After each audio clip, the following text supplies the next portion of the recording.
Enthusiasm, in the darkness. I've learned to rely not just on my senses, but on my heart.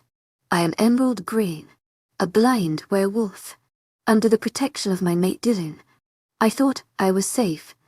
But when disaster struck, I had to face challenge after challenge alone. I lost my love and was forced to flee everything I knew. I was made to submit to a ruthless alpha. To my agent extraordinaire, Moonlight ALL Blind, heartfelt thanks for your unfading patience, enthusiasm. Who treats me like a plaything, but when I discovered my own mother might be the mastermind behind it all, I knew I had to fight for survival. Imprisoned and forced to confront my fears, I never gave up hope.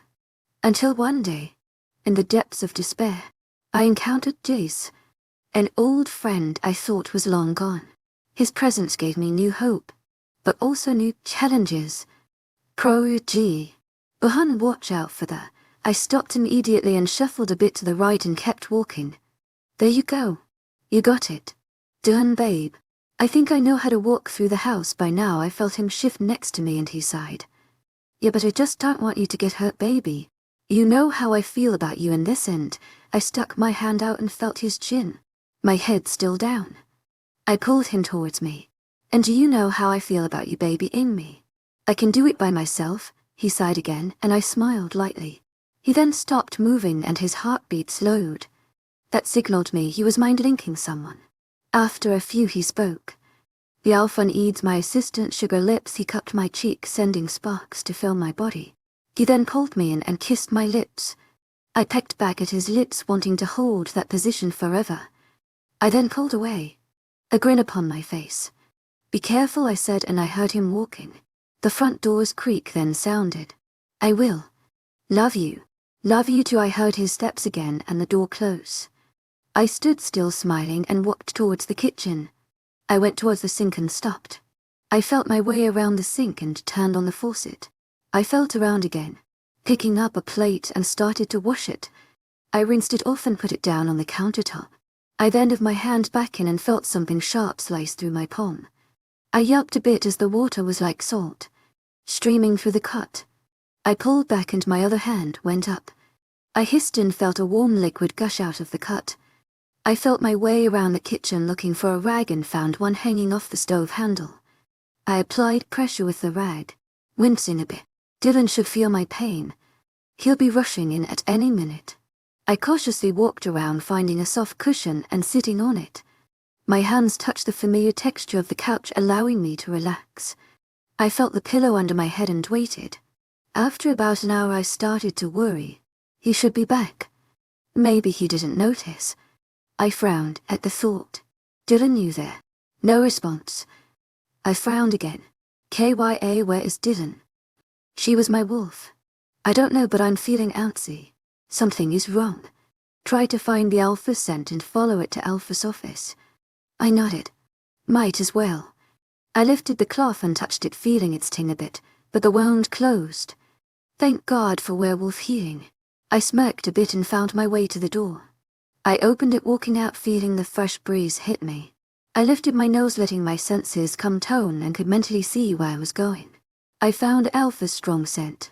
It was mixed with the Luna's. I grinned at that and walked. People were talking and whispering as I walked by. I normally ignore what they have to say. I don't care anymore. I then cut the smell of Dylan. I kept following it, trying to not bump into anyone or anything.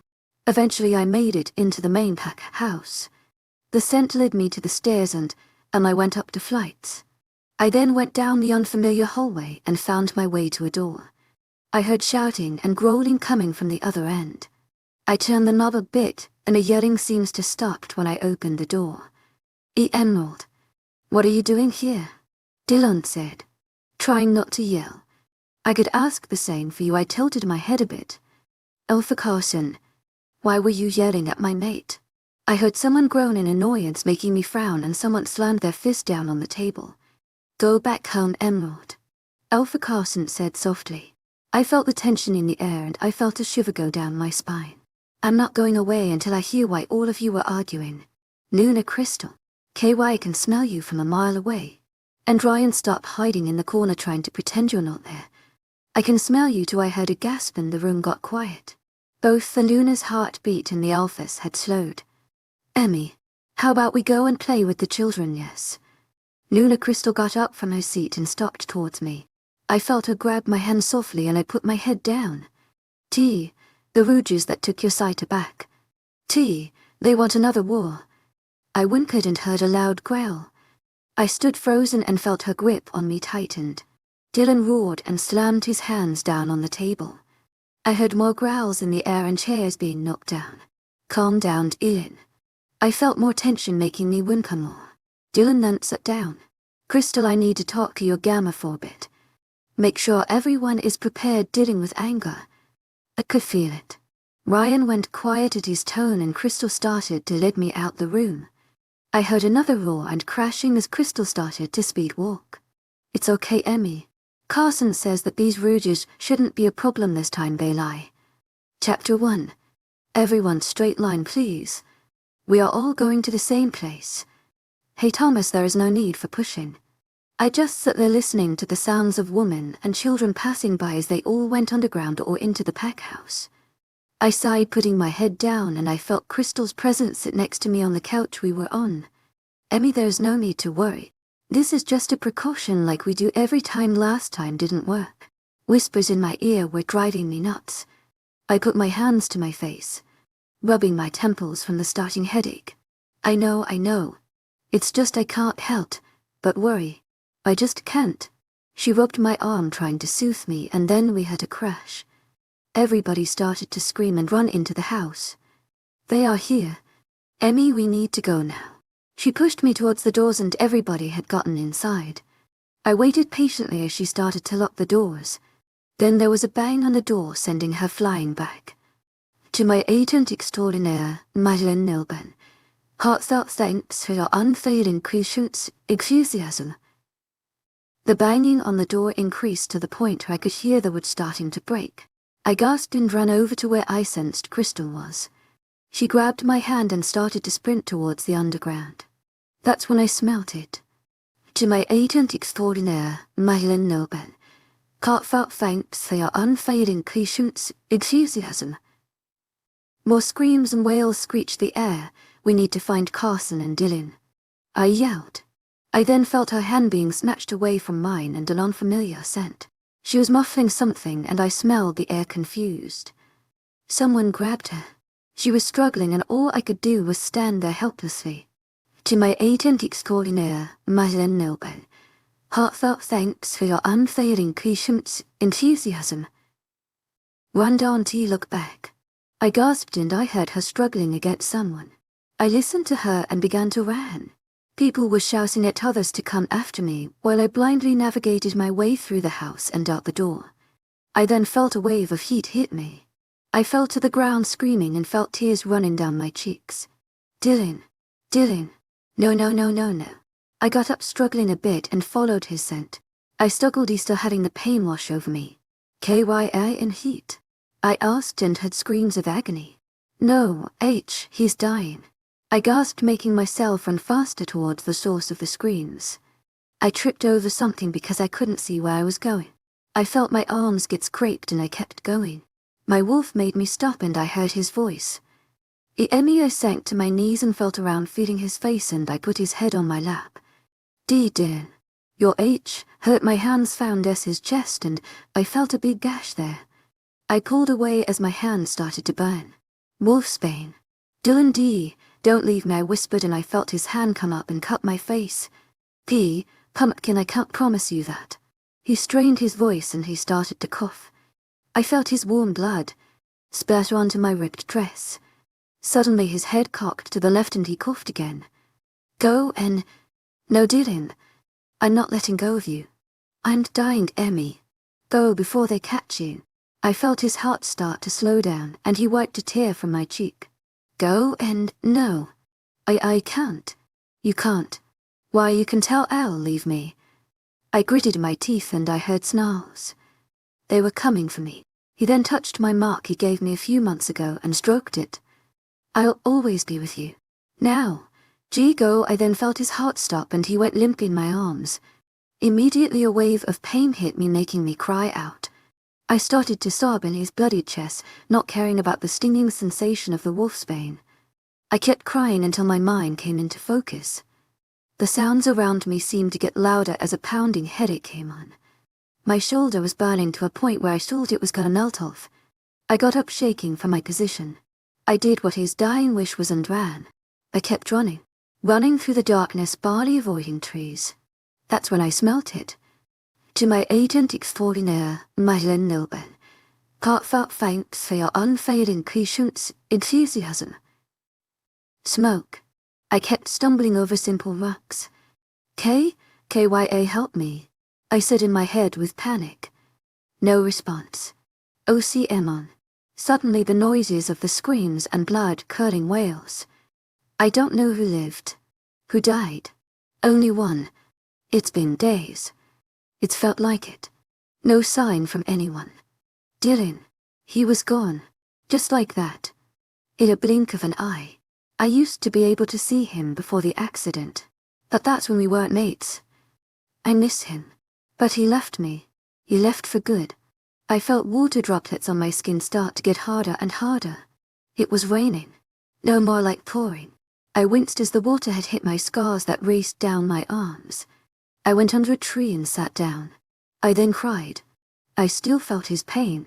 The wolfsbane. I felt it burning at my chest. I laid down still crying in the darkness and I felt a gust of wind. It picked up my hair and then I immediately stopped crying. I'm on another territory. Get out of here. This is own territory and you are seen as a rouge. I felt myself turning into my wolf before I knew it. I struggled running. Still not able to see nothing. I then fell, feeling my legs get wiped from underneath me. I smelled another wolf. It's a she-wolf and she's hurt bad. What should we do? It was a man's voice and suddenly the crack of bones. I whimpered a bit. Bring her to the dungeons. The alpha will see to her. I felt someone come close to my small wolf. Shift a man said, and I did. He had an authority to his voice making my wolf respond. I lay there with ripped clothes. He picked me up bridal style. I'll contact the alpha, another man had said, making the man who picked me up nod. As if I wasn't already swarmed by darkness. I was consumed by it. My senses had all died off. Chapter 2. I woke up on something hard. Concrete. I kept sniffing around, smelling blood. Sweat. Wolfsbane. I gulped a bit and felt something on my ankle. It was a chain. I ran my hand along it, finding it to be a long chain connected to the wall, which was also the cold, rough concrete. My hands flew up to my face and my scarf wasn't there. I always kept a cloth on my eyes to hide the scars. They took it. Whoever took me took it. I whimpered again and footsteps. They were coming closer. I scrambled my way to a corner of the cell I was in and curled up. They took me. They are probably gonna punish me for when I crossed the border. Then I heard the sound of keys, followed by a man's scent. They unlocked my cell and walked in. Get up, Rouge, and open your puny eyes. I always kept my eyes closed. If I opened them the slightest bit they would hurt. Thus why I kept on the scarf. I felt the man pull me up by the hair, making me gasp. Open your eyes when told to do so, runt. I can't. I remained silent and stiff, finding me a punch to the stomach, sending me back down. I groaned and went to all fours trying to stand up. I heard another click and the shaking of keys and my ankle latch came off. You're lucky the alpha wishes to see you or I would have rid you the second I put you in my cell block. He pulled me up by my ripped up dress and pushed me towards an opening. I put my hands out trying not to walk into anything as he pushed me along. I then felt the ground rise, making me realize there were steps there. Dylan would normally help me up steps. I wanted to find railing or anything but none. Walk, runt, he shouted, making me cautiously walk up, trying not to trip. Then that's when I smelt it. The fresh air, filled with new scents from new wolves. Everybody's voices got quiet, turning into growls as I walked by. The man who brought me from the cells had his hand on my neck, making my head go down, and he tugged on me to walk faster. I did on command and ran into something on my head. I groaned as the headache I already had. Groan worse. Were you blind or something? Open your eyes and maybe you can see where you're walking. He barked, making me whimper at his tone. He stepped in front of me and pulled me back as I heard the creaking of a large door. He pushed me forward again. I felt the cooler hit me in a scent. Mate. Kil purred and I stopped walking. Dylan. It was his scent, but he's dead. I felt it. The man behind me pushed me along. I heard a growl and after a few we stopped. Bow down went to the alpha. I stood still trying not to see him weaken. The man behind me kicked at my legs, sending me to the ground. I heard a loud growl sound through the air. I whimpered and the scent of Dylan got closer to me. His footsteps sounded the same pace at my heart. Who hurt her? The voice was demanding, making me shudder. It wasn't Dylan. It wasn't, but who was it? She was found limping across our border. She turned to her wolf and the beta and Gamma had found her. We thought that because she was a she, wolf with injury, we bring this to your attention. I felt my hair then being pulled and bringing me up. Another growl sounded, making the man's hold on my hair loosen a bit. Get your hands off of her head. I felt KYA purchased his voice. The male's hands then unattached themselves from my hair, making me almost fall over and someone catch me. The touch instantly making me freeze and him too. His breath stopping. I want to speak to this Rouge'll own silence. Now get out, he sounds odd after a while, and I heard other wolves scramble out the doors. They were all mumbling and whispering. The last of the door sounds had stopped. Who are you, Rouge? His voice was cold. Sure, not caring about the slight prickles shooting through his body. I gulped and stood up, trying to not wobble. When an alpha tells you to do something, you do it. He hissed at me. I bowed my head, feeling his heated glare upon me, and tightened up. Emerald. I'm emerald green. He seemed to stay still in the same position, and he shifted. And why are you on my territory? He spat back, making the fear of him enlarge. I am my pack. We were attacked. My mate told me to run as his final words, and I did. Be best I could. He stood still for a moment, not talking. Stiff. His heartbeat slowed in a moment after picked up to normal speed. You said mate. You had a mate before.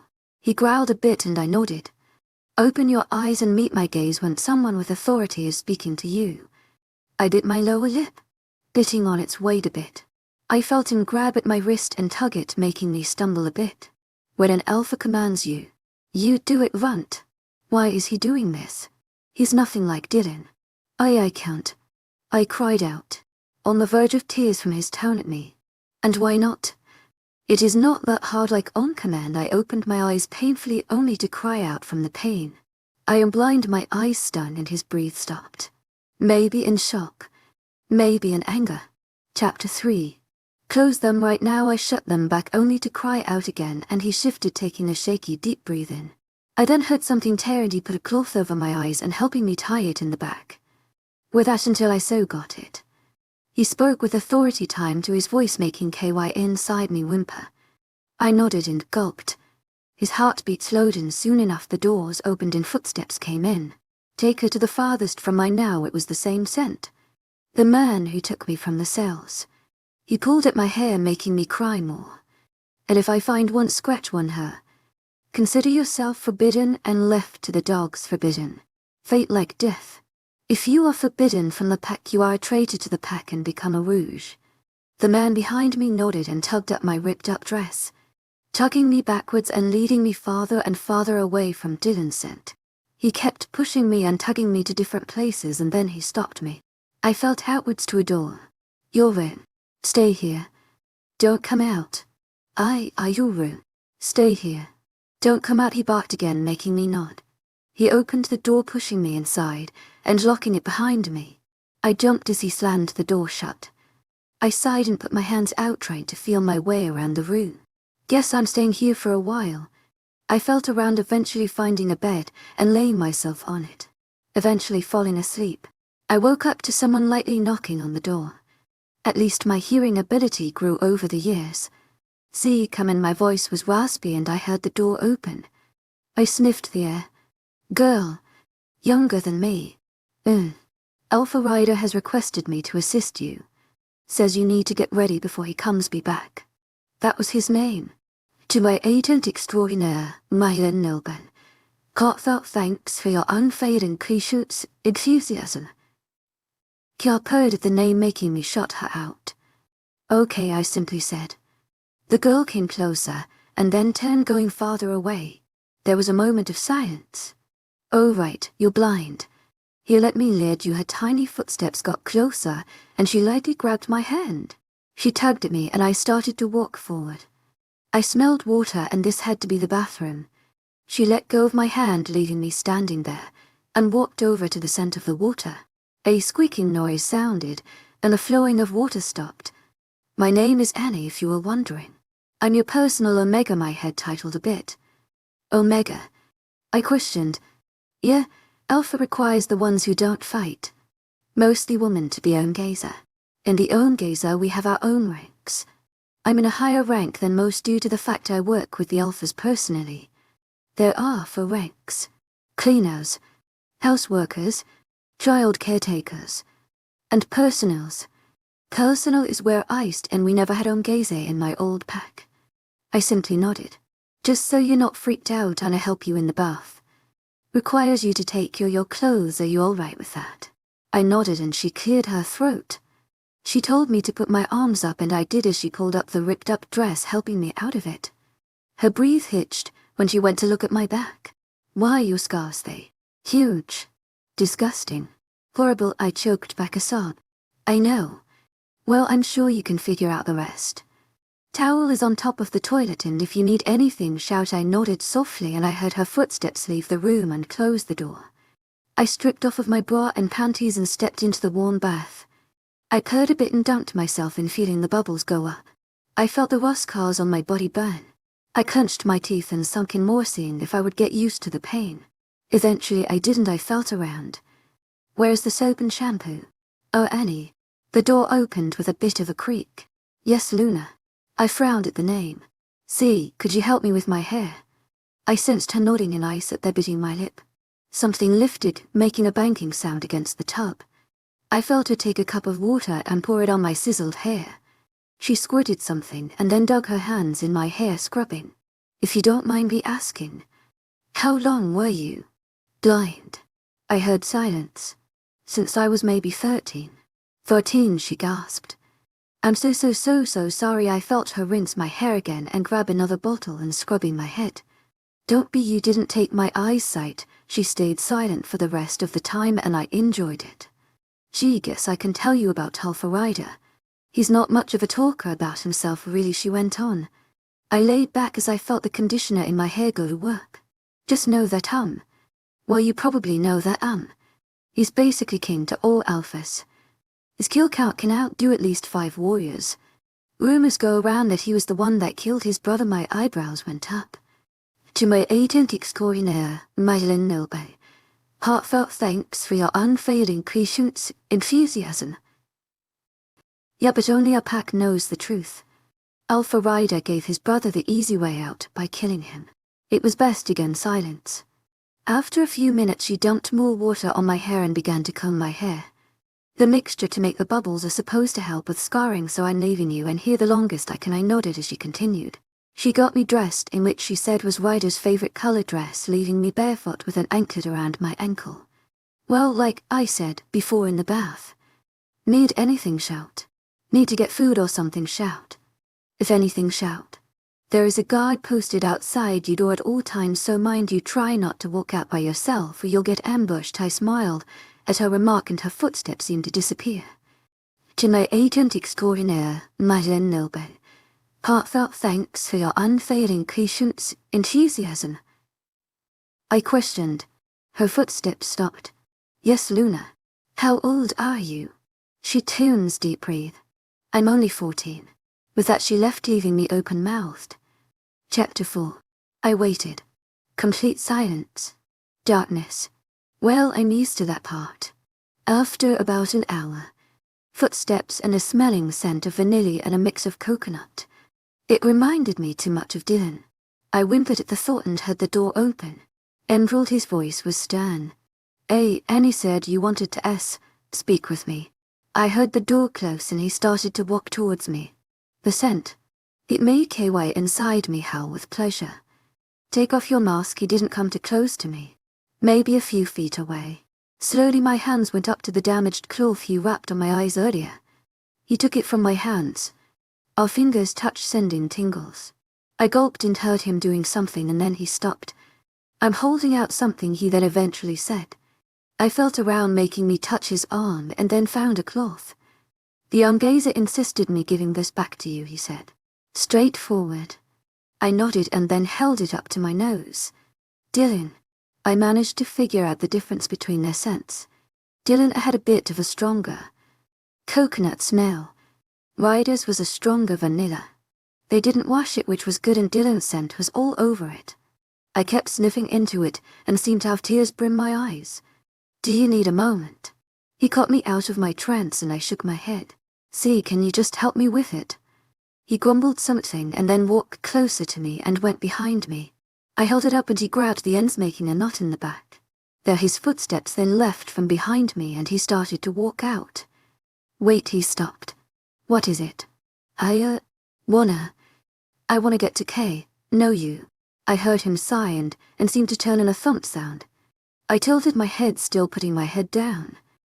Ask away, silence. W, what do you look like? I need an idea, he grumbled. I don't know. Brown hair, dark eyes. A muscular I nodded slowly. Can I leave now? I'm way too busy for this nonsense. Wait, one more question. He grumbled under his breath. What color is my dress? Why? Annie said it was your favorite color. I heard him open the door. Yeah, it reminds me of how much blood I shed this past week, he spat before he left. He slammed the door shut and started to talk outside the door. I walked forward, trying to find the door. I managed and put my ear to it. Don't want to see her in my sight. She walks out of this room. You follow her. She can't see you, so best mask your scent. Keep quiet. Got it. Another man then spoke. Yes, Alpha. Good, if you don't follow my rules you better be suspecting a month in the cells and my men will do what they want with you. The man seemed to be shaking. Why, yes, Alpha, I growled silently behind the door. How can you treat your pack like this? Both men then stopped talking. Ryder started to walk away and the man on the other side's scent was gone. I growled a bit.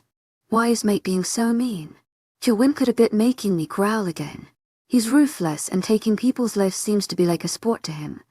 How are you doing? I'm fine. Let me out though, and I could get us out of here. I nodded, finding the latch on my dress. I pulled it down and felt KYA shift. Bones cracked, making me whimper. I finally shifted. You want control, don't you? I asked, making her purr. Of course, human one. I rolled my eyes, letting her take control. Next thing I knew, I was outside.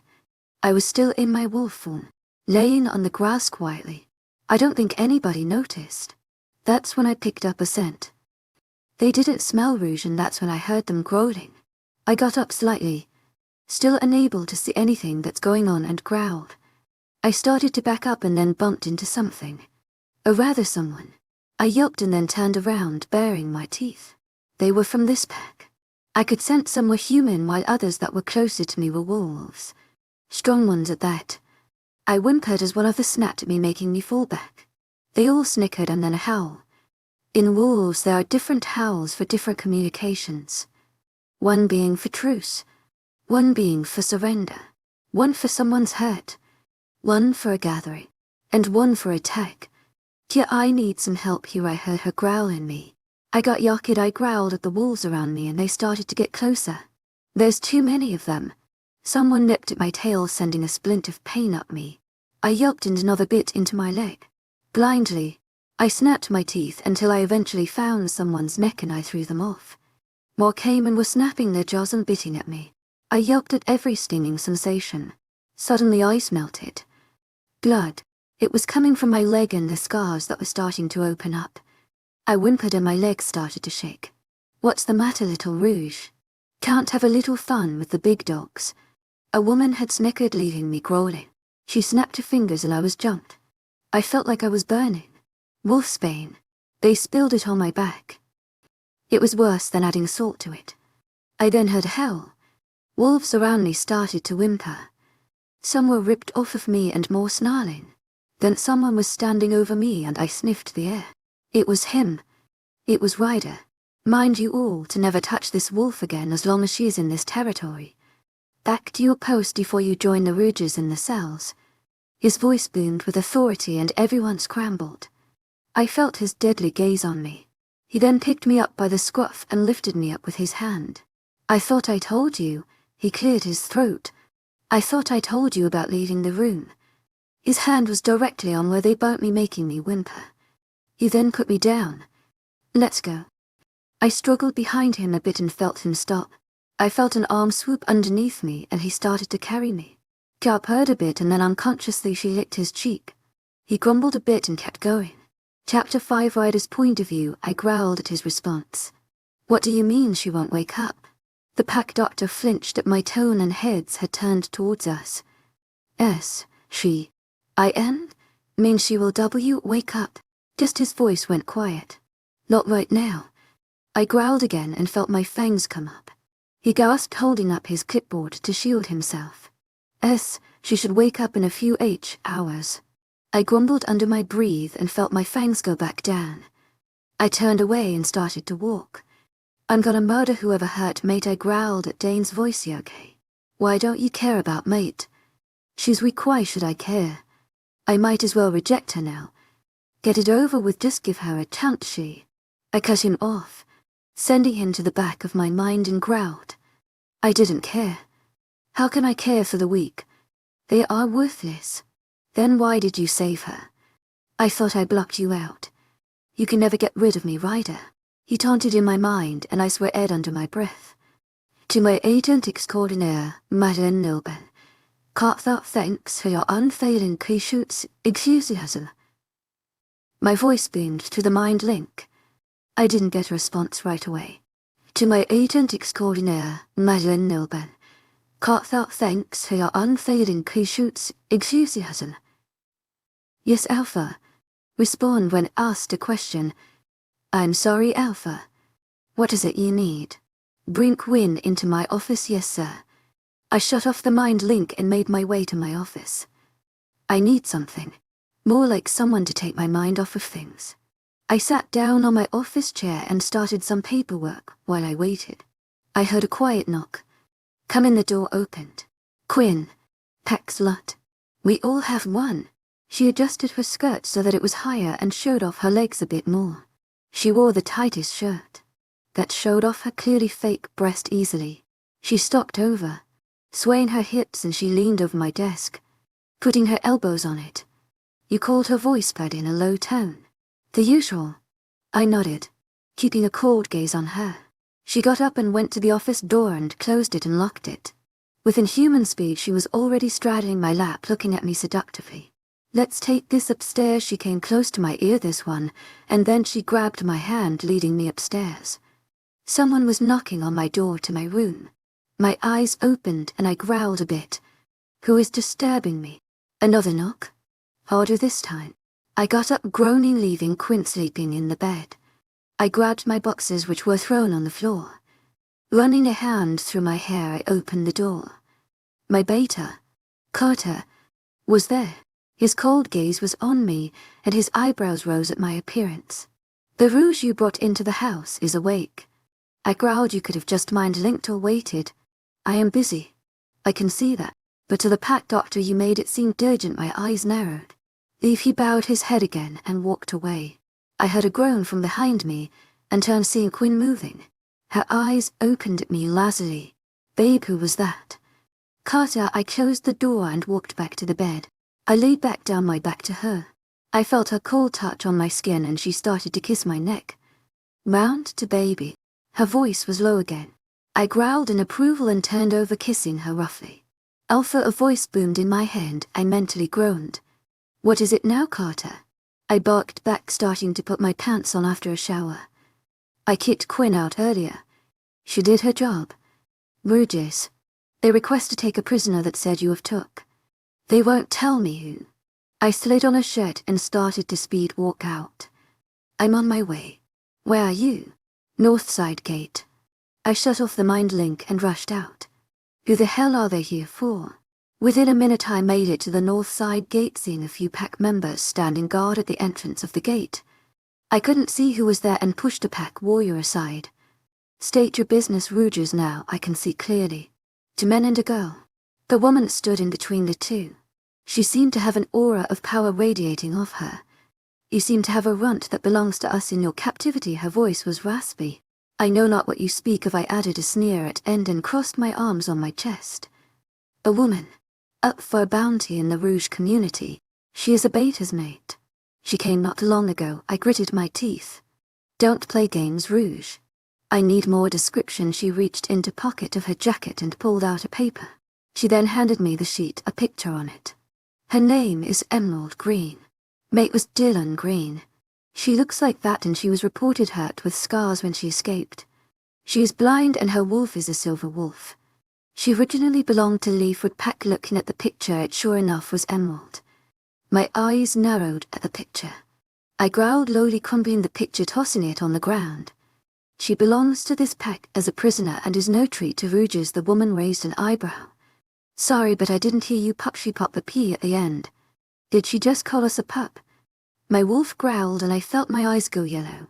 I said that this runt belongs to this pack as a prisoner and is not a Rouges treat. I spat at her, and she immediately submitted by whimpering at my tone. Diabol, a sescaput, and her voice was stern. Tell Mortimer said hello, I sneered back. You have 10 seconds to get off my territory. Then the men around her whimpered and they ran away with their tails in between their legs. I sighed and felt my eyes shift back to their cold, dead eyes. To my agent extraordinaire, Madeleine Nilban, heartfelt thanks for your unfailing patience, enthusiasm. What are we to do? Carson stood with his hands behind his back. I stared at him for a moment. Make sure that these walls are reinforced and protected. I looked at all the guards standing, and they replied quietly. Running off. I'm going to talk with a runt. Chapter 6. Back to Emerald's point of view. I gasped, waking up, and I felt like I was dumped in an ice bath. I was freezing, sniffing the air. I think I'm in the hospital. Ugh, my head hurts. I whined a bit and kept sniffing and feeling around me. A bit. A few wolves had been here. Probably nurses and a doctor. I heard the door open and someone's breath hitch. Hello, Miss Emerald. Glad to see you awake. The man's heart slowed and then sped up again. W, where am I? And who are you? I felt the hairs on my back rise and KYA started to growl. No worries. I'm a doctor. My name is Dr. Bodowski. But you can call me Ale. You were submitted into the hospital by Alpha Rider after you were attacked. I groaned. Now I remember. I know you can't see, but now I'm just checking on your needles and making sure they are in place and making sure you don't need to switch. I sensed his footsteps stop by the bed and a few clicks on a machine. All right, miss. Your charts seem okay, but I'm gonna need you to stay for about another few days to make sure. Alpha doesn't like when pack members come out looking like weaklings. He mumbled the last part and made me frown. He treats his pack like crap. I haven't heard one thing good about him from the time I've been here. At my old pack, everyone adored Carson. My old pack. The thought made me whimper. Are you okay, miss? To my agent extraordinaire, Madeleine Nilban, heartfelt thanks for your unfailing patience, enthusiasm. Slight concern to his voice. I nodded at his voice and sighed. Just thinking, I made my head go down and heard him start walking away. I'm leaving now. Have a good day. Get some rest, miss. I nodded again and heard the door open and then shut. I let out a sigh of relief and lay down. This bed is really uncomfortable. I groaned and eventually, someone's scent awoke me. It was far away, but it would wake me. It's supposed to be in love, to be awoken by a warm feeling in me. But this scent awoke me in fear. His name only sent shivers down my spine. The door opened within the minute and his scent entered the room. To my agent extraordinaire, Madeleine Nilban, heartfelt thanks for your unfailing patience, enthusiasm. Carpode and I started to shake. How can you not tell me? You're Bater's mistress. He slammed the door shut and I felt him looking over me. His scent was weird. Now that he was closer, I could smell it. The smell making me whimper. And you were with another woman. He growled at my remark. I don't think that a rouge should be in an alpha's business. Now speak, mud. He spat in my face, making my eyebrows knit together and my face turned into a scowl. Why should a rouge respect an alpha's orders then? That is because, as you say, I am or you. He grabbed me by the neck and slowly lifted me up from my laying spot, his fist clenching around it. I scratched at his hands, finding it hard to breathe. The only reason you're alive right now is because of this stupid May connection. You're lucky, Rouge. I would have thrown you in the dungeon and tortured you myself, but guess what? Your lucky day. Your savior is controlling me, I whimpered as his grip tight and letting me to be far from oxygen. Now it'd be best if you start talking pup before I turn my back on the men who are standing outside that door and let them do what they want with you. He let go of me, letting me gasp, breath and cough. Tell me about your pack. What happened to them? Where is your mate? I whimpered the last question, my lungs still burning. We were attacked, I chopped out, the sounds of that night in my mind. No shit, you were fucking attacked. How come I can feel this connection to you when you already have a mate? Tears had already pricked my eyes. Why do you like to torture me? What have I ever done to you? I heard that when your mate dies, the mark on your shoulder should change. I pulled down the clothes I was wearing, revealing the mark. His breath hitched and then there was silence. It was silent for a while. He shifted from his position, getting off of me and standing in front of me. Why are you asking these questions now? I whispered, frightened if he might hurt me again. Rouges. They were at my north border, my mouth fell open. Who? 2 men and a woman. Why, what did the woman look like? My voice. Small. She looked about her mid-40s. Her hair was raggedy and black. It was curly. Why, I gulped. She was. Kya was about ready to come out. Find that woman and rip her throat out. Who is she? His voice was demanding. His arms came to either side of me and he was close to me. I scooted back a bit, trying not to be so close, only making him go closer to my face. I kept my head down and able to find the words. I'll ask again. Who is she? His alpha voice made Kya want to hide. But she submitted, taking control of me. She's my mother, I growled out, making him stand back up. I heard it all open. It closed with a slam, leaving me a whimpering mess. Chapter 7. A few days have passed. All ready to go. Earl had asked me. I nodded my head slightly and he took my hand, leading me out of the tiny hospital room. If you don't mind, someone else will be taking you to your room and help you move your stuff. I stopped, standing still. I'm moving. I sensed him nodding. Alpha's orders. He requested you to move closer to his room because of the Rouge bargaining for you. I nodded and he kept waking me until another scent had caught into my nose. It was a girl. She smelled of vanilla and jade. The woman had stopped in front of us. Oh, you must be Emerald. I'm where I heard her moving and stuck out my hand, feeling for her hand, and briefly shaking it. Where you're taking her to her room, right? Earl's voice cut through. Yup, she popped the P. All right, Emerald. I believe you're in good hands. Have a good day, bye, Doctor. Her cherry voice ran through the air again. She then grabbed my hand, tugging on me. I almost stumbled forward, but managed to catch myself. You're very energetic. Oh yeah, is that a bad thing? I'm sorry, just normally Ryder doesn't allow me outside my reserved place in the pack house, and not a lot of girls come in that I can talk to. I tilted my head as she kept leading me down the hallway. To my agent extraordinaire, Madeline Nobel. Heartfelt thanks for your unfailing patience, enthusiasm. We turned a corner. Probably going to my old room. Yeah, here. He's kind of my brother. I heard her scratching the back of her head nervously and my jaw dropped. Ryder has a sister. Yeah. Wait. You know Ryder? I nodded my head. Mate didn't tell sister about us. He hates us, that's why. She whimpered and I pushed her away. Why, yeah. Briefly. After a bit of silence, we made it to my old room. Another sense filled the room. I remember room to the right of the office. Hey Jordan, I swear to God if you drop that. I heard a crash and something shatter, making me frown. What broke? A stupid vase that someone had to drop. I heard growling and someone had pushed past me. I growled at them, making them growl back. Watch it, Rouge, keep your tongue up, I spat back. I then felt someone's hands push me back by my shoulders into the wall. My face scrunched up as the wall had hit my scars. The man was close to my face and held me still. What do we do with a Rouge who doesn't know her manners? I sniffed the air and Ray was gone. Where did she go? Silence was then heard. Jordan, am I right? I heard him growl in my face. I brought a hand up and wiped the spit he spat in my face. Listen before you get in front of the men that are in here. Mind you back off. What's a little girl gonna do to a pack warrior runt? At least little girls don't have many weak spots. I went to punch him in the face and he grabbed it. I went with my other hand, making him catch it with his other. I grinned, swinging my knee up, making him in his manhood. He groaned, falling over. A big thump heard. I heard snickering and some men burst out laughing. Some wolf whistled, saying how he was beaten by a little girl. I heard a door opened and Ray sent him in. Oh my God. What happened? What he got on my nerves. I shrugged and had her sigh. Hey, get back to work before I do that to all of you. She screams out and I heard everyone scramble back to what they were doing. Now Emerald.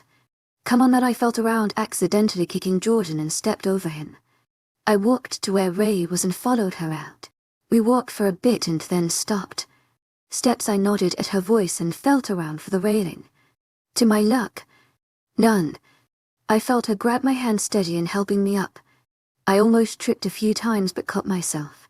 So if you need anything, I'm down the hall and Ryder is the one to your right. To my agent extraordinaire, Madeleine Nilban, heartfelt thanks for your unfading enthusiasm. I nodded and she sighed. I got to talk to Jordan and make sure his manhood is okay. Wait. Yeah, what's up? I heard movement as she stopped. W, what do you look like if you don't me asking? Oh yes, sorry about that. Brown hair, actually like more of a dirty blonde. Hazel eyes. A bit brighter than Ryder's. I'm pretty thin. I guess I nodded, and I heard the door open and close. To my agent extraordinaire, Madeleine Nilban, heartfelt thanks for your unfading enthusiasm. He hasn't talked to me at all. He's been simply ignoring me at all cost. I would walk into a room and he would leave it. Maybe because of my mother. I really hate thinking about it. I heard my stomach growl, making me groan. I don't feel like walking. But you're hungry. Yep, you're right. Food over sleep any day, KYA. I chuckled a bit to myself, getting up and making my way over to the door. I opened it, hearing it creak open, and cautiously walked outside, trying to not bump into anything. I successfully, with the help of KYA, made it downstairs and sniffing my way to the kitchen. I reached for the fridge, opening the door and pulled out an apple that I seemed to be able to grab. I closed the fridge, biting into it, and sat up on the countertop. I just listened to the sounds. Silence. It was an eerie silence. Only faint sense of people were near. It was deserted, but I thought a lot of people came in here. I finished my apple, throwing it away, and started to walk. I guess I wasn't paying attention to my surroundings and I fell outside. I could tell by the way the wind blowed through. I sighed, and that's when I heard it. Rustling. It was the rustling of leaves. I tilted my head to that way. Who is there? I can hear you. More rustling of leaves, and then a familiar scent filled my nose as the person emerged from the trees. I kept sniffing and then I dropped. To my agent extraordinaire, Madeleine Nilban, heartfelt thanks for your unfailing enthusiasm. Hey Emerald, that's when I ran, jumping into my childhood friend's arms, crying. He was alive. Chapter 8. As Jace, we toppled over. I heard a humph as he fell to the ground, taking me with him. I sobbed into his chest as he pulled me into his arms, stroking my hair softly. Hey, shit's okay. It's okay. I shook my head, still crying, and he sat up, making me sit on his lap, covering my face into his broad chest. Still in that position, I almost screamed at him. Why the hell did you leave? Without a word, or a goodbye or anything. I slammed my fist onto his chest and he chuckled lowly. It's just I didn't want to cause any commotion. Your mom wanted to leave quietly. I nodded and kept sobbing. After a while I calmed down and hugged him tightly. I missed you, I sniffled a bit. I missed you too, I smiled, as with his thumb he wiped away a tear from my face. Where have you been? Well, you know, since your mom. My dad and I, along with little Alex, ran away due to the situation. We've been with the Rouges. They are not as bad as rumors have said. Actually, Rouges. Wait, someone said something about Rouges. Yeah, I was thinking. That's when I gasped, realizing something. You have got to get out of here now. I sensed him tilting his head. Why is that? After all these years, OL, Jace gets a go away. He's gonna kill you, I whispered lowly. He then grabbed at my chin, making my head jerk up at him. Who's gonna kill me? Rouge Warrior, I heard him moving. Most likely flexing his muscles. Stop joking around, he's gonna. I heard a loud growl and dissent. I immediately stiffened, and so did Jace. I felt his arm grip around my waist protectively. Who are you? Ryder's voice came, sounding as a threat. That depends who's asking, Jace spat back. I heard someone's heart slow and I scrambled. Jace, run. I yelled. I got it, he's only one man. He stood up, gently putting me down and putting me behind him. He's called for Mo. I was cut off by a door opening and snarls and growls. Jace stiffened and snarled back. Fine, coward, call your army to beat up a Rouge. Got to go. He picked me up with one swift movement. Carry me bridal style. I yelped as he started to run with inhuman speed. I heard a howl from behind us and more feet patting the forest ground. We went through twists and turns. I couldn't keep up, that Jace was going so fast. To my agent extraordinaire, Madeleine Nilben. Heartfelt thanks for your unfailing patience, enthusiasm. Don't, he's gonna kill you. You madman. Not if he doesn't catch me. He jumped up and kept jumping. I could only imagine we were jumping from tree to tree. That's when I heard them. They were gaining on us. You need to stop. The punishment will only be worse if you keep running. He growled at my words and kept going. He jumped down in an effort to get away, and I heard the whistle of an arrow. The whistle stopped below us and I heard a yelp. It hit him. He stumbled forward, making us topple over. I groaned, feeling contact with the ground in my wrist. I sniffed around as we stopped, trying to find him. Eventually I did, and I scrambled over to him. To my agent extraordinaire, Madeleine Nilben.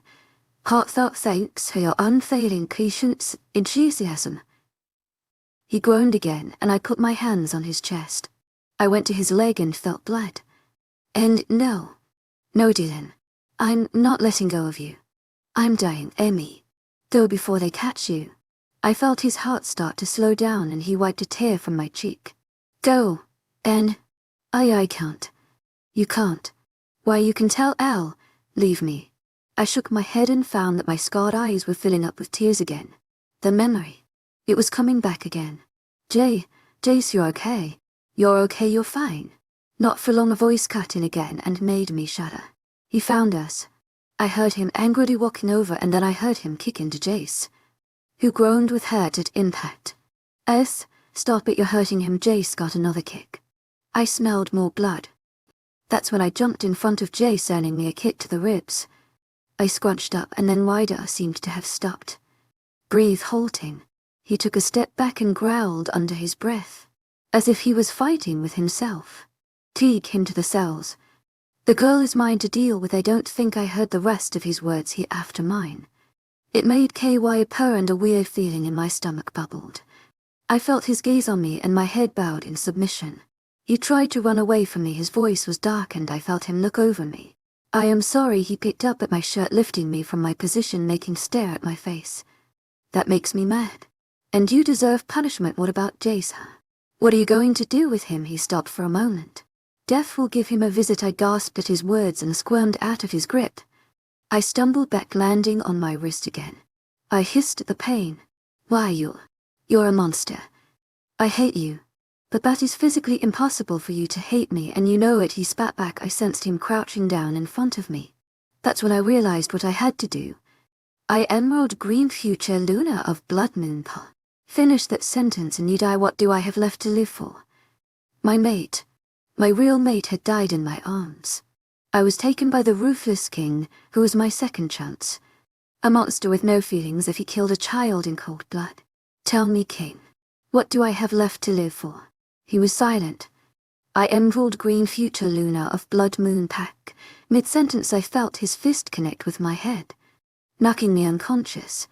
Chapter 9. Ryder, what did you do to her? To my agent extraordinaire, Madeleine Nilben. Heartfelt thanks for your unfailing patience, enthusiasm. The man by the name of Jace screamed at me. I nodded my head at the guard and he pulled back the weapon, slashing it at the man's back again. He hissed, looking down. trying to contain a scream. Instead, grunting. I didn't think an alpha took orders from a rouge. I bent down to his level and he just kept staring at the floor. When someone with authority is speaking to you, you look them straight in the eye. I motioned to the guard guiding the bent-down man another lash on his back. He stuffed a groan and he coughed up blood. He wiped it with his shoulder. Is that what you did to my aunt? He breathed out, making my eyes narrow at him. How dare he? Kill him. Dane was enraged. And why would you think that rouges have a sixth sense? Even though I was born in a pack, I was raised by them. He coughed more blood, taking a deep breath. We could smell fear and torture a mile away. I stayed silent. A bit. So what is it, Alpha? Did you make her reveal her blindness, huh? Did you make her hurt? Did you torture her with the idea again? Again. Mate gone through this more than once. Dane is so bipolar. I turned away from the rouge and my thoughts started to pace. What has this girl gone through? Probably not worse than me. We hope. No, you hope. I tilted my head back at him, biting the inside of White Cheek. Throw him in a cell. I don't care which one. No one. I mean no one. Touch him. He is resourceful. If you think I'm gonna give you information about her, you got it wrong, buddy, he growled out as my guards enchained him and picked him up. His bruised up arms put behind him. Then I guess I'm just gonna have to guess it out of you, rouge, he growled again. Actually, I changed my mind. Throw him in the award. No food, only bits of water. Enough to allow him to speak. I heard him trying to resist my guards, but there is no chance. I growled, rubbing the temples of my head, and made my way up the stairs and into the light-up room of the guard station. I walked out, heading inside the pack house, and immediately I had Quinn hanging from my arm. Hey baby, she put lowly, and I simply rolled my eyes. Quinn, I'm not in the mood. Go home, no fun. But I do know what is fun. She came closer to my ear, and I pushed her off with disgust written on my face. I said, I'm not in the mood. Go home. My alpha voice came, making her pout and turn on her heel, purposely swaying her tiny hips away. My eyebrows knotted together. Without thought, I started to walk and found myself in the hospital wing. Dane, just one visit, please. He whines in my head. Am I gonna get out of this without you taking over me? Nope, I could just see it now. My charcoal black wolf wagging its tail happily. Fine, but only one. He mentally cheered, making my head ache grow. What the heck is wrong with me? I walked towards where I could smell her scent, finding her on the first floor. It was a couple rooms down, and it was in a quiet area. I opened the door silently and saw her. She had a bandage around half her head, and one, of course, covering her well-emerald eyes. I closed the door quietly and walked in, feeling a shiver run down my back. I felt warm around her. It was weird. I pushed back my thoughts and walked closer to her. She had wires and tubes connected to her. I looked at her heart rate monitor, listening to its soft beat. I took a deep sigh. What is she doing to me? One moment she's like any other pack member that disobeys me, but seeing her like this, so helpless, it made me angry. Angry that for some reason I hadn't been in her place. But you did this to her. Dane growled at me. I know. You know. You've been treating her like shit ever since she's got here. The nicest thing you've done was move her closer to you. I growled at him. Shut it. Nope, I'm sadly stuck with you, buddy. I rolled my eyes, and next thing I knew my hand was holding hers carefully, as if she would break. My thumb rubbed circles on the back of her hand soothingly. She's asleep. She won't notice. Why won't you let her notice? Mates make you weak. I can't have a weakness as an alpha. Father would be upset. Screw him. Involuntarily I leaned down and slightly kissed her forehead, letting my lips linger. She moved a bit and the heart monitor started to seem to beat faster. I moved back and darting out the room and into the night. To my agent extraordinaire, Madeleine Nolben, heartfelt thanks for your unfailing patience, enthusiasm. I stirred in my sleep, feeling electrical shocks in my body. They started in my head, near my temple, and spread across me like a blanket. I felt warm. I sat up, my senses rushing back, and sniffed the air. Mate was here. I sat there confused. listening to the beeps of the heart monitor. Did he wake me? Why was he here?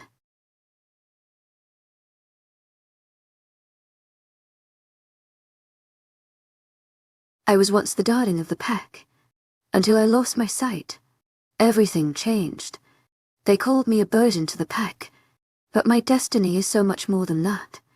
Chapter 10. After a few hours I was able to go again. I should just stay here knowing how many times I've been here during the first month. Kyo hasn't talked to me ever since I got here and I'm getting worried.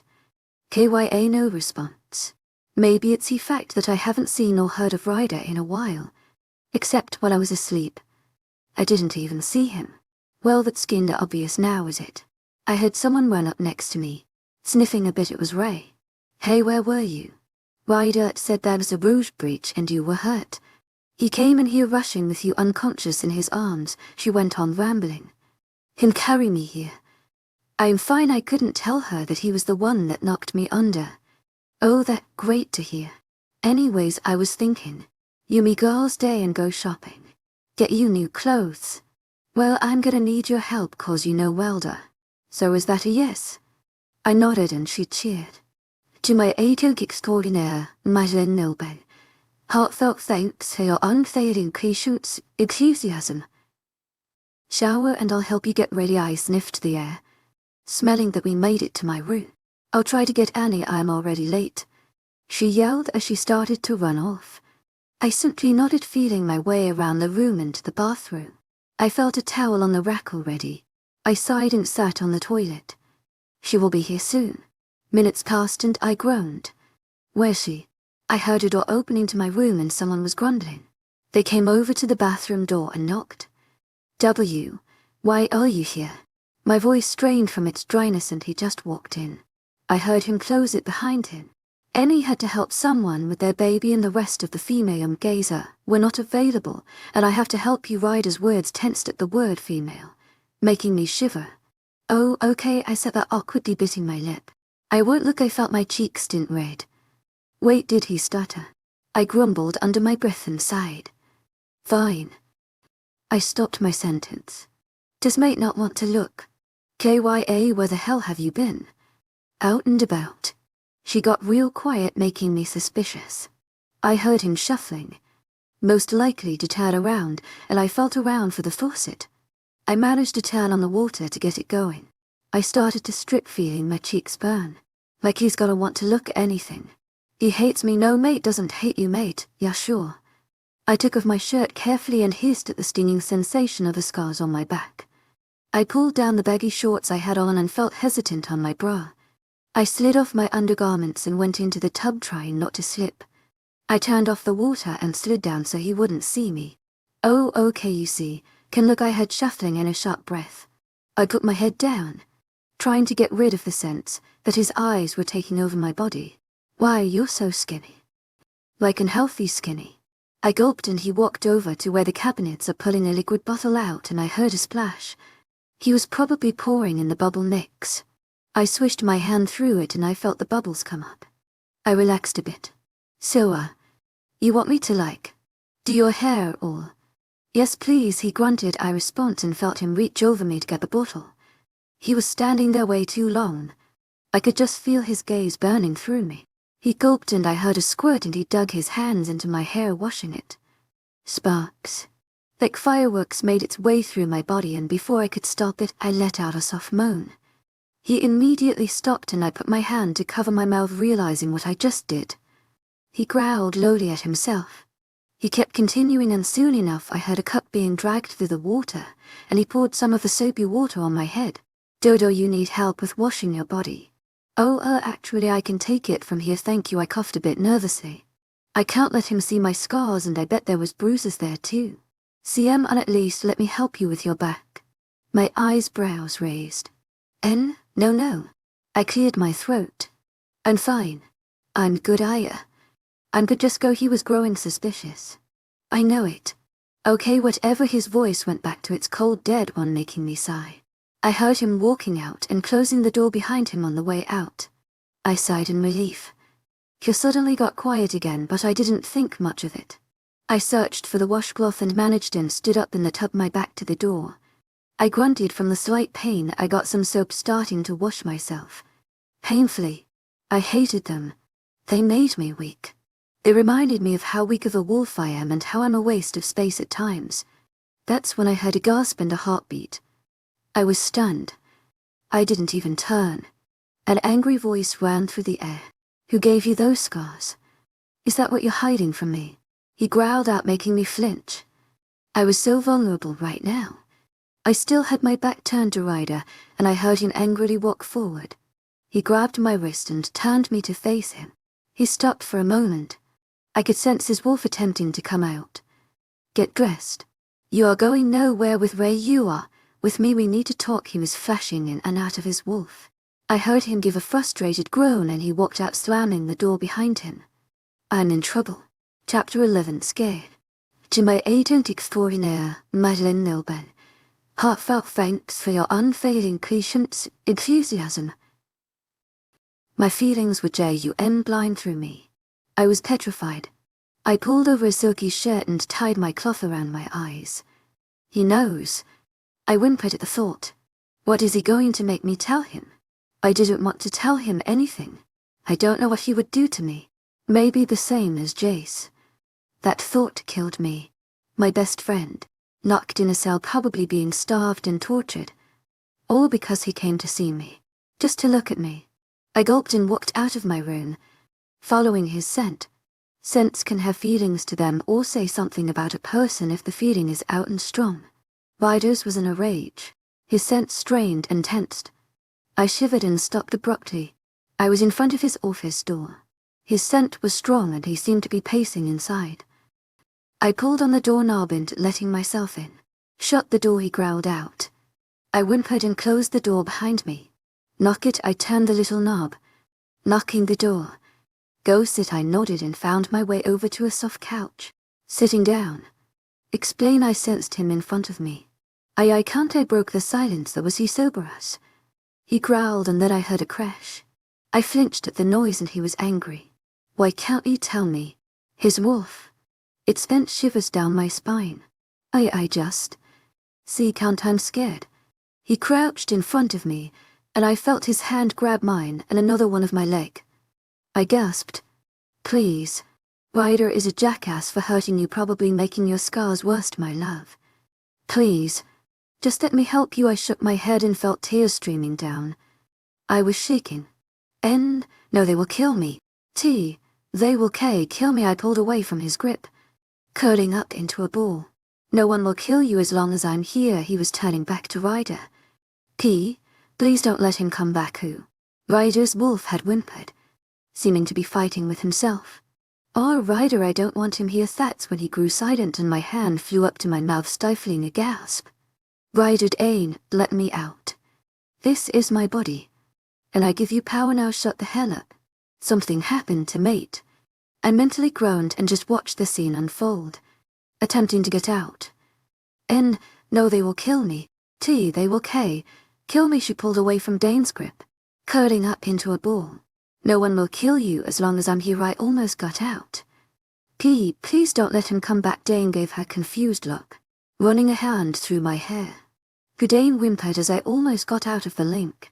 Oh, Ryder, I don't want him here. That's when I stopped, my heart dropping into the out of my stomach. It was silent. She hates you. Shit. I got out of the link, allowing myself to come back, my eyes turning back. Why? Why don't you want me back? She broke out into a sob. She tucked her head into her knees, which were at her chest. I reached out and all she did was scoot away, my face softening. Emmy, he came back saying that and shaking more. Don't call me that. Don't. I gritted my teeth. Just tell me, who gave you those scars? I said softer. Her face lifted up a bit, probably trying to sense my moves. My stepfather. You have a stepfather? She nodded sadly. She then curled up into a ball again. I need Jace, she said softly. I felt my throat go dry and I clenched my fist. You don't need a ruse to help you. I'm your ma. You didn't admit that before. You didn't admit that when introducing me to your sister, to any pack members. You kicked me. punched me open my wounds, called me names. I want Jace. Her voice was powerful and Dane seemed to submit. Fine eyes, Pat. Walking to the door and slamming it behind me, I angrily walked over to the guard tower and pack members spared me looks. I groaned and walked down the steps. Marlindore's cell block 5. Open, I heard a yes alpha, and a buzzard sound. I walked to where the cell was and stared down at the crippled man. Your lucky Emerald needs you, or I would have had a new head decoration for my wall. I undid his chains, making him get up. I pushed him along to the pack house. Wolves were on guard already as he entered. I kept pushing him along, getting to my office. I opened the door, throwing him in and he fell, making Emerald gasp. Have a fun time with that. I shut the door. To my agent extraordinaire, Moonlight ALL, heartfelt thanks for your unfailing patience, enthusiasm. Have a fun time. He slammed the door and I scrambled over to where I heard Jace fall. Jace. I'm so sorry. It's okay, no. No, it's not. He's a monster, he's your mate. He coughed out and his head rested in my lap. I gasped. How do you? 6 cents, he strained. I let out a pained laugh and his hand came over mine. He needs you.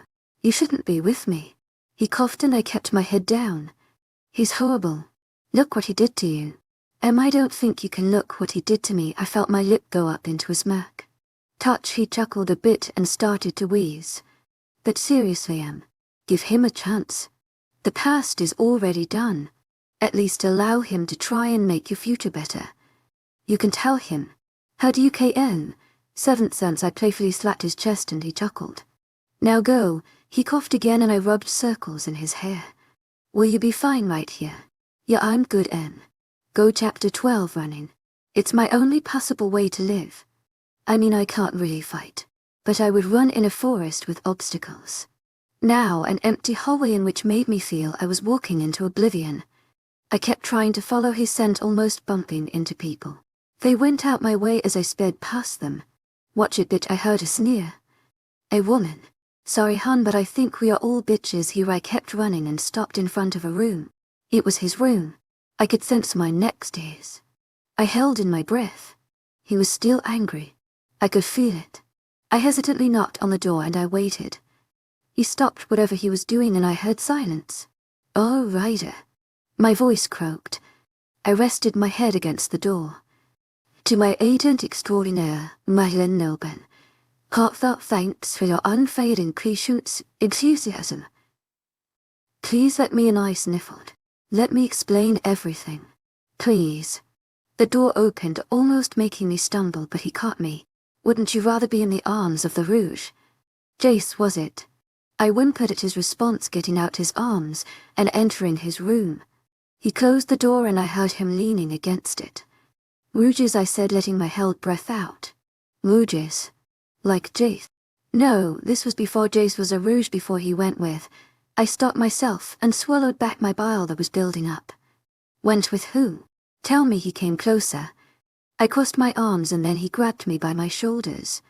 Tingles. As his father, I walked away from his grip, feeling a bit anxious. My back was turned to him. My stepfather, I finished. I heard him sigh in relief and my head tilted to him. He was born Rouge, where he met his mate in my pack. Then what happened to her? I took a shaky breath. This is when I had my vision, where I could see everything. She was hanged for loving a Rouge. A disgrace to the pack. I felt him move closer to me, only to make me walk away and sit down on a bed. They made you witness that, didn't they? Me and Jace were tied to the hip. His father wasn't even there. He left his son with her. And her son had to watch me with him. It's one of the only memories of my sight I have. I felt tears streaming down my face from the memory. This was before Alpha Carson. His father was in rain, so do not blame him. He grunted at my response and I felt the bed dip next to me. Carry on, he whispered. I gripped the bed sheets under me as streams came down. My dad died in a war against the Rouges not long after, and my mother met him. They started to date but kept it in secret. I gulped. Eventually people thought that Jace and I were mates and took pity on me. They eventually led to the bullying. Hence the bruises that never really healed on my hip. I felt a hand on my thigh. I tilted my head up. If you don't feel like continuing, you don't have to. You should get some rest. I nodded, and he wiped away a tear from my face with his soft hand. I leaned into his touch and sighed in content. What are we? I mean, you my mate, but you hate me. You beat me around others, and alone you're sweet. My voice came out raspy, probably because of the tenseness in my throat. I don't know. He got up from his position, meaning he had to pull away. I immediately felt cold. You are staying here tonight. I don't want you out of my sight, he growled. I bit my lip, nodding. Now stay here, I have to deal with your rouge. I grabbed his arm before he could leave, keeping my head down. Please. Please don't hurt him, he snorted. Please, I beg. He pulled away and walked out the door. I lay back in the sheets, and his smell immediately went around me. I sighed again and curled up into a ball, pulling he covers over me. I felt calm in this scent. I eventually found sleep. Come on, little slut. Beg for me to stop. I kept my mouth closed and eyes wide open as I felt him kick me. I heard a few cracks, and eventually he stopped getting out of my view. I let out my breath and regretted it, feeling pain near my stomach. He came back into view with a whip in hand. Beg. A crack went through the air, and then my scream. Where's my mom? She should be here. Please, before I can finish, another sharp pain raced across my back. Doll, please. Street, I screamed again, feeling the whip on my skin. I couldn't hear you. He went out of view again. N, mother will leave you. W, when I tell her. He crouched down low in front of me, the memory seeming to reel. How could you tell her what you saw me do if you can't see? He quizzed. I looked at him in utter confusion. My 14-year-old self didn't know that what she saw will be her last. He came closer, and unspiked whip went across my cheek. Sure enough, gonna leave a scar. No, please. Please, no. No. I won't tell, I won't. You won't be able to tell anyway. Say bye, Emerald, I screamed, feeling the scars on my eye sting, and someone was shaking me by my shoulders. To my agent extraordinaire, Madeleine Nolban, heartfelt thanks for your unfailing patience, enthusiasm. To my agent extraordinaire, Madeleine Nolban, heartfelt thanks for your unfailing patience, enthusiasm. I tried kicking out of whoever was holding me, screaming. It's me. I stopped and sniffed the air, smelling Dylan's scent. Dylan, I cut him off, and he sighed. To my agent extraordinaire, Madeleine Nolban, heartfelt thanks for your unfailing patience, enthusiasm. It's wider. I felt tears streaming down my face as he pulled me into his bare chest, allowing me to cry my eyes out. Or at least what's left of them. Chapter 13, Ryder, is she okay? Did she tell you? Without even thinking, I grabbed him off the couch, throwing him to the ground. He groaned, and I kicked at his stomach. I know enough to know your father is a disgrace. I kicked at him again, and he scrunched up, still groaning in pain. Fair enough, Carter, my voice boomed in my head. To my agent extraordinaire, Madeleine Nolban, heartfelt thanks for your unfailing patience, enthusiasm. What do you need? He responded within seconds. Rouge in my office. Bring him back to his cell in going to bed. Yes, Alpha. Good night, Alpha. I shut off the mind link and walked out my office, leaving the man curled up into a ball on the ground. I almost slammed the door walking out. I don't like him. We should have killed him when we first saw him holding our mate. Stupid wolf, why should we care about a man holding something that isn't even ours? She's ours, UFO. I grumbled, shutting him out. Dame gets annoying. I walked back to my room, still a bit tense from the situation. I should have made her tell me more so I know how to deal with this stuff. But you didn't. I thought I shut you out. Yet again, sadly unable to get rid of me. I walked inside my room and then stopped for a moment. She was there. Her face seemed calm for once. To my agent extraordinaire, Madeleine Nolban, heartfelt thanks for your unfailing patience, enthusiasm. Normally, whenever I was around, her face would scrunch up and stare into oblivion with fear. I took a deep sigh. What is she doing to me? One moment I see her as nothing, then the next. To my agent extraordinaire, Madeleine Nolban, heartfelt thanks for your unfailing patience, enthusiasm. Déjà vu hit me, and I grumbled. I think I've been asking this question the day she got here. I cannot let her affect me. I mustn't be seen as weak. I can't. I'm a fucking alpha. A stupid girl cannot make me bow down at every command as I see the rest of the men in my pack of mates. I slid off my shirt and pants and climbed underneath the covers. And I stared at her. That's all I could do. She laid there sleeping in my bed, and for some reason, that factor could not allow me to sleep. I gulped and turned my back from her, shutting off the lamp light and staring at wall, till I fell asleep. I felt someone kick at my side and my eyes flew open. My instincts kicked in and I looked at Emerald. She was scrunching up, her face twisting and tears running down her cheeks. She was sweating, and seemed to be fighting with herself. Dial please street, oh God. Please don't tell me she's having a fucking nightmare. I groaned, feeling a slash of pain on my back. I gripped the sheets, trying not to scream out. Please. Please, no. No, no. I won't tell, I won't. She was beginning to yell in pain. I felt as if a knife went across my cheek. I gripped it and grunted. I have to get her up. I have to. Another pain. But worse. My eyes stung, feeling like they were burning off. I roared, sitting up, and started to shake her by the shoulders. To my agent extraordinaire, Madeleine Nolben, heartfelt thanks for your unfailing patience, enthusiasm. To my agent extraordinaire, Madeleine Nolben, heartfelt thanks for your unfailing patience, enthusiasm. She went to kick me, making me dodge. She screamed, "It's me, it's..." I began, and she sniffed the air. Dill and I frowned as the pain went away and sighed. To my agent extraordinaire, Madeleine Nolben, heartfelt thanks for your unfailing patience, enthusiasm. It's Ryder, I mumbled. She was a mess. She looked like she just went to war. Dane took over, pulling her into my bare chest, and she grabbed onto me. Crying. No, not crying. Sobbing like there was no tomorrow. I unconsciously began to stroke her hair, and her sobbing turned into soft sniffles. Who? I want to name. Dane's voice was stern. She seemed to notice it. Jarl, her lips seemed to quiver at his name. I held her hand, rubbing circles on the knuckles with my thumb. Who is Jarl? Is he Jace's father?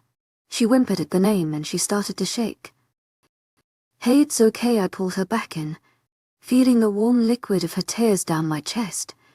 Why, you're bleeding, she muttered. I felt her warm hand on my cheek, and it stung, making me clench my teeth. I'm fine, Emerald, my voice stern. Was it from my nightmare? Is that why you got it?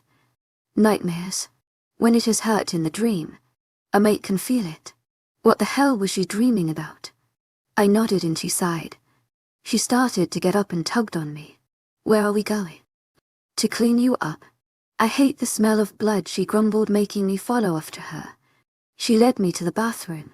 Sit, she commanded, making my wolf, as whipped as he would be, sitting down on the countertop. I watched her as she went underneath me and reaching into the bottom cabinet. Which way is the first aid kit? She questioned. To the left, it should be towards the front in a book. She shuffled around and then she stopped. A face of hurt washed over. To my agent extraordinaire, Madeleine Nolben, heartfelt thanks for your unfailing patience, enthusiasm. I said, and she gulped. If you want to hide your condoms, put them somewhere else, she said, and my throat closed up. Fuck. She came back up with the first aid kit and I looked down. But that's okay. All men need their whores every once in a while, right? To suffice their needs. I growled lowly and she just stood there. The box opened and then she felt around looking for something. I heard something open and the cloth was applied to my cheek, making it sting. I growled and my hand grabbed her wrist. What are you doing? The wound has to be cleaned. It shouldn't scar because it was a stupid nightmare, she seemed to grumble and continued. That's when I noticed her cheek. The same cheek that was bleeding for me. In that dream.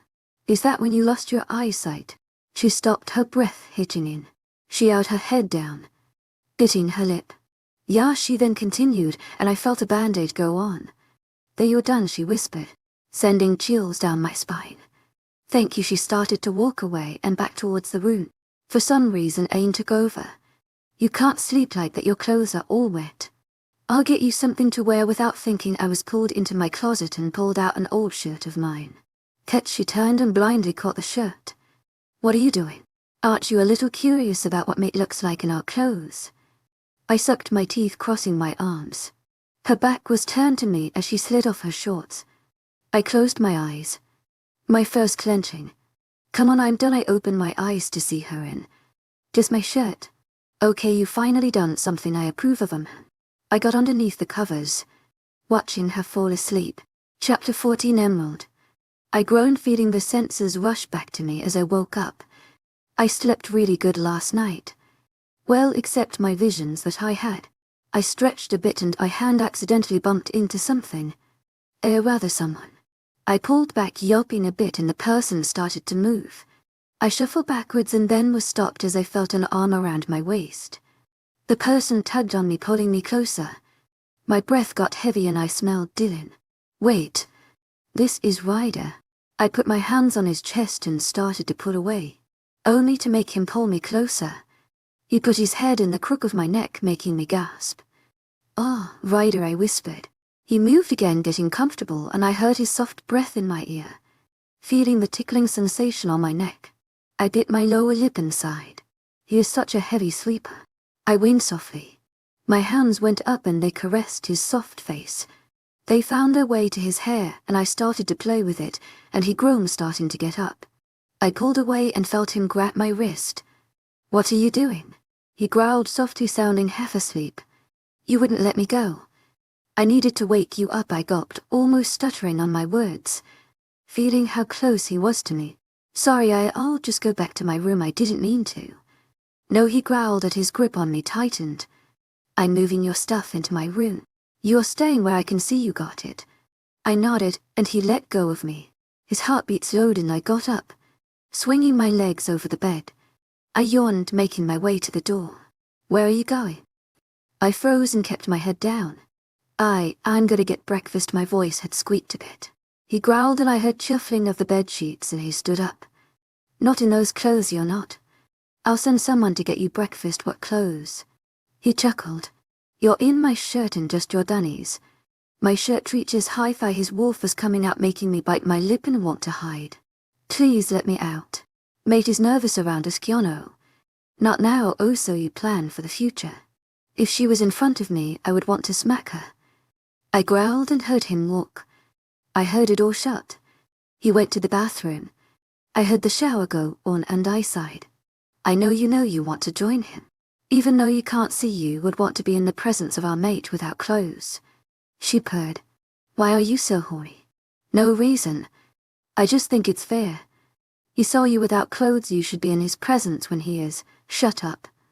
I walked to the bed, sitting back on it and rubbing circles on my temples. I heard him curse and my head shot up. I shuffled over to the bathroom door. "To my agent extraordinaire, Mylan Nilben. Heartfelt thanks for your unfading patience, enthusiasm." "Are you okay?" I heard the shower go off and he groaned. "I forgot my towel." "It's on the bed." Do you want me to get it?" It was maybe a few seconds until I got a response. Yes, his voice was low. I went back over to the bed, searching for the towel. I managed to grab it and steadily walked back to the bathroom. He opened the door and my face immediately turned red. "Why, your towel!" I squeaked out, making him grunt. He snatched it out by hands and then walked past me. Approval rate over infinity. Kel was jumping around, making me mentally groan. Ryder went through a drawer and I heard him getting dressed. He then stopped for a moment, his heart rate slowing. It was like that for a few minutes. "To my agent extraordinaire, Mylan Nilben. Heartfelt thanks for your unfading patience, enthusiasm." "Everything okay?" He didn't respond at first. Then he let out a curse and rushed. I then felt a piece of clothing hit me in the face. "Put this on. We need to go now." I felt around, feeling it was sweatpants, and slightly blushed. "What's wrong?" I said, slipping into them and pulling the waistband. Someone near the borders of the pack was murdered. There seems to be rouge activity. I stifled a gasp and then he grabbed my wrist, pulling on me. I stopped dead in my tracks. "I don't think I can go with you." Emerald, don't be stubborn, we need to go. Now his grip tightened, making me whimper as he led me through the pack house. I almost tripped a few times, catching myself, trying to keep up with his movements. OCM on. I then felt him pick me up bridal style, making me shriek, and he started to run. He cut me down. I slapped him on his bare chest and he grunted, mumbling something. I sniffed the air as he put me down, smelling wolves. They all seemed to be of a heart that rank. Then blood. I whimpered, smelling it, and a man approached us. To my agent extraordinaire, Madeleine Nilbel. Heartfelt thanks for your unfailing patience, enthusiasm. June Anderson. She had a mate, Nurse Anderson, and 2 kids. No one survived except the toddler. It seemed as if the Rouges were present. There was a note left by the adult's and eldest son's body. I heard a piece of paper being snatched away from the man's hand and into riders who read it. The gleaming shade of green, the shallow shade of red, for soon poor Emerald will be dead. I froze. Is the note signed? I whispered a bit. My voice small. Ryder growled. J. C. Emerald, who is that? I want to know now. I whimpered again and my head was low. J. Earth's father, your stepfather. I nodded, feeling tears stream down my face. The man who spoke through his letters in riddles. Chapter 15. This is a threat against this pack. The Rouges have killed our own and sent a message to another pack member stating their death date. I yelped a bit as Ryder slammed his hands down on the table. He had called his allied alphas for a meeting and they came within the day. I'm sorry, Alpha Ryder, as much as we would, it is against our contract to help protect wanted members. I say give her to them before anyone else gets hurt. Her rank isn't that strong in your pack anyways. She's useless. I don't know the man's name. Nor did I know he's sent due to the fact at least 5 more cents were there. I kept my head down and heard Ryder growl. Do not call her useless. Whimpers were heard in the room as his wolf threatened to come out. The fact that she is a lower rank rider ain't gonna have to agree with Alpha Alaric, another stern voice said. I felt my throat close up as the tears threatened to fall. Ryder took a shaky breath as I sensed him running a hand through his hair. I'm sorry, Ryder, but there is nothing we could really do. Another voice. Softer one. It's fine, I just got her. Just can you excuse yourselves, I have to talk to Emerald. He sounded winded at this point. I heard cheers scrape the ground as everyone got up. Their footsteps leaving the room. The door slammed shut and then I heard a click. I don't know why you didn't just tell them I was your mate. He stayed silent. I got up and sniffed the air, making me way over to where he was. Why? You can trust me. My voice came out raspy and he took another shaky breath. I don't think I can, he growled. He then started to walk away, leaving me to frown. Something's wrong. I can sense it in your tone. He went stiff. I focused on my hearing. Nothing is wrong. His heart rate went up a bit. You're lying, he growled out, and I heard something crash. I flinched a bit. Something like glass was thrown my way. I stood still and I sensed he was starting to walk up to me. It wasn't even hesitant. Ouch, he kissed me. It wasn't soft either. Rushed rough. But he seemed to be pouring his feeling out. His hands found my waist and he pushed me up against the wall that was there.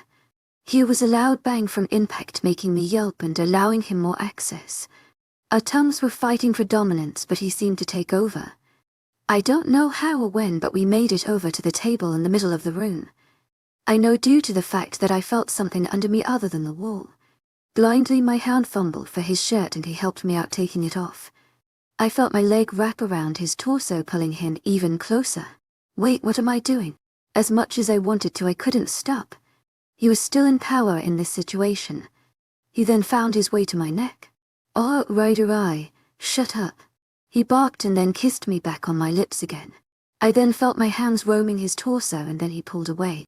I felt his stare on me, burning right through me. It was silent. What the hell was that? Just shut up. Do not mention this. He walked over somewhere and I heard him pick up something. Do not tell anyone this. He then made his way back over to me, or so God help me, do not remind me of this again. Got it. I whimpered and then nodded my head. Now get out. I nodded again and jumped off the desk and booked it to the door. I fumbled a bit trying to find the doorknob and unlocked it. Running down the hall, I felt someone grab my arm and then I shrieked. Where do you think you're doing, runt? It was one of the alphas. I still need to talk to you, Ryder, you're a fucking idiot. Can you shut the hell up? I looked at the broken vase I threw earlier. I kicked down a chair and growled. You kiss her, then you tell her to forget about it and leave. You know, maybe if you weren't always nagging at me in my head, maybe I can actually fucking think straight. My voice rose and Dane went silent. Dane. Dane. Stupid wolf. Stupid emerald. Stupid Ryder. I'm the one that is fucking stupid. Language, when do you care? I sat down on the couch, putting my head in my hands. She needs to learn that I can't have a mate. At least, not yet. Father is coming for a visit. He always does. This time he actually sent me a decent voicemail. I got to get the shit cleaned up. To my agent extraordinaire, Madeleine Noble. Heartfelt thanks for your unfailing patience, enthusiasm. Yes, Alphys, and someone to clean my office right away. I shut it off and then walked out of my office. I went down the hallway, I saw Emerald run down, and then I heard voices. Rumors are true then. You've got a bounty over that pretty little head of yours then. What did you do, you bad girl? I heard Emerald yelp and then I peeked my head. Alpha Alaric along with Alpha Neck had her cornered. Please, I'm trying not to cause trouble. I just want to go to but I'm not letting you go anywhere. Maybe if you're good, I'll ask your Alpha to borrow you for a while. Alpha Neck spoke. Her head slanted down, trying not to feel their gaze they held on her. What do you think about that? We heard you guys in his office. Are you the pack slut? Is that why he wishes to protect you? Maybe that's why you have a bounty on your head. Someone didn't get their time. I'm no slut. She yelled out. Both men chuckled. Everly and I saw Ed. Chapter 16 Emerald. What do you think about that? We heard you guys in his office. Are you the pack slut? Is that why he wishes to protect you? Maybe that's why you have a bounty on your head. Someone didn't get their time. I'm no slut. I screamed out. The voices around me just reminding me of Jarl. The Alphys started to chuckle. I heard a low growling and I felt the presence of the Alphys back away from me. Sniffing the air, it was Ryder, but his scent was smelt more dirty. Like a wild animal. He must be in his wolf form. I yelped a bit, and the Alphys in front of me growled. Alpha Ryder, we have discussed and decided that this rouge could use our protection. The only requirement being she come with us. Their hearts slowed, and I slid down the wall, curling myself into a ball. Then a snap. Like a stick, only it was the snap of a bone. One of them screamed and the other attacked. All I could hear was snarling and snapping of bones, mixed with the smell of blood. In fear I scrambled back into a corner and hearing crashes. Then to thumps. Bodies that hit the ground while the smell of the blood grew. I stiffened, only hearing their faint heartbeats. He did this, all by himself, without a breath. I felt my heart rate quicken as I heard low growling come closer. I backed up into the wall, making me yelp, and the wolf was standing in front of me. I felt its breath on my face. Blood. Its breath had the smell on it. I was frozen. Dead.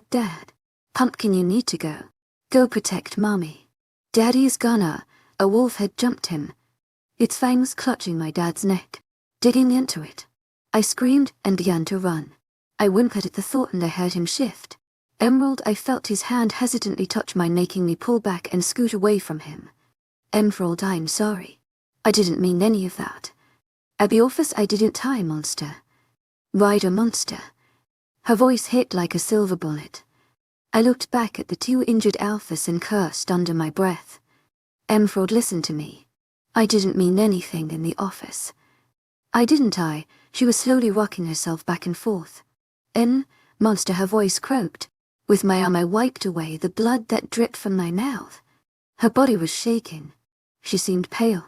Sweat was forming in her forehead. Emmy, I'm not a monster, don't call me that. She screamed and stared to sob. My eyebrows knotted together. She's impossible. How the hell do I even? Allow me, no, wait. Too late. Dane took over my body and he sat down next to her. Am I a monster to you? She nodded and went away from his touch. Then allow me to talk to KYA.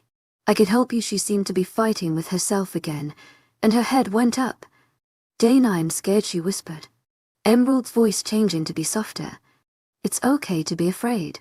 I didn't like the way those men touched you, and I have to protect what's mine," he growled a bit at the end. His hand had cupped her soft cheek and she leaned in at the touch now. "I'm sorry if I scared you.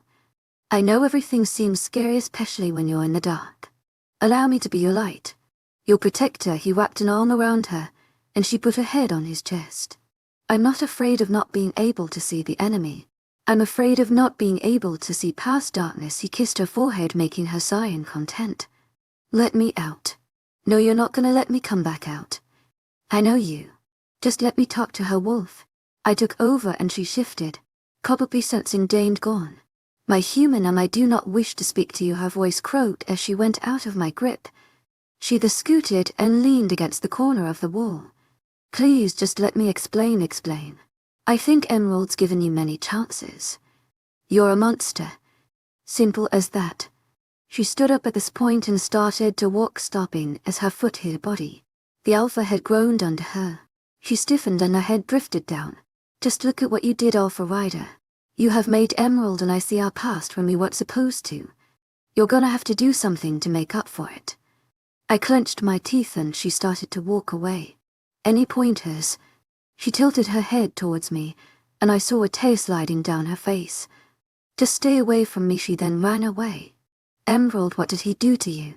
Ray asked as I walked into her room, slamming the door. "I don't wish to talk about it," I grumbled and found my way over to the bed where she seemed to be sitting. "Come here." I felt her hand on my back and she embraced me. We stayed there for a bit and I lay back against the headboard. "He's a monster, and he knows it." Chapter 17, Rider, so no one can read Braille. "She's gonna have to read it." I shook my head, running a hand through my hair. "We'll find someone who can't translate. Surely someone in this pack knows Braille." The pack warrior stared at me in fear, hesitating. "Alpha W, we've never had a B blind person in this pack, and no one has been exposed to their writing either." "Then why are you still here? Send someone to go and find someone that can read Braille." He yelped and ran out of the room. I stared at the letter written with Braille letters and grumbled under my breath. "This better not be that jar guy." "Hey, about that. Emerald didn't tell us everything." "And how do you know that?" I kinda talked to KYA when you guys were sleeping. By the way, KYA said I have to make you sleep on the couch. But it's my room. Just listen for once, geesh." I groaned and then stared back at the note. It was dust shaded to dots to me. I ran a hand over it, feeling the grooves. Someone then knocked on the door. "Come in." Then door opened and then one of my guards threw at a man. "To my agent extraordinaire, Madeline Nilben. Heartfelt thanks for your unfailing patience, enthusiasm." He seemed skinnier. He looked weak as he fell straight to the ground on his knees. "When's the last time you actually gave him water?" "Yesterday, sir." I nodded, dismissing the guard, and went over to my fridge. I pulled out a bottle of water and crouched down in front of him. I uncapped it. Here he looked up at me, his eyes red, and he had bags underneath them. He grabbed it and started to chug it down. "Slow down. Slow sips helps you." He listened, taking slow sips, and breathed out. "Why are you being nice?" I got up and grabbed the note from my desk and passed it to him. "Read," I commanded. His eyes narrowed at me as his fingers scanned the paper. Halfway through he stopped. "It's good that you didn't show my end this," I growled a bit. "Okay, jealous alpha, chill. What does the note say, Rouge?" His breath stopped a bit and he paused. "A bird has flight. The bee does too. But the wolf without sight is a wolf without life." He stopped, taking heavy breaths. "Like father, like daughter, I murder you, murder. At least that's what you did to your mother." His grip on the paper tightened. "When the clock strikes 2, you get a chance. When the clock strikes 3, you hang. Meet in the clearing, where son and like father almost met his end. I'd come alone, my dear daughter, till end." A growl emerged from my chest as he continued. "Farewell, Jay."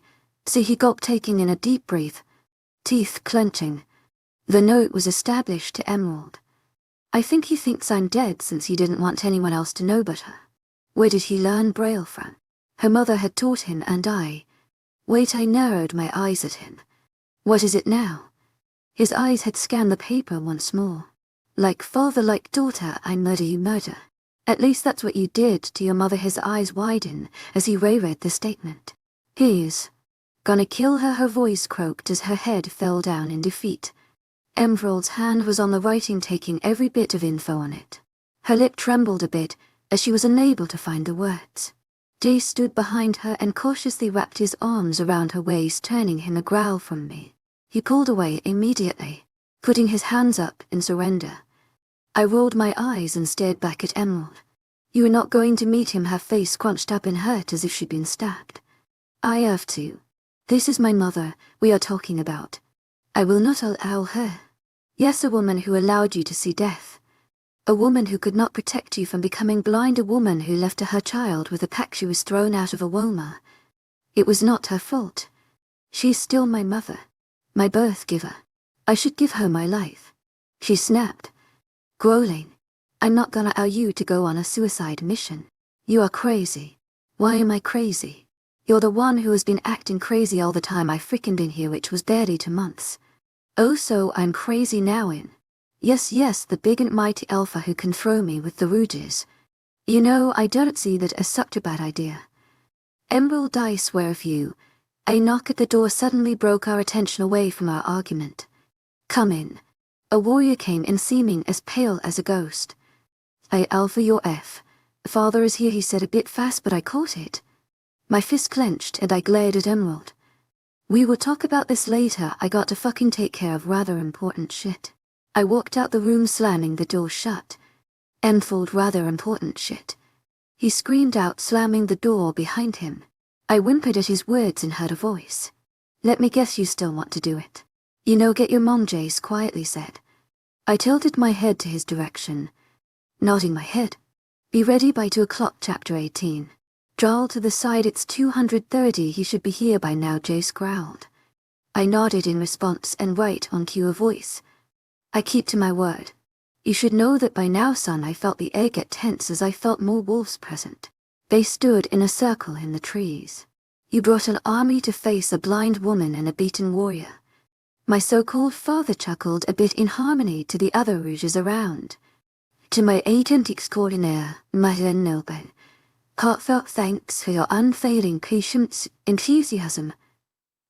I haven't come to attack you two. Why would I hurt my king? You did it all those years ago. Why stop now? I sensed him right in front of me. He chuckled more, and then I felt a hand on my cheek, stroking it. I heard Jace growling. Son, I thought you were on my side. We are family. You stopped being family the day Emerald went blind, Jace sneered. I heard Jaw growl in annoyance and sighed, taking a hand off my cheek. Anyways, the deal, yes. Where is my mother? I heard him walking and then he mumbled something. A new scent. Then a muffled scream. I clenched my teeth. Let her go. A deal. Have you not understood the letter I sent you, dear Emmy? Another muffled scream from her.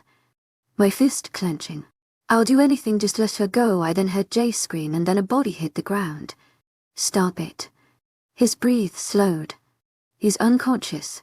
Like I said, only you are supposed to hear this, no one else. I heard them dragging him away and I bit my inner cheek. What is your deal, Jarl? My head jerked to the side as his hand came into contact with it, smacking me in the mouth.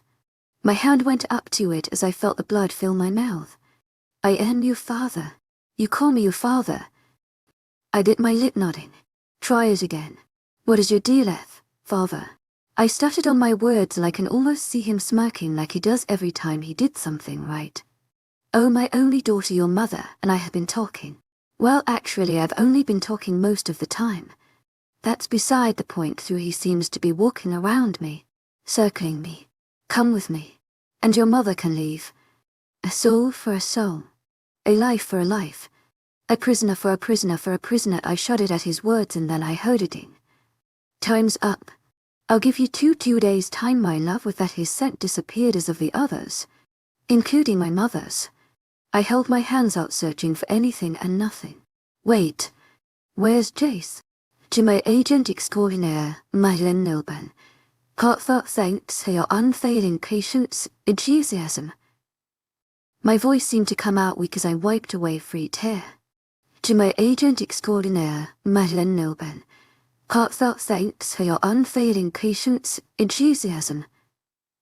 He's gone, KY whispered. At least he won't be starved or beaten. I wouldn't be too sure about that. Your mother is in custody. I gulped and then started to walk back. Do you even know where you're going? No, I don't. Helping would be nice though. Hey, you and me are blind. Jace led us. I sighed at her response and tried to follow our scents. I felt like I've been walking for hours, when it's been mere minutes. Eventually I did find my way back to the main pack area. I cheered a bit, in my mind, and started to walk towards where I think the pack house is. Not I could see it coming, but I bumped into someone. I stepped back, hearing them growl. Who are you? What are you doing on pack territory? The voice was rough and deep.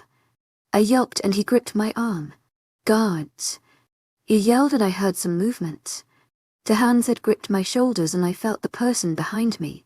Alpha Moon. What is the problem here? To my agent extraordinaire, Madeleine Nilban. Heartfelt thanks for your unfailing patience, enthusiasm. Wait, Moon. Oh, this Rouge had trespassed onto these lands. Knock her up. So this is just a misunderstanding, there is no misunderstanding. She is a Rouge and policy is to kill her or to lock her up and starve her. I whimpered his tone and then another voice. I immediately froze as the guard that held me in place left and I felt his presence behind me. Why did this Rouge has trespassed onto your territory? How can you allow this? Guards and trackers should be along the border making sure no one gets in. He yelled back, his tone aggressive and his grip on me tightened, making me wince. Then the grip loosened and then fell off of me. My hand went to the spot, rubbing it. She is with me. She is mine. Sorry. My prisoner, and I choose what I want to do with them. She could escape at any time, Ryder. You are a fool. No, for she is blind, so I let her wander since she has no sense of where she is going. I felt Ryder's hand wrap around my waist and pull me into him, my breath catch itself. His father hummed a bit and I felt his cold gaze on me. Not I can see his gaze. It's like a new fifth sense. I grew instead of my sense of sight. The sense of seeing things without seeing them. Do what you must, but I say you starve her, and with that he walked away. I let out a sigh of relief and then Ryder came close to my ear. Now kitten, where were you at the hours of 2 and 3? I gulped, feeling his hand tightened on my waist. Chapter 19. Mommy. I was staring to run towards the treehouse Jace had built with Daddy. I then felt someone grab me, lifting me up. I squealed and saw it was Daddy. Hey me, where are you going, pumpkin? Mommy is in the treehouse and Jace is trying to get up there. I need to protect me and Mommy's territory. But that is Jace and my territory. He corrected me, putting me down and running towards the treehouse. Mommy, watch out. I saw her and Jace running around as Jace was chasing her. That's when Daddy ran up, grabbing Mommy by her waist and lifting her up. She giggled and then out of nowhere Jace had tackled me. No fair. Get off of me. I was laying on my stomach as he was sitting on my back. You're a fatty. Uncle Mac. I got the beefsteak over the territory. Dad had repeated. He then chucked Mommy over the shoulder, carrying her to the pool. She shrieked as he threw her in. Newer. I screamed and then Jace had done the same thing. Emmy, you're the fatty. I hit at his back trying to let me go and he threw me into the pool as well. I felt someone's arms wrap around me and pulled me up. I looked into Mommy's eyes as they were filled with determination. Let's get our treehouse back, she said, and we both charged. I said stop. I snapped out of my thoughts, my senses of the present swarming back. I gasped, feeling a bit wobbly, and then someone stealing me. What the hell was that? Ryder's voice was rough and drained. Did you see that? I whispered and he growled, making me step away from him. He then took an aggressive step forward, grabbing the back of my neck and making me walk forward. Ryder, SDO, stop, you're hurting me. I whined. I felt us entering the pack house and people whispering and mumbling. This only made him want to go faster as we were basically at a fast-paced jog. I kept stumbling but his hold on me held me. I whined and then sent someone in front of us. Oh, Ryder. Ray, get out of my way. He growled back and I yelped at his tone. Her body seemed stiff and not frightened by his tone. Let go of Emerald before you do something stupid. Her voice came back calm and assuring. I felt him squeeze at the back of my neck more. She has told lies to me, sister. She must be punished. Ryder, I said, let go of her before you do something stupid. She seems to take a step forward. A cautious step. In an outrage, Ryder went forward, and then I heard a crash and Ray groaned. He pushed her into the wall. Ryder-ess, stop. I cried out. We walked into a new room and he pushed me inside. I heard the door slam shut and then he locked it. I tumbled back trying to get away, and he grabbed at me and pushed me against the wall. He trapped me in between his arms. I cowed and moved. His hot breath trailed down to my neck. This is your punishment for telling lies. For doing what you weren't supposed to. Disobeying my orders. His voice was sinister. I then felt something sharp go along my neck into my shoulder. I gasped, knowing what he was doing. Ryder, stop. Why, you're gonna regret this, yo. He's lost it. His teeth circled in one spot, and then his head went back a bit and he seemed to be observing something. Dylan is no more. You are not Dylan's, for you are mine. I screamed, feeling his teeth sink into my neck. It felt as if daggers went through my skin. He dug in deeper with his teeth and I cried out. My hands had found his head, trying to pull him back, but with one hand he got them both above my head. I felt his teeth go out of my skin and I felt drowsy. He let go of my hands and one found the bite mark. My hands, still shaking, touched it, and I felt the warm liquid. That's when I fell the floor. To my agent extraordinaire, Mylan Nilban.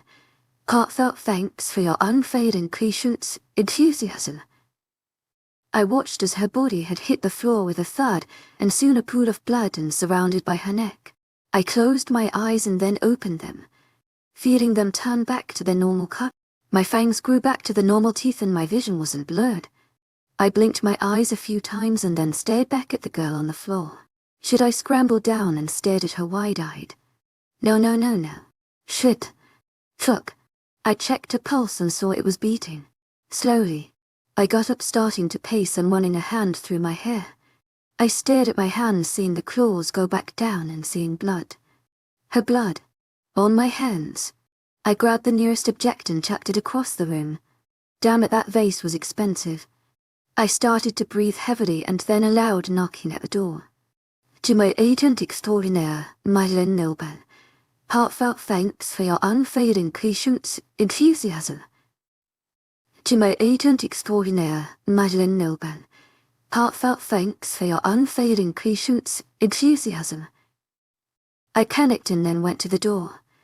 Opening it, it was a guard. He immediately tackled me, making me growl and grab him by the shoulder, chucking him over. With my back to the door, someone else had put me in a headlock. I heard more men come in as I tried to get out of their grip. They slammed me to the ground with my arms behind my back. Lock him in his cell, he needs to calm down, Carter.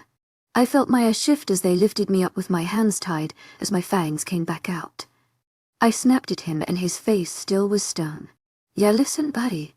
Go cool down, and can I get a doctor in here? His attention went to Emerald, and then to men had helped pick her up.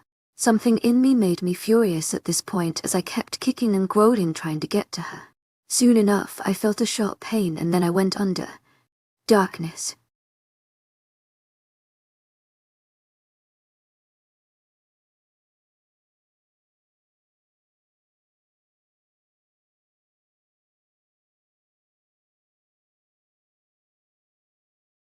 Imagine losing all your memories, waking up to a world you don't recognize, and the only name you remember is the one who betrayed you. I'm Emerald, a she-wolf who struggled back from the brink of death, and my story is filled with betrayal, love, loss, and rebirth. I was betrayed by my own kin, rescued by the one I loved, only to fall into the unknown danger again. In this tale, the truth often hides in the most unlikely places, and love, sometimes, becomes the greatest weakness. Join me as we unravel this mysterious journey of loyalty and betrayal. Chapter 20, Emerald. I felt like my shoulder was burning off. I groaned and was breathing heavily. Why, he acted strange around her. I'm such a bad sister, I had Ray's muffled voice from across the room. Where the hell am I? I know I'm out of bed. I kept sniffing around, smelling Ryder. I gasped, feeling shudders go down my body as I touched my shoulder. No. My breath went shaky as I sat up on the bed and put my whole palm on my right shoulder. I bit my lip as tears started to pour out. He marked us. Tia was confused on between the fact that she should be happy or angry. I sniffled and started to stop. Dylan is no more. You are not Dylan's for you're mine. His words seemed to be drilled into my mind. He took Dylan away from me. Dylan was gone.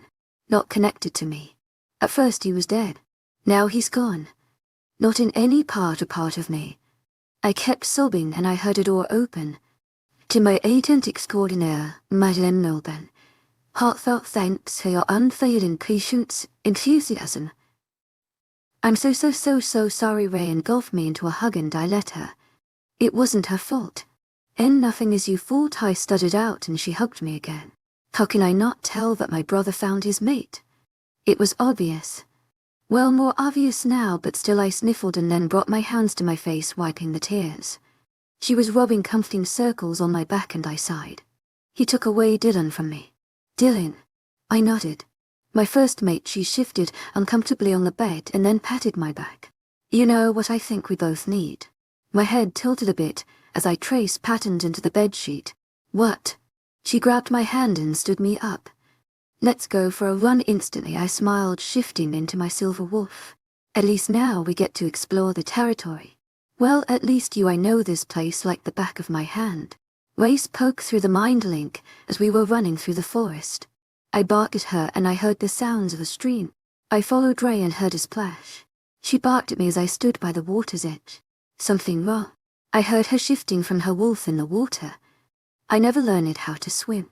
It's easy first shift human and then come in slowly. It's not that deep. I listened and shifting back to human and slowly made my way in. To my agent extraordinaire, Madeleine Milben. Heartfelt thanks for your unfailing patience, enthusiasm. First get a feel of the water and then keep kicking your legs to stay up. I actually learned to swim. It was great once I got the hang of it. Something happy that's happened in the last few weeks. We went back to the pack house and got dressed into clothes. Mate is trapped in cells. Q whimpered in my mind. He hurt us KYA, he deserves to be there, can we at least see him? He is to have a reason for marking us so early. Oh, maybe he really does low. Yeah, if he had all cared for us then he would have waited and not taken Dylan away from us. You still have the sash over your eyes. Fine, we will see him, but I'm done with this conversation. She cheered, making me groan, and I walked out of his room. What? He still had my stuff here. I made my way down the steps and as soon as I reached the bottom step someone pushed me down to the ground with a growl. I landed on my butt and groaned. Watch it runt. The woman screamed. I sniffed the air and smelled it was the same woman from before. About a week maybe I ran into her. Sorry about that, I whispered. Getting up and I felt her clutch at my collar of my shirt. You better be sorry. You need to watch where you're going.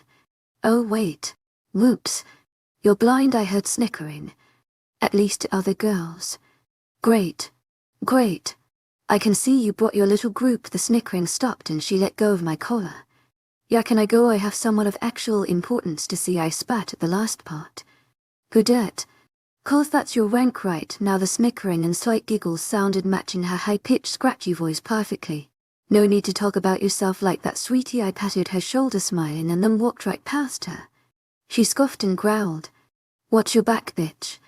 Like I said before, we are all bitches here. Riders. I just stared at the wall. I had a racquetball with me. My source of fucking entertainment. Bun, bun. Thump, bun. Bun, thump, wall. Hand, wall. Flood, hand. I heard a door open, making me tilt my head. It was a soft voice mixed with a rough one. Another door opened and she came out. Her head was down as she struggled to make her way over. I'm over here, my voice came out deep. She followed and then rested her hands against the bars. I only came because of KYA. She wouldn't leave me alone, Dane whimpered, and I put him to the side. So I'm guessing you want to see Dane then. You would rather not see me after I put you through hell. I already been to Hell Rider, and it's worse than you as it haunts my dreams. I leaned back on the wall and she sighed. I'm letting you out. You deserve another chance, and since I'm stuck with you now, best make it work. She motioned to her mark on her shoulder. I couldn't help but stare, but it's not like she could notice. What about my father? He's gotta be here for another week. If he catches us in your room together, I'll mask my scent and say I'm your pack whore, or whatever." She shrugged and I sighed. "But she isn't that fine. What about that little deal with your father?" She frowned at my response and cleared her throat. "I only have one day. Tomorrow I have to make a decision. You already have a decision. You are not going. I'm sorry for your loss. Straightforward. You know he took Jace too. And I stand here thinking he's got it better with his dad. But then I think he's not. Because my mother is tied up. Alone somewhere. We will discuss this tomorrow then if she means so much to you. Right now I really just want to get out." She smirked a bit and then opened the cell door. It was open all this time, you know. OCM on. Chapter 21. Emerald. "Just hold me and keep close to me," he whispered into my ear. I gulped nervously, intertwining my hand with his. They had received a new note. We seemed to be walking to his office and then a door opened. New scents came into contact and then someone ran up to us. "It's written in Braille again." I reached out as the woman handed me the note. I ran my hands across it. "When night meets sun, where sun comes to end, the time will come. To meet amends no later than 545, so try again. You be wise in your decision like an old fisherman. Singed M.S." I traced my hand across the words and gulped. "And my mom," he sighed next to me, seeming frustrated. "Listen to me. I want 7 warriors in the trees. Mask your scents. I will be there and your beta will stay here to keep Alpha Moon in check."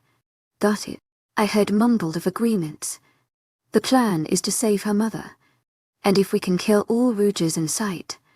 But I want the leader alive." People were agreeing with "yes sirs," and simply making grunting noises. "Great. Get ready, we leave right before sunset." "Alpha, where are we even going?" "The lake that can see the sunset by the west border. That's where he wants us. Now go." People shuffled around and went by me. I bit my lip again and felt him wrap an arm across my shoulders as the door closed. I sensed him in front of me. "My little gem. Everything will be fine. There is no need to be worried, Dane." I went back, but he kept me in place. "I know, Gem Dane," I breathed out. His hands went to my waist and tugged me closer. "You are a gem. A hard outer layer. Hard to find. One of a kind." His hand found a loose strand of my hair and put it behind my ear. I took a shaky breath and my hand shot up as he was about to pull back. I grabbed his hand, not he hesitated. "I want Ryder Dane. I need to help my mother." "I don't need this right now. Why do you even want to help her?" "She knew you were getting abused by her boyfriend. Why?" "She's my mother as much as I want to rip her throat out. She brought me into this world. She's about 50 of me. I have to give her some credit. It's the first time that you ask for Ryder and not me. Why is that?" He rested his chin on my shoulder. "I need to help my mother now. Maybe you can come out later."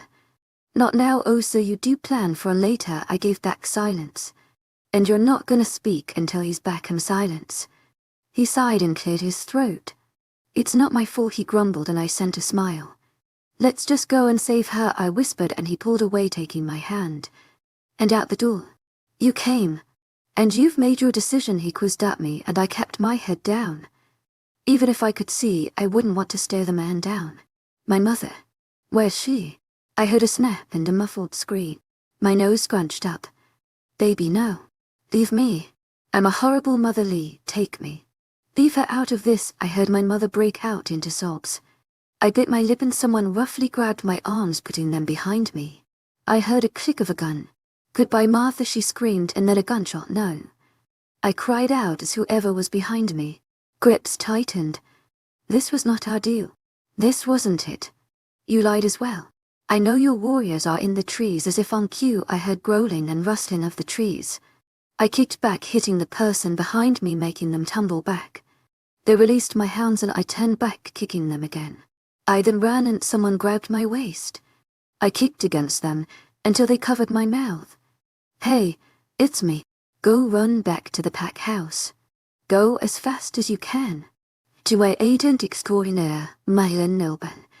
Heartfelt thanks for your unfading patience, enthusiasm." I sighed in relief. "And my mother. He killed my mother." I went to squirm out of his grip and he held me. "Pack house now." He yelled back. I gulped back the pain in my throat, and he let me go, allowing me to run. Wait. I don't know where I'm going. Blindly, I put my hands out, searching where to go. Emerald duck. I ducked down, had a swoosh. I then began to run, going God knows where. Someone grabbed me, making me scream. I felt something cold on my neck, and the battlefield grew quiet. I struggled as the person held my hair, pulling it back, and held the cold object to my neck. Look what the cut dragged in. His voice was low as he whispered into my ear. I yelped, feeling his grip on my tightened. Let her go, or I'll rip you to shreds. I felt the sharp object being pulled closer to my neck as Jarl tugged me closer to him. Is this your mate, daughter? He's so protective. His breath went down to my neck, making me whimper. I heard hesitant footsteps go closer, and the blade was pressed firmly. Did he notice the mark? It was as if he was starting at it for eternity. Another step, Alpha, and your Luna is dead silence. The pack members went to go, mumbling as Ryder growled. How dare you? You took the life of an innocent. Your love to what? To her, to little girl. What a coward to pick on someone who is of lower age and in fact blind, to which you have an upper advantage. What did she ever do to you? My eyebrows raised up and I gasped. December of 2002. My honeymoon, when I met my mate, chapter 22. Ryder, it wasn't my fault. It wasn't. Would you like to tell your mate, little Emmy? He pulled at her hair again, making her cry out and me take a step forward. To my agent extraordinaire, Madeleine Milben. Heartfelt thanks for your unfailing patience, enthusiasm. I stared at her as she whimpered. Speak, bitch.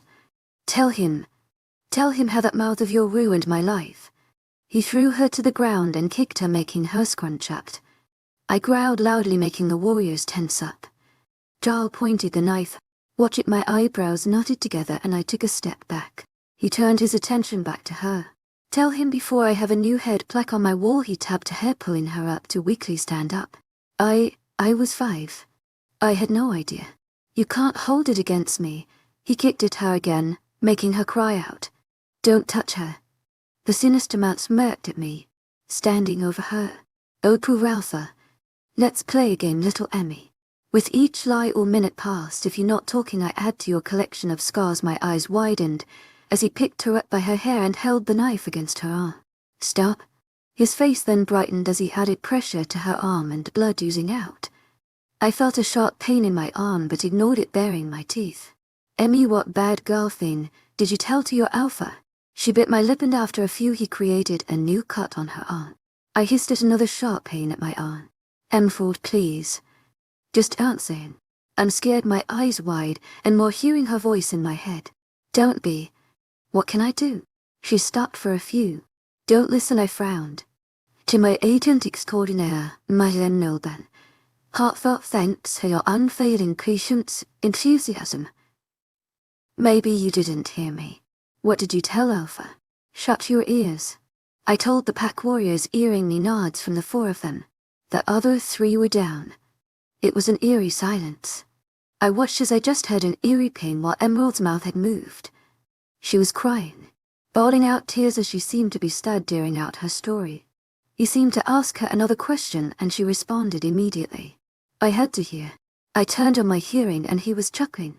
Doof girl. You know what good girl get to go do. He paused for a bit and the grin grew even more.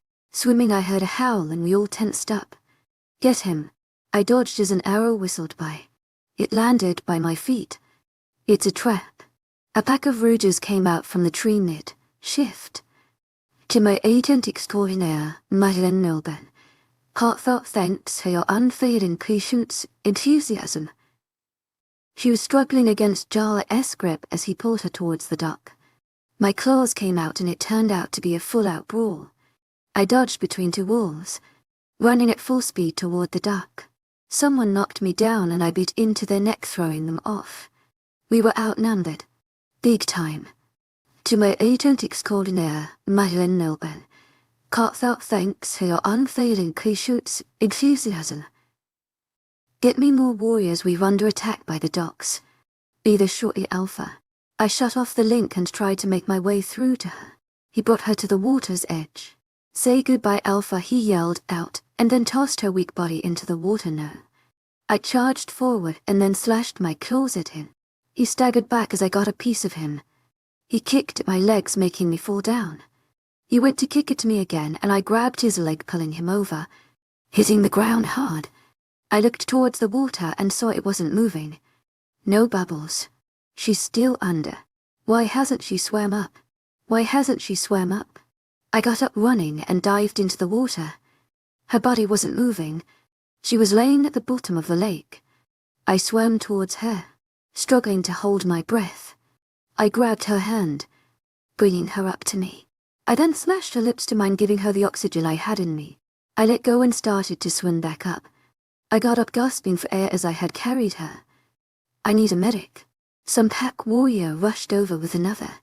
I gave an emerald and then another helped me up onto the dock. I coughed out a bit of water, feeling my insides burn. I looked around frantically. Where did that man go? The place was like a proper battlefield. Some of my pack were invited, but they'll live. He escaped, I groaned and rested against the ground, still trying to catch my breath. Alpha. I looked over at Hale and tilted my head. What? He looked white as a ghost. She's gone. Emerald, he threw me into the water. Like useless scrap. I tried kicking and swimming up, but my lessons with Radiant seemed to work. I screamed in the water, I kept sinking down. Unable to get up. That's when it got cold. I felt the mask on my face slip off and my head hit a rock below me. I couldn't breathe. I had no more oxygen. I can't die. I don't want to die. My eyes shot open. Open. I looked around. Everything was dark. I heard a muffled splash and looked up at the sight. I can see. It was a man. His face was scarred and his clothes ripped as he struggled to make his way to me. Who was he? Was he the angel that will take me to heaven? He grabbed at my hand and then pulled me towards him, bringing his mouth to mine.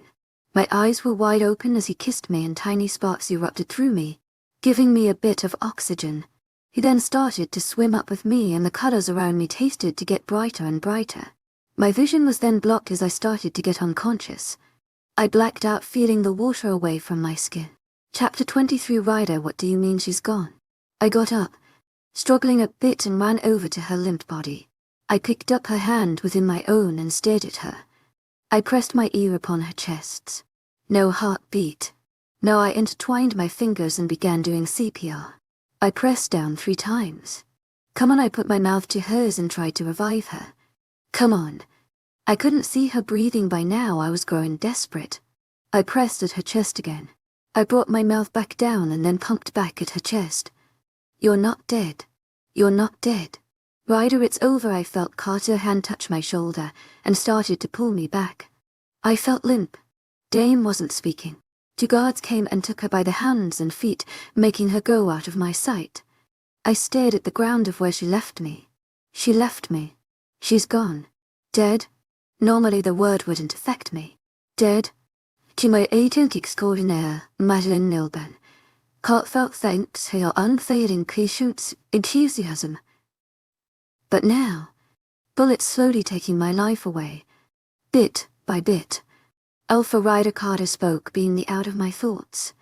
Something that ran down my cheek. A liquid. Something that actually hadn't happened in 17 years. I was crying. Carter came into view, and his eyes wide and seeing my face. Hey buddy, come on. Let it go, she was your Luna. I trailed off and he was up at this point. Say something. As I kept staring at the ground, I got up. She was your Luna. I was choking on my words. Everyone grew silent. I looked to the right and saw the 2 guards still holding her body. I walked over as they both passed her to me and I held her, my head down in defeat. Let's go. With that, everyone walked in silence back to the pack. They put her in a hospital bed. I couldn't process she was dead. I couldn't. How can I? The heart monitor was dead. A flatline. The pain bringing me to my thoughts. I heard the door open, but I didn't bother to look back. I felt someone's hand on my shoulder and tilted my head back. To my agent extraordinaire, Madeline Nilben. Heartfelt thanks for your unfailing patience, enthusiasm. It's been a week. You need to let go, Ray. You know I can't. I just can't. My voice came out low. I haven't slept. Shower door eaten in days. My eyes had bags under them. She was my friend, you know. You can't just sit here being all depressed for the rest of your life. I got up, sending the chair back, and held her arm in my hand, my claws threatening to come out. She was my mate. She died in my arms. She died because of me. I shouldn't have let her go. I shouldn't have been such a jerk, and I shouldn't have been such a jackass. I lost her. I lost her. I broke down, shaking violently. My eyes were blinded by tears as I felt her wrap her arms around me. I pulled her by her shirt, shedding tears that haven't been shed in years. I heard her sniffling suckles into my back. She laid her head on my chest and sniffled again. That day when she disappeared for an hour, you were outraged. You stopped father from noticing she was your mate. I caught you in the hallway, dragging her, because you loved her. You marked her because you loved her. My breath went shaky, and then with her hand, she lifted up my chin to meet her glossy eyes. No matter how much of a jerk you were, no matter how many times you've hurt her, and no matter how many times you've been stupid, you did it out of love, but she didn't know that. She hated me, she knew. I know she knew, because those nights when she came into my room and cried because of you. Girls don't cry for just any boy. They cry for the boys that hurt them, that they care about. My eyes left her gaze and went behind her as someone had knocked on the door. She got up from my lap and wiped away a tear from my cheek. She then made her way to the door and opened it. No voices. They seemed to be talking in a whisper. She turned to me, the light pouring into the dark room. To my agent extraordinaire, Moonlight ALL Blind, heartfelt thanks for your unfading patience, enthusiasm. There's been a gathering in front of the pack house. I raised a brow, getting up. My eyes squinted from the light. I ran a hand over my face and through my hair. It was a guard, one that I saw a week ago at the dock. To my agent extraordinaire, Moonlight ALL Blind, heartfelt thanks for your unfading patience, enthusiasm. You need to see this. His eyes were wild. I knitted my eyebrows together. I'm in the middle of something. Is this really important? He nodded, and I took one glance back at Emerald. I grunted and then followed him.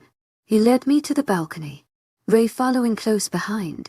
I opened the door and then my eyes went wide. Thousands of lanterns were lifted up into the sky. The night sky was made of thousands of these flying fires. What is this for? I felt my grip on the railing tightened, utterly confused at the sight. Today is Emerald's birthday.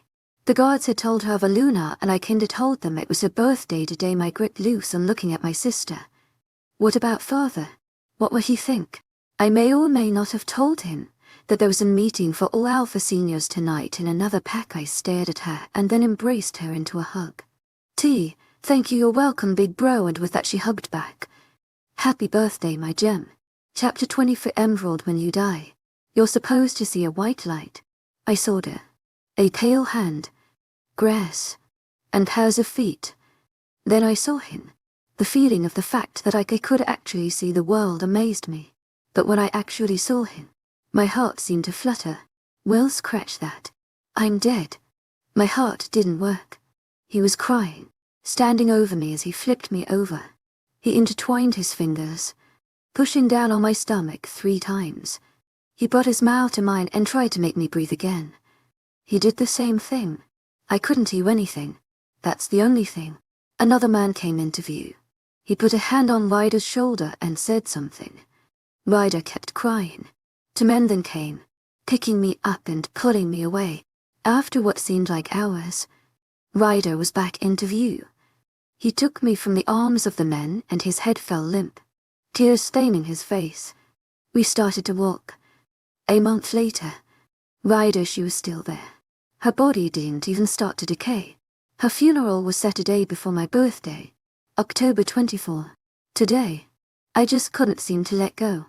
I walked out of her room, shutting the door quietly, and started to make my way to my room. I haven't been myself. I've been letting things go, not caring about anything that is happening. Ray's a bit worried about me, but who cares? The pack had been gloomy since the news that Emerald, their Luna, was dead.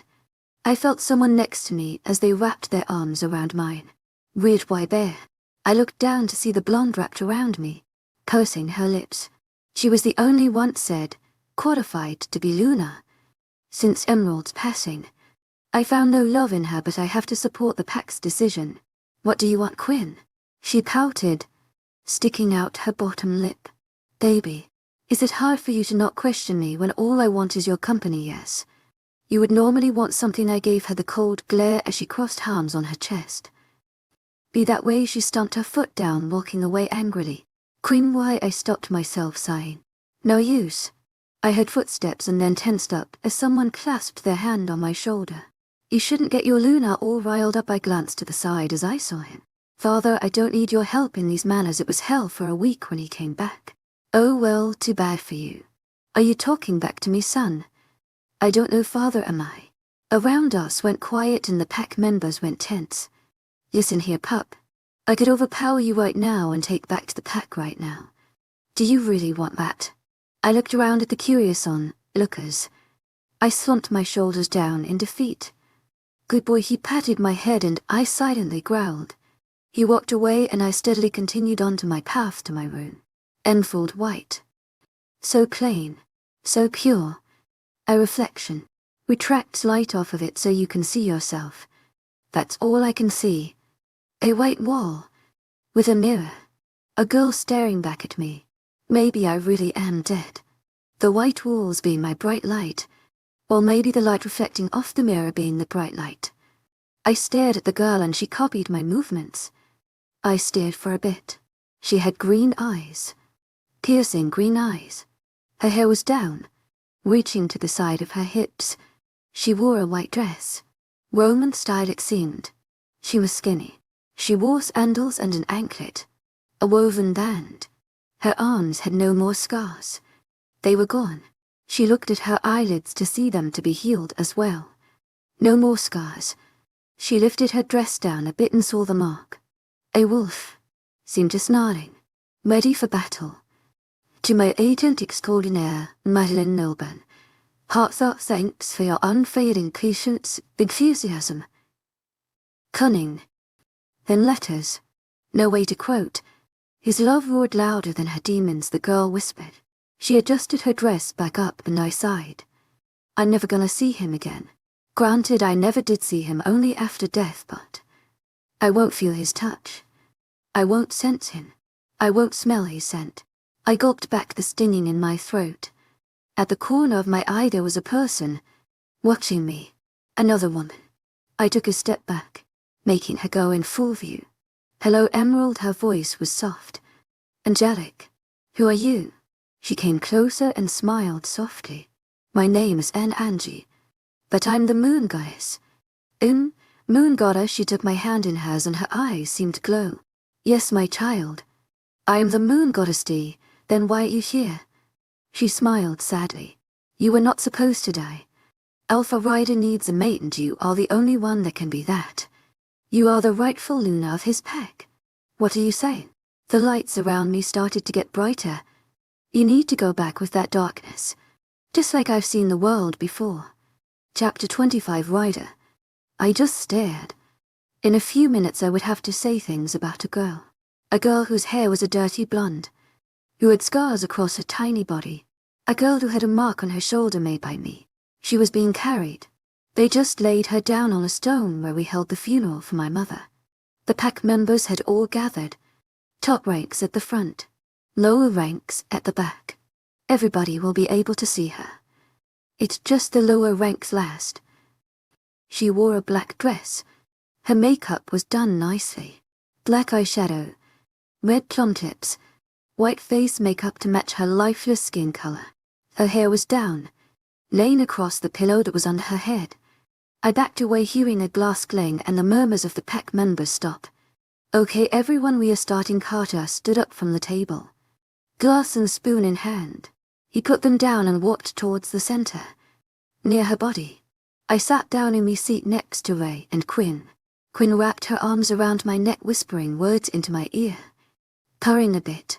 I didn't bother to listen as my eyes were in a trance with the girl laying on the stone. A month ago. Our Luna, Enfold Green, has died. Everyone was dead silent. I felt a sense of hurt in me and whimpered. She was drowned due to the lack of swimming knowledge and the fact she was stuck in the plant life under. She was killed by the Rouge alive丨. Everybody was whispering to each other. After a meeting with the other packs, they have all agreed that this means war. If one Rouge is seen on the territory on any pack, a war will be started. We are trying to find information about them, but that's beside the point. The morning of our Luna. We have a few speakers tonight. We are going by rank. So please welcome Alpha Rider. I got up slowly and everybody's heads were bowed. There is no crying, you are a man. You cry, you show weakness. I tried my best to stop crying my 7-year-old self. A towel slipped out and he brought back his hand, slapping me across the face. I stumbled a bit but stayed up. What the hell did I just say, Ryder? I'm sorry. And stopped stuttering. It shows weakness, I nodded, staring at the cold dead body of what once was my joyous mother. To my agent extraordinaire, Madeline Noble, heartfelt thanks for your unfailing patience, enthusiasm. Ryder, I was out of my trance again and looked over the pack. I looked back at Carter and he patted my back, going to sit down. I took a shaky breath into the microphone. I closed my eyes. To my agent extraordinaire, Madeline Noble, heartfelt thanks for your unfailing patience, enthusiasm. My gem, the shiniest rock in all of them. One of a kind. I stared down at the paper I had written before about was going to say. The words seemed foreign to me now. Gibberish.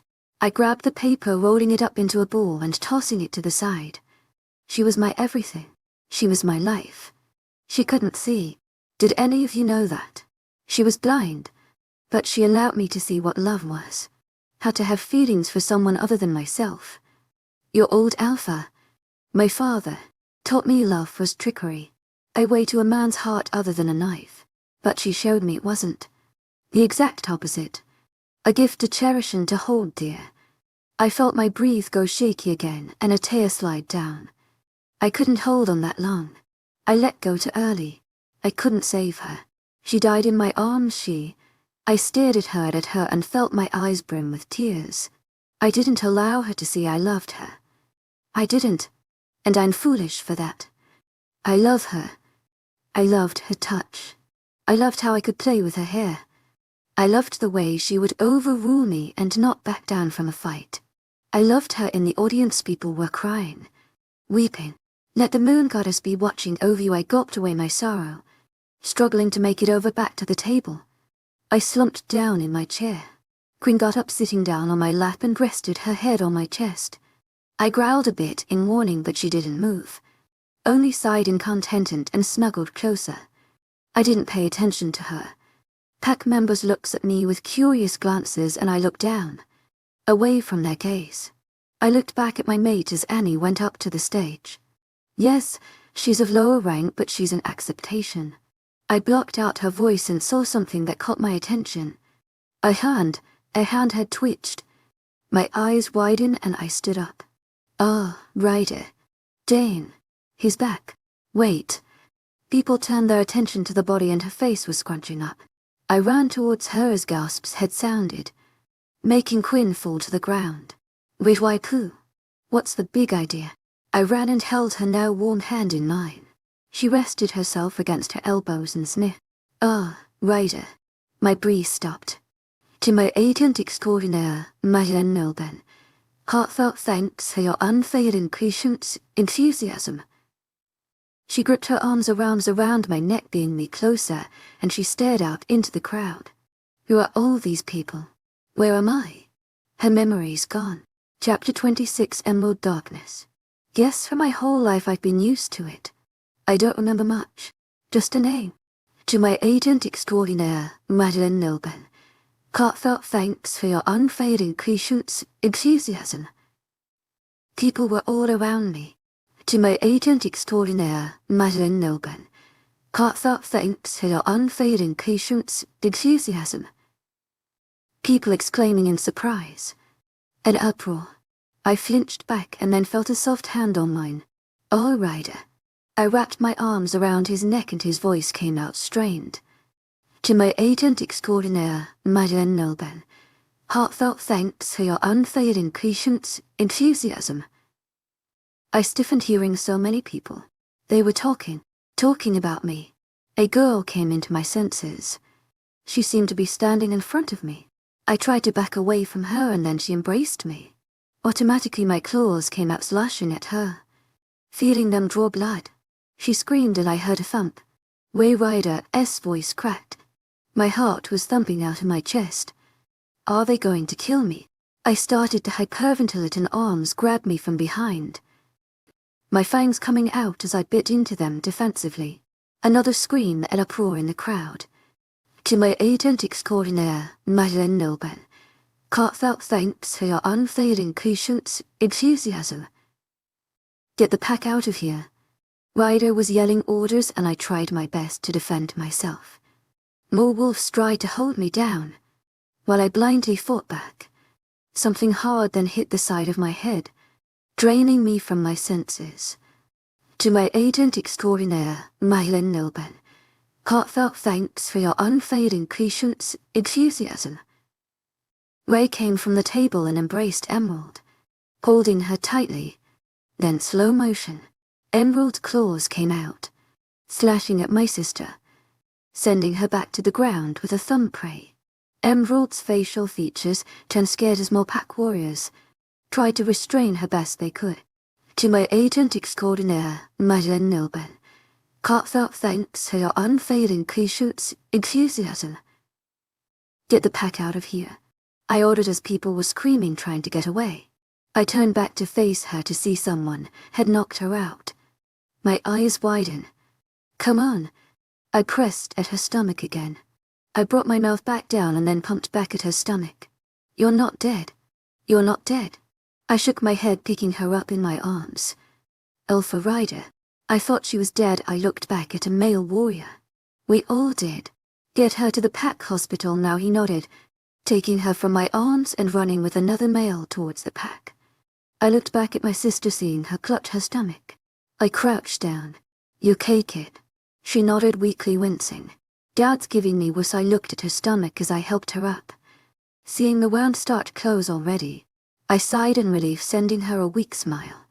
I'm going to epic. Go to your mate. Are you sure? How do you even explain why she's alive? I don't know. You have to ask her and mind leak me. I nodded, sprinting towards the hospital. I slammed open the door making Emerald jump up. I looked at the doctor as he was writing down on his clipboard. He glanced up at me with a grim look then back at his clipboard. Alpha Ryder, a word please. I glanced worryingly at Emerald and then nodded, slowly waking out. He came out closing the door behind him and sighed. Have you figured out what's happening to her? He rested a brow. Yes and no. I got bad news and good news. Good news first, he nodded looking at the clipboard. She's healthy. Most of her scars that she had before are gone and her body weight has improved than a few months ago.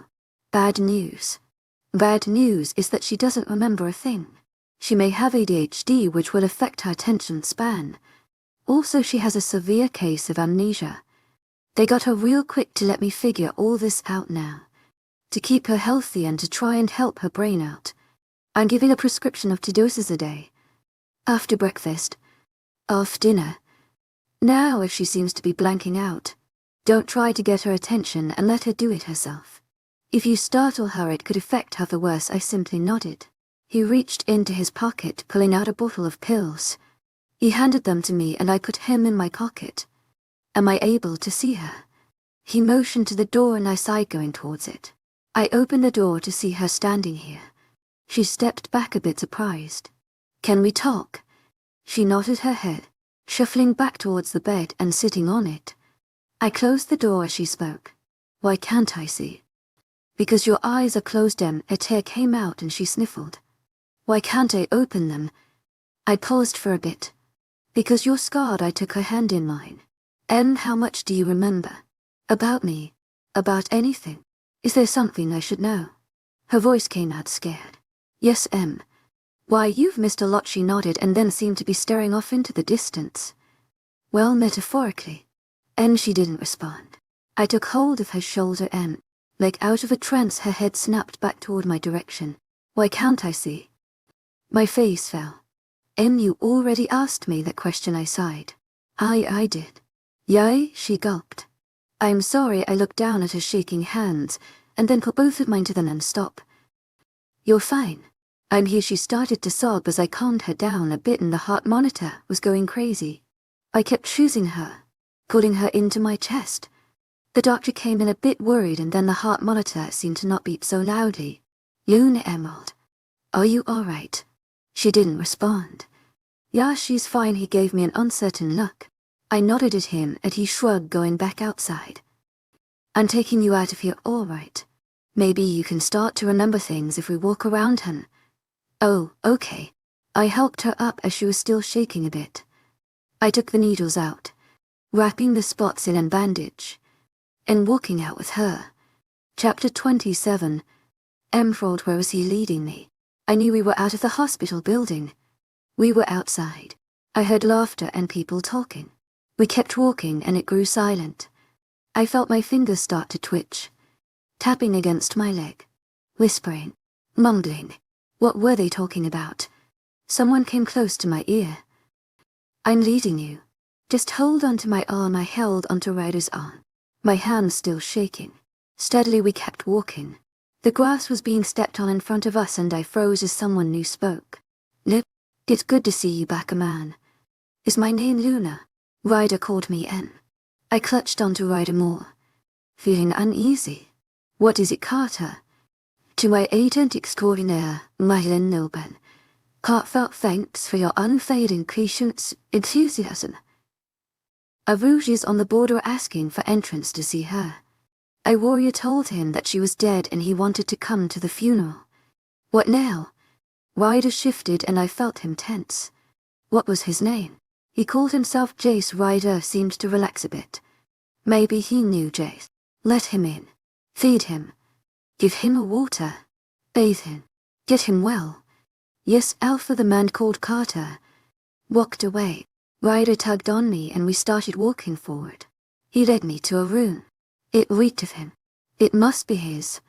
He closed the door and I unlatched myself from his arms, walking. I found my way to a windowsill and I sat down quickly, pretending to be able to stare out even though I couldn't see. Listen. Someone is coming here, okay? Do not hurt him. He is. Well, was your friend. He's here to see you're okay. I nodded softly, not turning my head back at him like I normally would. Out of the blue I felt his hand on my shoulder and I jumped a bit. He pulled back as if he touched fire. Sorry, I was shaking. I shivered up, putting my knees to my chest. He sighed as I felt his stare burn through me. Would it be better if I went? I tilted my head back and slowly nodded. He stepped away, towards where I remembered the door was, and stepped out, closing it softly. Silence.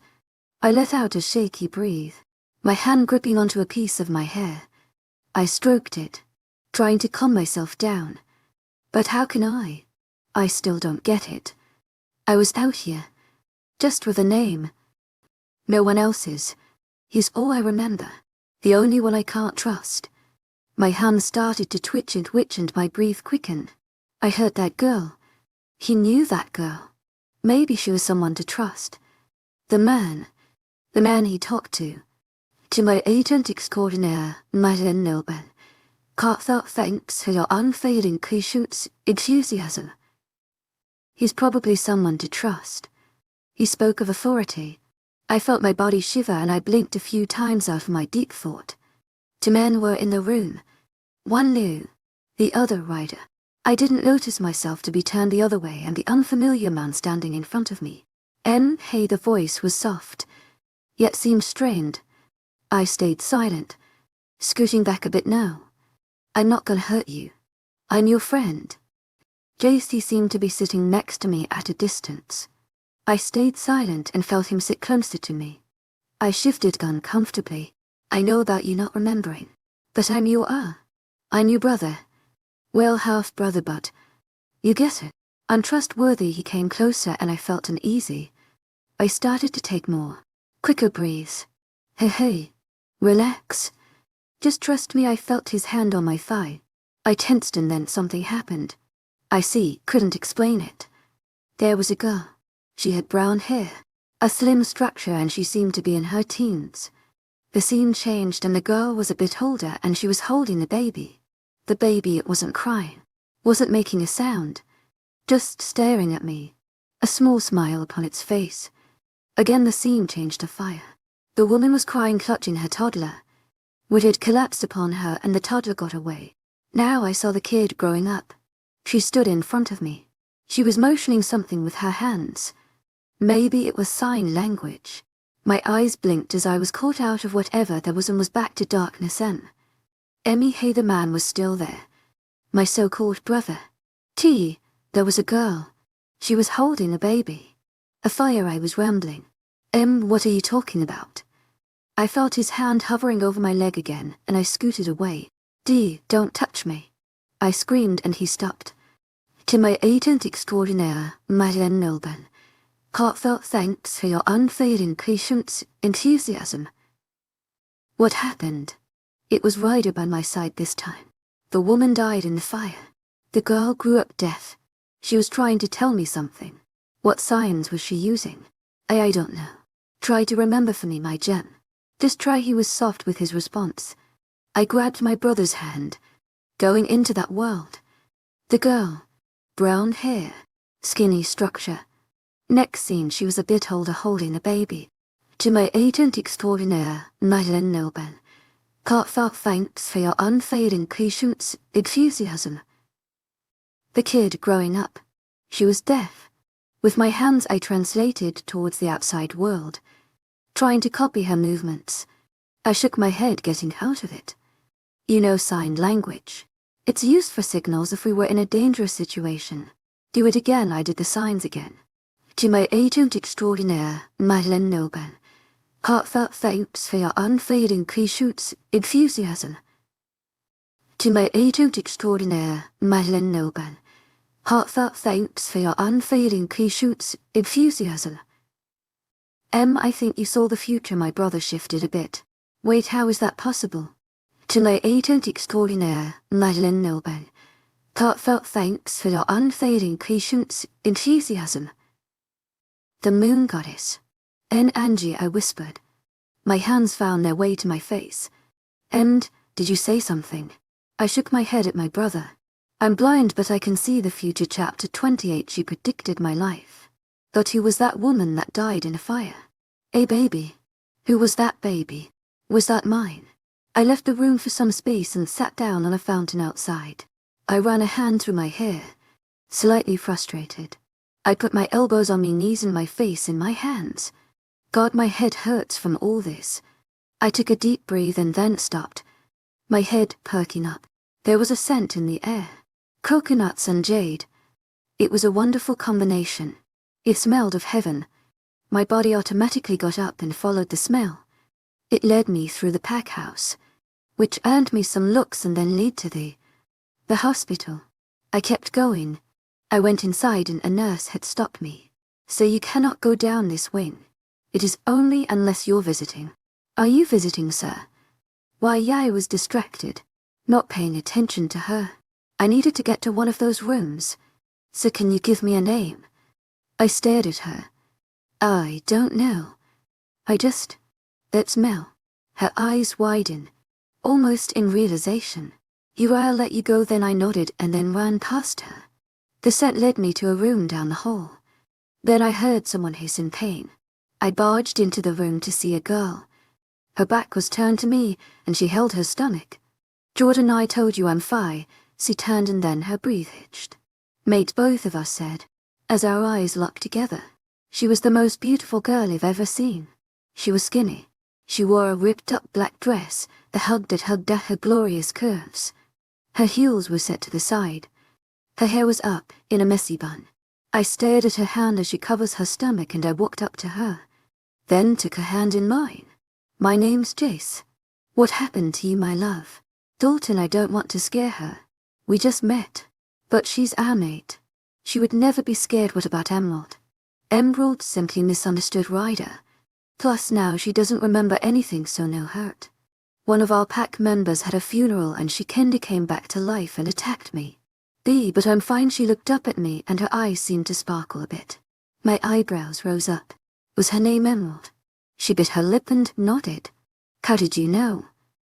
This is a perfect opportunity. I got close relations with the Alpha.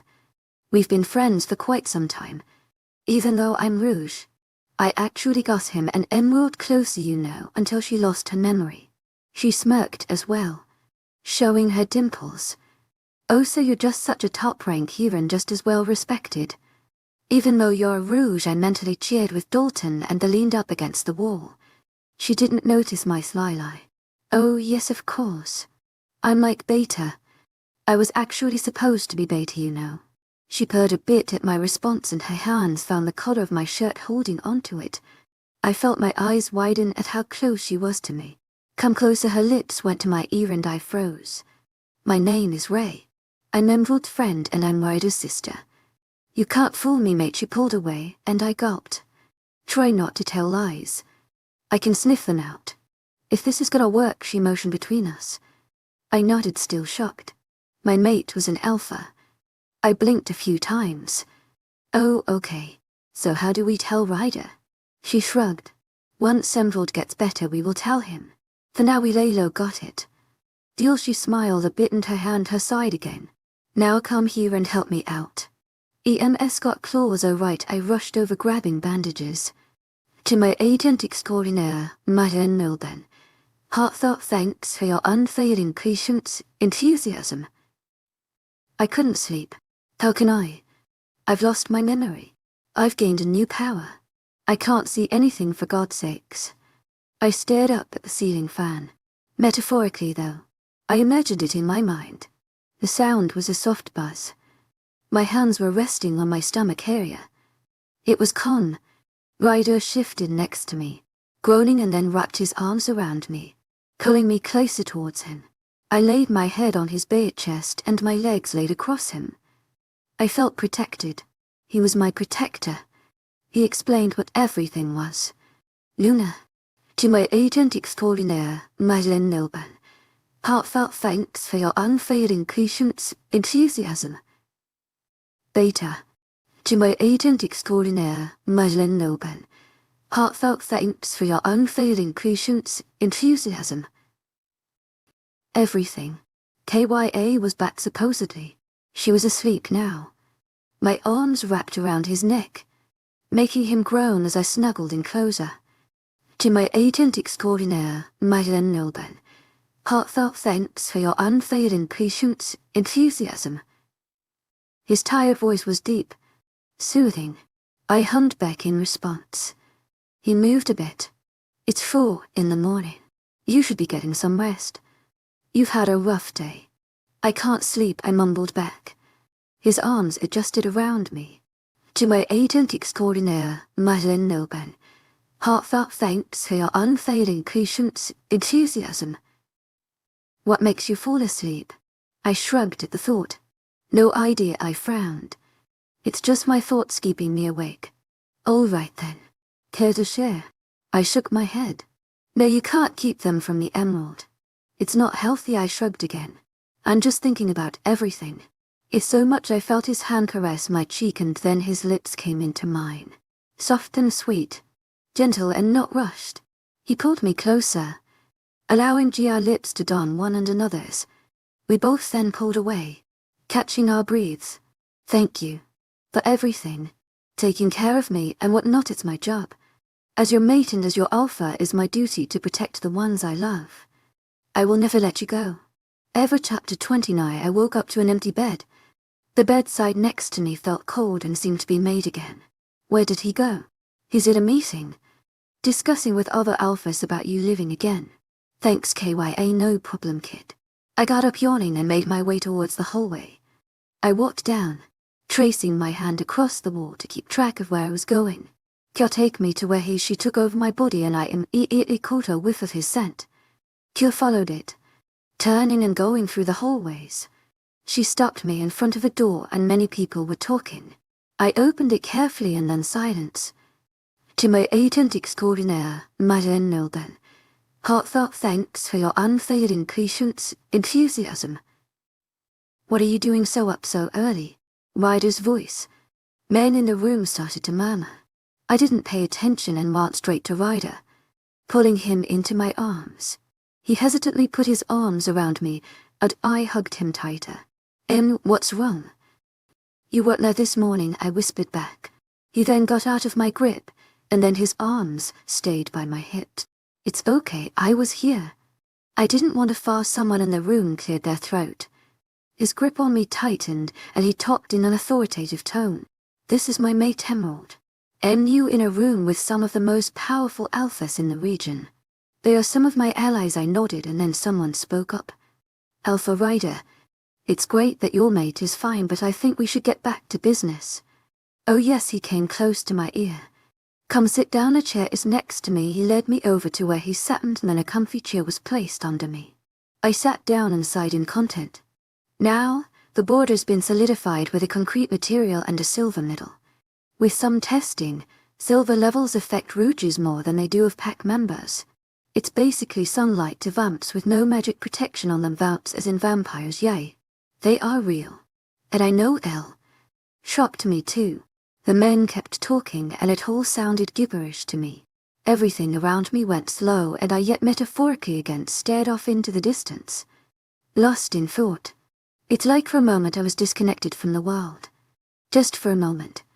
Then reality smacked me in the face as my heart seemed to be thumping out from my chest and sweat ran from my forehead. Someone was shaking me out of my trance. The meeting's over, I shook my head, and the world stopped going through slow motion. Oh, right, he picked up my hand in his and his face was close. Are you all right?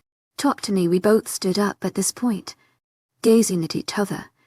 Well, I can't gaze at him. More like buried my head into his hard chest. I'm scared, Ryder. My thoughts haunt me. All of this is surreal for me. He picked up at my chin and then wiped away tears from my closed eyes. It's all right, Hen. I'm glad you're scared.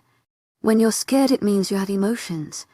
When you have emotions, it means you're human, and because you're human, you're alive. I stood, mouth gaped, speechless. It's all right, love. In your darkness, allow me to be your light. Your protector, Major. Déjà vu. I felt dizzy for a second and gripped onto Ryder's hand. I shook my head and then felt my throat sting. You okay, kid? I nodded. It felt like I just got majored déjà vu. I'm fine, he tensed up a bit. That's it. He then stared too. At a fast pace walked towards the door. Ryder, what is it? I know how to get your memory back. Stay here. He then ran out of the room. I sighed in defeat and sat down. Alpha Ryder, I don't think this is appropriate. A girl's voice shouted as he opened the door, pulling the girl inside. Ellie, just tell her something you already have told her. Please. She cleared her throat and I sensed her come closer to stand in front of me. Oh, okay. I don't know. It's hard to remember. Annie, try harder. Tell her something you know. Ryder, stop. You're being a monster. The room grew silent. I gulped down the bitterness in my throat and let out a breath. It's that feeling again. What is happening? Your memories are being triggered by things of the past. Rayleigh, where are you? I looked around the wooded area and then heard her giggling from above. I quickly climbed up, grabbing her, making her squeal. I got her. I brought her down from the tree and then went pouted. No fair. You better at game than me. I crouched down to her level and smiled. It's all right. One day, when I have a pup, a little girl or boy just like you, then you can beat them at this game all you want. All I want. All you want. When do they come? Well, it will take a few years because that's how long their flight is to Hero K. I'll wait then. I looked up, seeing two glowing eyes staring at me. It was him. Hey, L.A. Go back to he pack. I'll catch up later, okay? She nodded and ran towards the pack. I sighed and then a voice. I didn't know you wanted kids that quick, he purred. I felt his arms wrap around my waist and his chin rested on my shoulder. Who says I wanted them with you? I teased him and he growled in response. You're mine and only mine. Got it? Okay, mister. Possessive, he turned me around and my hands landed on his chest where he tightly held me by my waist. His eyes flickered to my lips and I cleared my throat. My eyes are up here, so I gazed up and he smiled. Of course they are. May I kiss you? I felt my heart race. I know we only known each other maybe a day or more, but I pulled him by the collar, smashing my lips to his. Chapter 30. Emerald. It's been a month. A month since I came back from the dead. A month since I began a new life. Oh, this month Friday I spent a lot of time together. My memories of him were almost fully back. We were getting normal again, but I feel as though my feelings have changed with him. We've kept it a secret, but he's been wanting to start a family. I didn't mind. Seeing a little him running around would be cute. Right now, I was with Annie. We were supposed to visit the children and the playground today. You know, Emerald, your scent has been a bit fragrant, hasn't it? She nudged me in my ribs and I chuckled softly at her. You could say that she went to retaliate, then turned to see kids fighting. Guys, be careful. Hey, Anthony. Stop fighting with Joe. Susan, put down your sister. Annie was running back and forth trying to get all the kids. I giggled hearing all the children laughing and their excited screams. After a few minutes she came back out of breath and sat next to me. Where's all the ungazer that assist with children? No idea. It drives me nuts. Maybe Alpha Rider has them doing something else. I nodded at her answer, and then heard heavy footsteps. Rider has requested you to allow me to escort you back to the pack house. I nodded, getting up. Duty calls. I'll see you later, Annie. See ya. By Jace I smiled and then grabbed onto the arm of my brother. He started to lead me away from her. We started walking and then I sniffed here. Why was he leading me away from the pack? Jace, you're leading me away from the pack house. You're mistaken. We're going the right way. Maybe it is in my mind. Where the hell are we going? I was just about to ask you the same question. Mind Link Rider. He's in distance. To my agent extraordinaire, Madeline Nilben. Heartfelt thanks for your unfading patience, enthusiasm. After a minute he answered. Hey how was your time with the kids? It was great, but you sent Jace to escort me. There was a pause. Emerald, where are you? I eyed a few minutes from the pack area. Jace is leading me away. Emerald, run. I didn't send anyone to get you. But he's my brother, why should I even rue it's a trap? Backing up and away from his grip. To my agent extraordinaire, Madeline Nilben. Heartfelt thanks for your unfailing patience, enthusiasm. What's wrong? Where are you taking me, Jace? I'm sorry, he whispered and kissed the top of my forehead. What did you do? My voice quivered. I then heard the rustling of trees. New scent came out, and I froze as I was surrounded. I thought I killed you, my daughter. Guess drowning isn't good enough for you. I gulped. Is this the guy Ryder told me about? The one who killed me? To my agent extraordinaire, Madeline Nilben. Heartfelt thanks for your unfailing patience, enthusiasm. How could you? I heard my killer chuckle waking near Jace. He is my son. The boy listens to me at my command. He snapped his fingers and I felt Jace walk over to me, putting his hands on my shoulders from behind me. But the thing is, I'm not the one who wants you. Not this time, Emerald. I'm merely a pawn in this. I backed up into Jace's chest, and he held me in place. Then who? Where should I? All you're going to do is mind link you, mate. I heard a howl and I felt my eyes sting as tears poured down my face. I hate you, Jace. You're a traitor. He moved one hand away and then I sensed it close to my neck. Don't hate me. I was forced to. I'm sorry, he whispered, and I stayed silent. Good night, my daughter. A sharp pain in my neck and my senses disappeared. Ryder, find him. Dead or alive, I don't care. He's given your Luna to the enemy. The pack warriors had howled, running out, and the pack was in a panic. Men going out to search for her while the woman tried to calm down their young. I walked out of the pack house and then Ray ran up to me. Ryder, what is happening? Jace had led Emerald to the enemy. He was a traitor all along. Her eyes widened and her breath hitched. There's no way. No, he couldn't. He was. She stepped back a bit and then gulped. What's wrong with you? Oh, I'm sad that Emerald was taken again. I'm gonna go with the search party, she said back quickly and then shifted to her wolf. Off with a sprint. I tilted my head. She's been acting weird. I shook my head of the thought. It must have been 30 minutes. My eyes landed on him. Immediately Dane started to get riled up, wanting to get out. With a fast pace I walked over to Jason, then took him the collar and punched him. He groaned and fell down to the floor. He stood on all fours and coughed out a red liquid. I gritted my teeth, kicking him back down to the floor. You bastard. I knew you were a traitor once you stepped foot in this place. I kicked at his side, hearing the crunch. Probably his bones. It's not my fault, I kicked at his face again. I'm done with you, but I snapped my fingers, and then some of the warriors that held him before started to beat him. No, stop. I turned to see Ray running out of the forest in just a shirt and underwear. Ryder, stop them. I pulled her away from trying to get them off of Jace. What the hell is the meaning of this, Ray? He traded my mate to the Rouges. I said don't hurt him. Her alpha came out and the warriors submitted. She ran over to him and she put his head on her lap. My eyes widen. Is this what you've been hiding from me? He's your mate, isn't he? My voice got low, my facial features softening.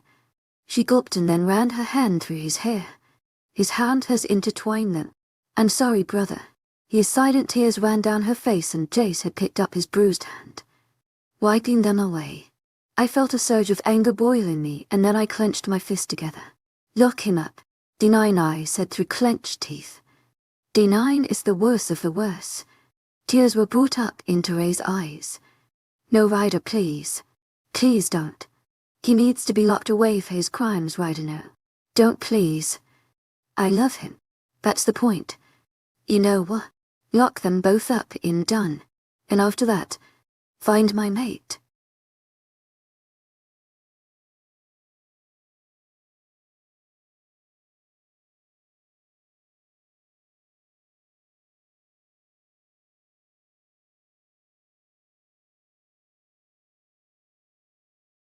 In the dark world where I was blind, I was forced to be mates with a vampire, who is my archenemy and the father of my child.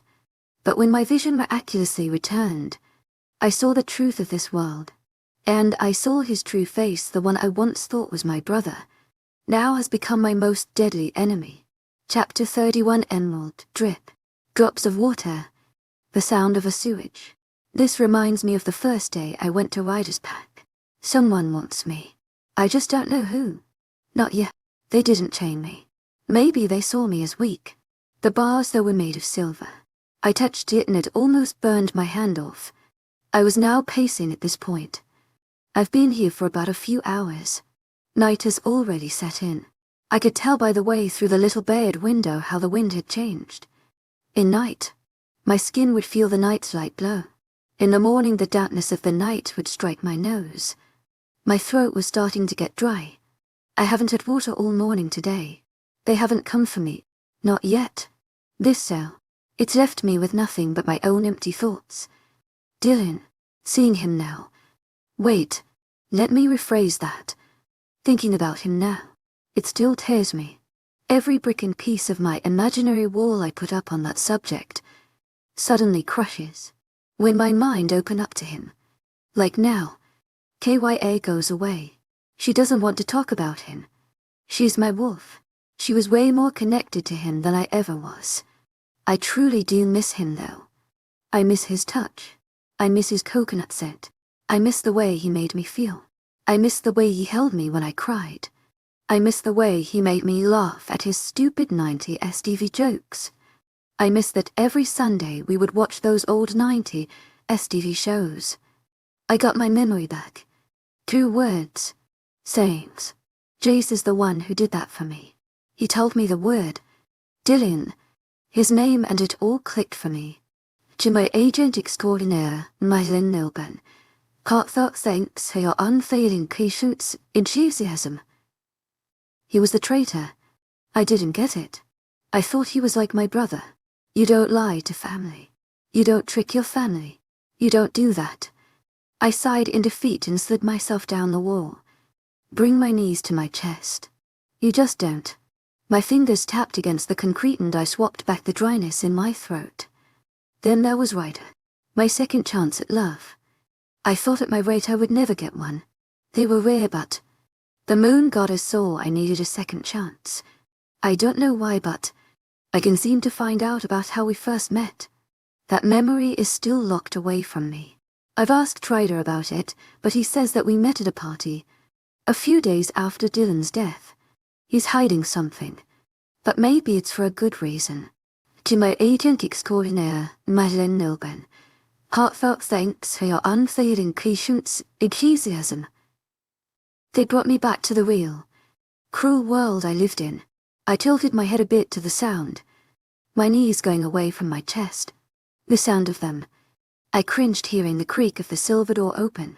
It's good to finally meet you, Emerald. The voice was sinister. It wasn't my father's voice. Maybe this is the man who he talked about. I stayed silent. I kept my head down, feeling his presence loom over me. Do you know who I am? He crouched down in front of me, and then I felt his cold hand pick up my chin. I gave him an emotionless face as he seemed to be studying me. Silence.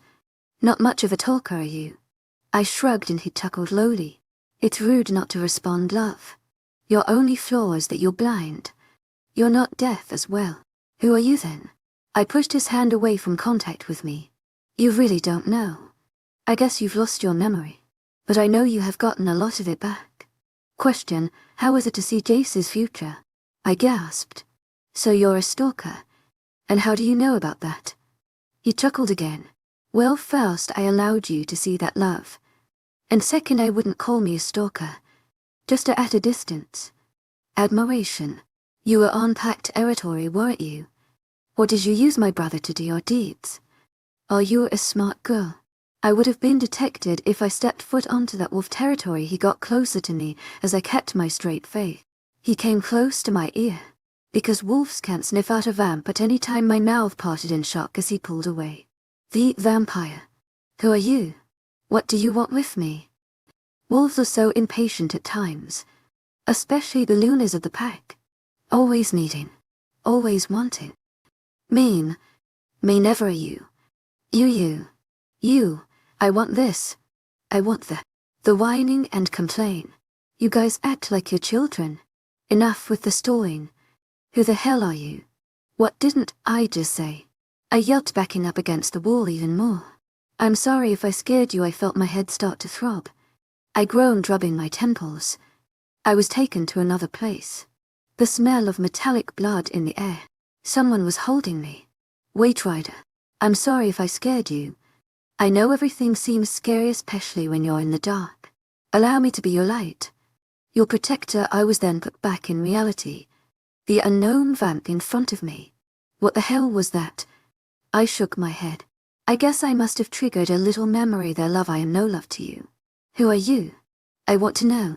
He sighed, and then I felt his cold hand trace over my right shoulder, where my mark stood imprinted. My name is Ramon. Ramon, I gasped. You have his last name. Why do you have his last name? Well, if you hadn't triggered that memory. And your mate supposedly dead brother. Chapter 32. Ryder ran a hand over my face, rubbing my temples. Why? So much crap is going on. Maybe I shouldn't have sent them both. Oh well. I'm already having Carter and my gamma interrogate him. Also keeping Ray at bay. I looked in the mirror of my bathroom, sighing. I was tired. Maybe some sleep would help. I groaned and made my back to my room. I slipped off my shirt and got on some sweatpants. I turned off the lights and found myself surrounded in her scent. It's only been a few hours and I'm dreading the fact I caught her in my arms. I held the pillow she had her head on and inhaled the scent, sending me to darkness. I was burning. The pain was unbearable. My body was sore and I couldn't move. My face scrunched up and my fist clutched. What the hell is happening? I started losing my breath, trying to catch it. My eyes flew open and went wide, searching around the room. My head was throbbing and my stomach turned. I ran straight for the bathroom, emptying the contents in the bowl. I threw up once more and it was blood. I threw up again and my head turned. The world spun and I gripped the side of the bowl. Then all of a sudden an unbearable pain struck in my stomach. I growled, gripping it, and fell to the floor. It hit me again, and by this time it was everything at once. I was shaking. I roared in pain, feared. What the fuck is going on? I groaned and then the door flew open. I couldn't keep my eyes open. I blinked lazily a few times and felt hands go onto my shoulders. To my agent extraordinaire, webnovel, heartfelt thanks for your unfading patience, enthusiasm. To my agent extraordinaire, webnovel, heartfelt thanks for your unfading patience, enthusiasm. Don't close your eyes. Whatever you do, don't shut them. My senses heightened and my eyes stung, letting me know they turned yellow. Must. Get her. Dame, what's going on? I stared to get up and then fell right back down. Carson holding me steady. Come on, let's get you back to bed. I already got Doc, he's on his way. I nodded and kept the rising bile, swallowing it back down. My breathing went shallow and I felt like passing out. I stumbled onto the bed and howled. The pain getting worse every second. My fangs had already come out and I was mid-shift. Someone new came into the room. It was Doc. Oh my, he rushed over and then put a hand on my forehead. He hissed, pulling back. It's like he's fire rail. What the heck is wrong with him? Earlier he was vomiting blood. I couldn't keep my eyes open. The pain was unbearable. It was like a wolfsbane drink, slowly eating away at your insides. I think something is happening to you, Luna. These are the symptoms of the mate bond starting to break away. My eyes widen. Get her. I started to get up and then gripped the dresser as I almost stumbled to the floor. I felt Carter hold me up to support me. I need to. Go, please. What the hell is happening to her, Ale? I glanced up, wiping away the sweat from my forehead. She's, well. He bit the inside of his cheek. Suddenly I gained some strength and ran out of Carter's arms, slamming the doctor into the wall behind him. He winced and a crack went up the wall. What is happening to my mate? Tell me, coward. He gritted his teeth and then narrowed his eyes. It's best not tell you or you will kill us all. Right now I need you to tell me who is doing this to her. I don't know who is here. Are you keeping something from me? My grip on him tightened. Carter moved behind me, and then Doc put up his hand. I have no idea who at her, or I would have already told you. My loyalties lie with you, Alpha. But no one outside the pack other than Jason Alpha Jarl would have information about Emerald. Jarl is working for someone. It has to be someone that is directed to you. Another pain. My grip on him loosened as I almost fell to the floor. I leaned against the wall and groaned, losing my grip on him. I don't know. Anyone could have took her. I've touched every pack. I ran towards the bathroom and pewed. Again. I felt weak. My hands started to shake. I don't know. I don't. Eventually everything went black. Pain overwhelming me. Emerald, he was done with me. Tu es agent extraordinaire, Madeleine Nilben. Heartfelt thanks for your unfading patience, enthusiasm. Done. I slowly rocked back and forth, my sanity taken. Something else taken. My throat was dry.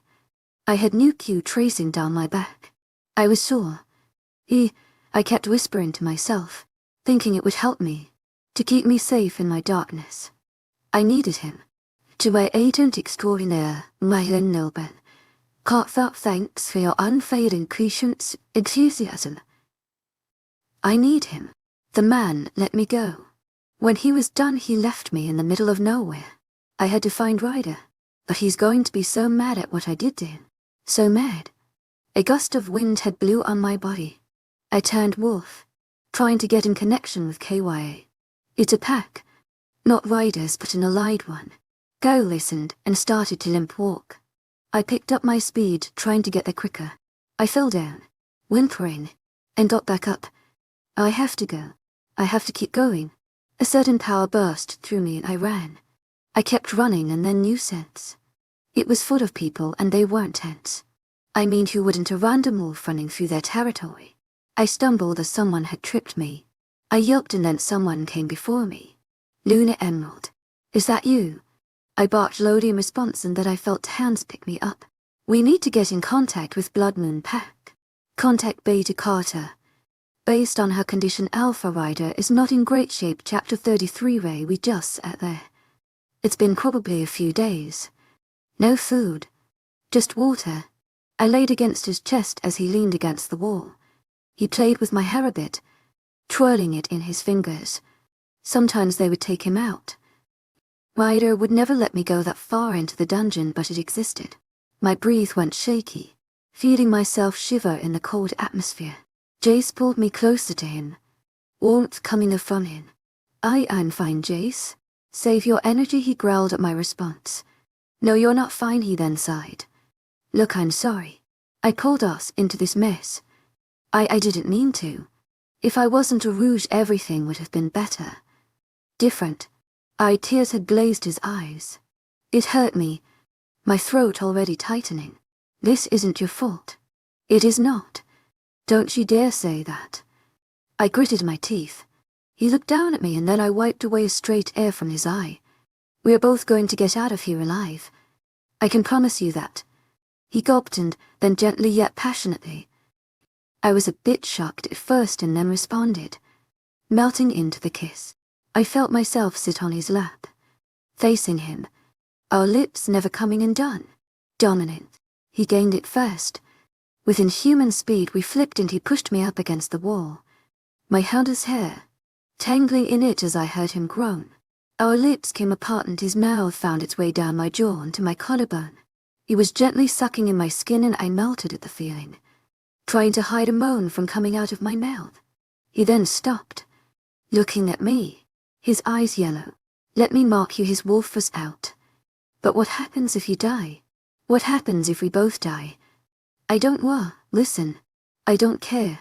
Not anymore. I don't care about Ryder. I don't care if he slashes me with a whip. I don't care if he sends 1,000 men to torture me slowly. The only thing on my mind is you, my love. Yes, a shaky whisper. Yes, what? You can mark me, my wolf has come out. My eyes stinging. He showed a bit of teeth, smiling and nodded. I'm sorry if it hurts, he whispered, closer to my ear. He smashed his lips back to mine, savoring the moment. He released, then went back to my neck, to the position where he would mark me. I then felt his canine skim over the area. I gasped and then held onto his shoulders as teeth sunk in, gasping at the pain. Then it was unexplainable. Desire filled me and legs felt like they were swiped from under me. He released and then I fell limp in his arms, my eyes drooping down.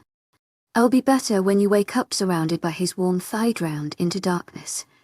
To my agent extraordinaire, Madeline Milburn, heartfelt thanks for your unfading patience, enthusiasm. Cold hands on my skin, gripping my arm, shaking me, maybe trying to wake me up. My eyes blinked open and widened at the sight of Hurem. She started crying and I got up, feeling my strength come back, grabbing her and putting into my chest. She was sobbing at this point. I'm sorry, she held on to me, saying sorry over and over again. To my agent extraordinaire, Madeline Milburn, heartfelt thanks for your unfailing patience, enthusiasm. Why are you sorry? I'm sorry I didn't see this coming. I should have had a guard with you, or I should have stuck with you. It's my fault you were taken. She shook her head and started to hiccup. No. Ryder, I did something. Something bad. Why, you will hate me if I told you. She lifted up, tears still pouring down. I wiped them away with my thumb, looking at her with concern. Emerald, I could never hate you. Did something happen to you? What did they do to you? She shook her head again and getting out of my grip, backing away. Her arms seemed to be clutching her stomach, almost like it was hurting. Jen, you have to tell me what happened for me to understand. I won't hate you. I would never. I walked up and slowly pulled her arms away from her stomach. They all say that Ryder. But with this news I will be a burden to the pack, a burden to my family, a burden to you. I rested my arms on her hips and she seemed uncomfortable, getting away from my grip. My eyebrows knotted together. She went back to clutching her stomach and turned away from me. Just tell me. Please, I had to do things to get out of there. I didn't mean to. It was the only way. He said he would kill you. She spoke in desperation, her eyes pleading. Do things. What did you do? We had. She released her scent to me and all I could smell was him. I felt anger burning within me. His touch what is mine. She broke down in tears, unable to speak any more to me. I couldn't speak, staring at her in shock. Chapter 30. For Remel, he was shocked. He stared at me and I could feel the anger radiating off of him. I'm sorry. I'm sorry, then growling. The smell of the forest. Ryder, no. Please turn back. Turn back. Jace is dead. He's dead for selling you out. Dead. His voice boomed in my head. I whimpered and then scrambled towards the door. Emerald, get out of my way. There is something wrong here. No, he must have had a reason for selling me away. He must have. The growling and earthy smell got closer and closer. Why are you protecting him? He's my brother. Families stick together. No matter what. Is that what he told you? He made you sell your body like some whore. My throat stung. Everything stopped. I'm sorry, I didn't mean it. I scooted away from the door. Fine, you know what? Go kill him. Why should I care anymore? You never listen to me anyways, Emerald, don't be like that. He was whimpering. I sensed him crouch down in front of me. Ryder, please. Go do your alpha deeds. Be my guest. I got up, walking to the other side of the room, accidentally knocking into a table. I winced and then he was still there. I told you to go, Ryder. Go, fine. Then he was gone, Jace. I just watched as she was asleep in my arms. She was driving me crazy. She was mine now. To my agent extraordinaire, Maylin Nilbe, heartfelt thanks for your unfailing patience, enthusiasm. Bestie, he's so I was jealous I could make the decision on my own. Whatever helps you sleep at night, kiddo, you care. He started to talk under his breath, probably cursing my out. I chuckled, just listening to her breaths. Then growling. I went tense and heard the sound of keys. Someone was coming this way. Ray. Wake up, I started to nudge her awake. She blinked, her beautiful, sparkling eyes open. What is it? She then looked behind me, her eyes widening. I turned my head, seeing him. He barked and the cave-like structure seemed to vibrate. I held on to Ray tighter as the cell door opened and Ryder stepped in. Anger burned through his yellow eyes, his hair on his back sticking up, claws out. I growled silently. Both Ray and Ryder's hearts slowed. They talking. Ray, get me in. I linked her as she let me through. To my agent extraordinaire, Madeline Nilben, heartfelt thanks for your unfailing patience, enthusiasm. I really don't, Ray. Your mate or not, he's a dead man walking. Don't talk to what's mine that way. His ward tilted his head and got tense. He cut me out and then, with inhuman speed, he was already over me, paws on either side of my head. He snapped at me and I managed to dodge his blow to my head. Ryder, stop. Please. He was about to snap again and then a wolf pushed him off. It gripped at his back. Without a second last, he threw the wolf off and it crashed at the wall. I looked over and Ray was gone from her spot. Wait, Ray. I rushed over as she shifted back human. Quickly I pulled off my shirt and putting it on her. Hey, where were you hit? She clutched her still bandaged stomach. I put my hand on hers and she immediately relaxed. You already marked her, haven't you? I gulped. Ray grabbed my hand, intertwining my fingers with hers. Yeah, he did, meaning if you actually cared about me, you wouldn't hurt me or it will hurt me. Hurt was in his eyes. He then gritted his teeth. What was your reason then? Selling away my mate. I narrowed my eyes at him, staying silent. Tell me. I flinched a bit at the tone. It was to save your sister. He stopped and then Ray looked up at me. What? I turned my attention back to Ryder and stood up. I saved your sister. I know for you. You care about Emerald more. But I needed to protect my mate. Do you even know what they did to her? Listen to me. I didn't want my Emmy getting hurt. My father told me that they wouldn't hurt her. If I didn't comply, they would kill Ray. He turned away, running a hand through his hair. Do you hear me? They would have killed her. Again with inhuman speed, he slammed me up against the wall and held me by my neck. I winced and then he tightened his hold. They didn't hurt her. They didn't hurt her. Are you kidding me?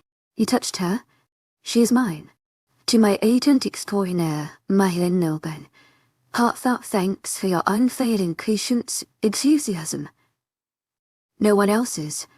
They touched her in ways only I was supposed to touch her. I was lost for words. He released his hold from me and looked down. He went limp in my arms, starting to tip over. I grabbed him by his elbows, holding him up. Ryder, I'm sorry. I'm so sorry. I looked over at Ray as the words left my lips. There was fear in her eyes. Silent tears ran down her cheeks and she wiped them away. I need to find her.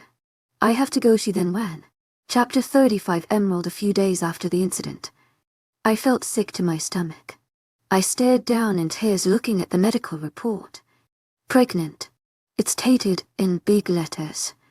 The doctor was drowning and trying to comfort me. This was supposed to be just a checkup to make sure I was okay after everything that had happened. Do you want me to call Ryder? I shook my head, wiping the tears off of my face. Ray. I nodded softly at this. I can't tell Ryder. Not now. The doctor went into mind. Lincoln contacted her. I was scared. I was still waiting on the test results, but I knew already. It's not Ryder's. It can't be. Even when we were trying, I would have known right away. It's not his. The doctor went back to doing the blood sample testing. The door has opened with Ray coming in. What's wrong? She looked at the tears rushing down, trying to wipe them off for me. The doctor handed her the paper. She must have been reading it. O.N. Congratulations. You and Ryder were trying, weren't you? Don't be sad. I shook my head, whimpering. The machine made a beeping noise and another paper came out of it. The doctor sighed, reading it over, and handed the paper to Ray again. She suddenly hugged me and I broke down into sobs. I'm so sorry, Em. Everything going to be okay? It's gonna be okay, she tried to soothe me. I couldn't think straight. Ryder's going to be so mad when he finds out it's not his pup. Have you told anyone? And, no. I can't. I am such a burden. It's not your fault. It's not at all.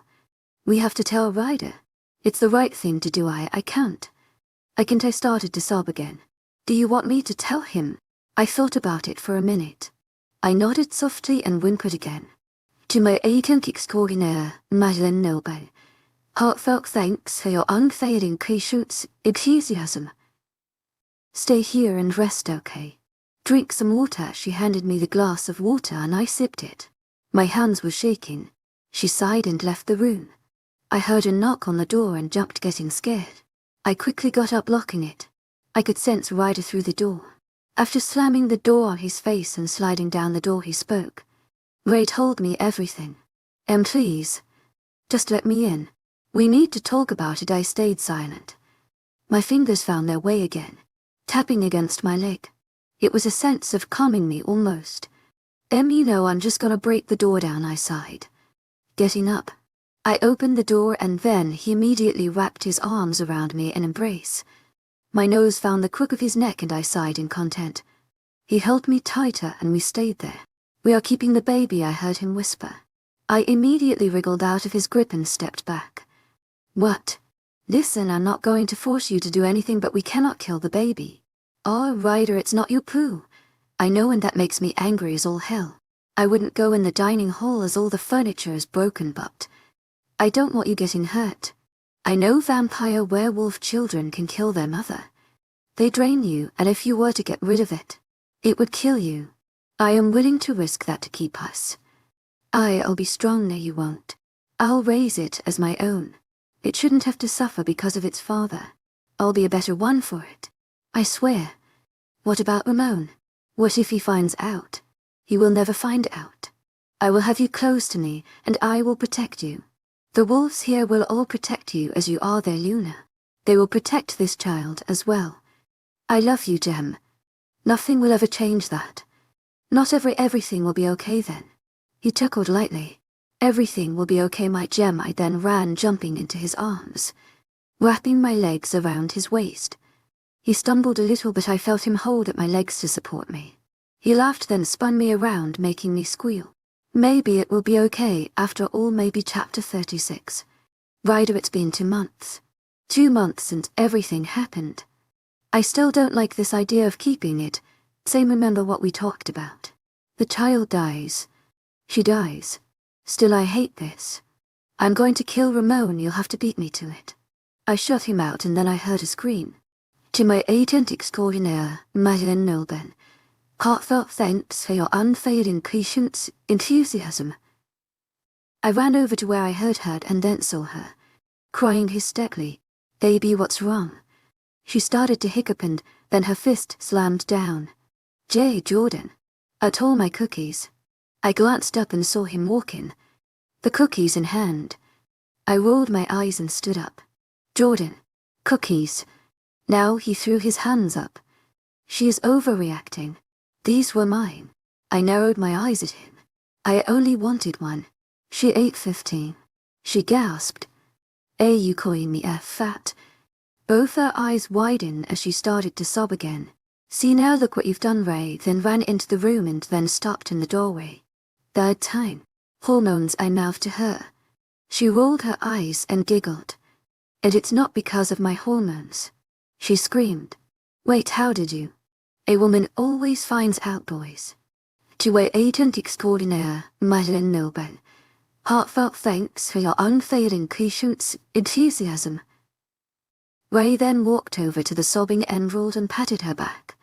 Do you want me to kick Jordan in his balls? She stopped crying and sniffled. Why, yes, she responded. I grinned and then jawed and rocked the cookies and then booked it. Ray chasing after him. I chuckled, walking over, grabbing the bag and then setting them in front of her. She reached out and found a cookie with her hand. Eating it. Thank you. Why, it was like she wasn't even crying a second ago. She immediately calmed down, eating away happily. Damn hormones. Are you happy now? She nodded, taking another bite. What if I say we are going on a date tonight? You and me. Me and you. Alone for once, I pulled at her waist, making her squeal, and sat her on my lap. She wrapped her arms around my neck. I'm okay. She cheered. Suddenly she then frowned. But all my dresses are too small. I'm fat now. I out my hand on her stomach, rubbing circles on it.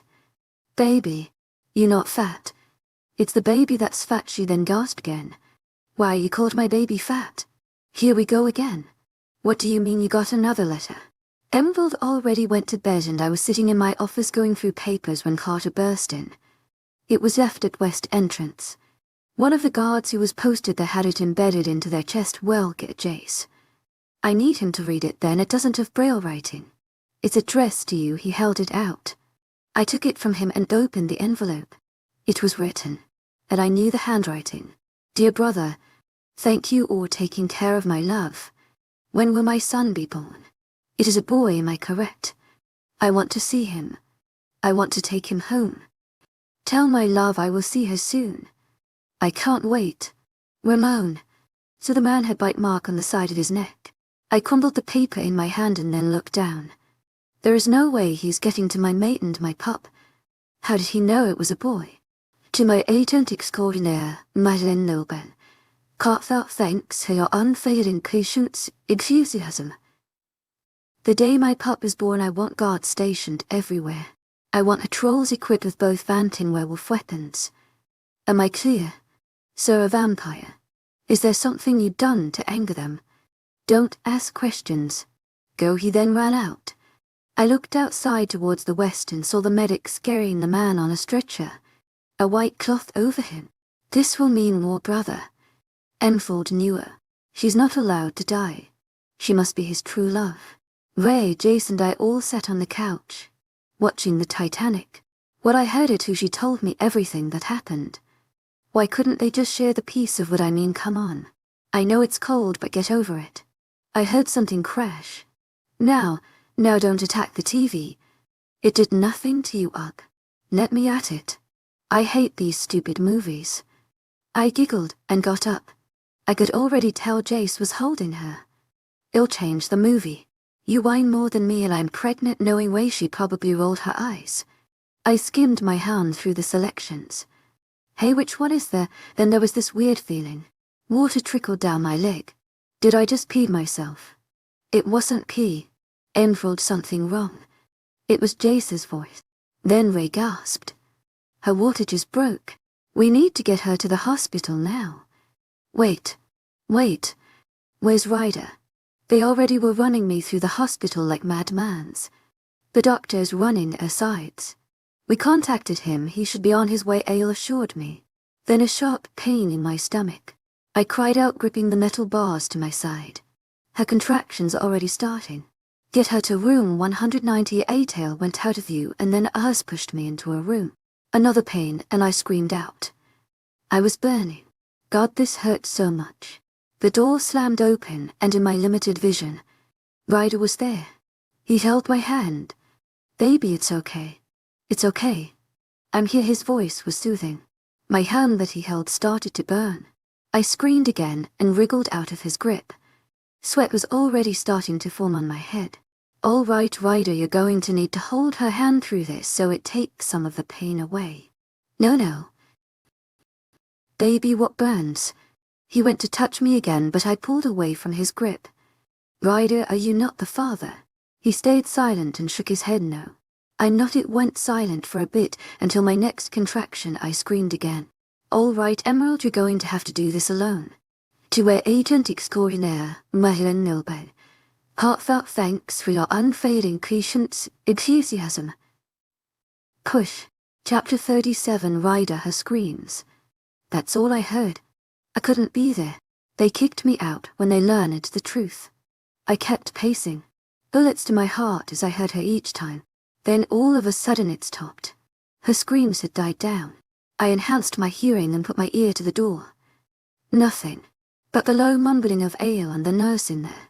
Then Emerald's shallow breath. I can't take it anymore. I opened the door and my eyes widened. Emerald was laying there, motionless.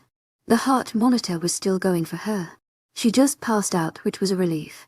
I then looked at Ale. He held a grim look. I looked down at the bundle he held in his arms and I rushed over. I put back the blanket to see the baby. Its eyes were closed and it was motionless. Is it? I looked down at the kid worryingly. It was silent. Oh no. I looked back at Emerald. She didn't move. She wasn't moving. No. No, please don't tell me it's dead. The heart monitor on Emerald started to dim down. Suddenly the baby started to cough and a sigh of relief washes over all of us. Her heart monitor went back to normal. The baby started to cry and the doctor passed him to the nurse who rushed the pup out of there. I walked over to the side of her and grabbed her hand. Hey, you did great. You're mom now. She stirred a bit and then her thumb ran across my knuckles. How's the baby? It's a 8-pound. Healthy. Baby boy. Have you guys decided on a name yet? I think we did. Well, may I introduce you, Mason Moon? My eyes widened at the sight. Emerald was cradling the baby. He was sleeping in her arms. She was caressing his face softly. She sniffed the air and then smiled. Hey, she patted the bed next to her and I steadily walked over. I cautiously sat down. Mace uncooled a bit and he snuggled closer to her. Dane seemed to go quiet and out of here as he would normally linger in my mind. How do you feel? I'm fine actually. I looked down at the pup and his eyes were open. They were a dark shade of red. All vampires had that eye color at birth. By age for it will start to go away, then they can control it. I frowned a bit.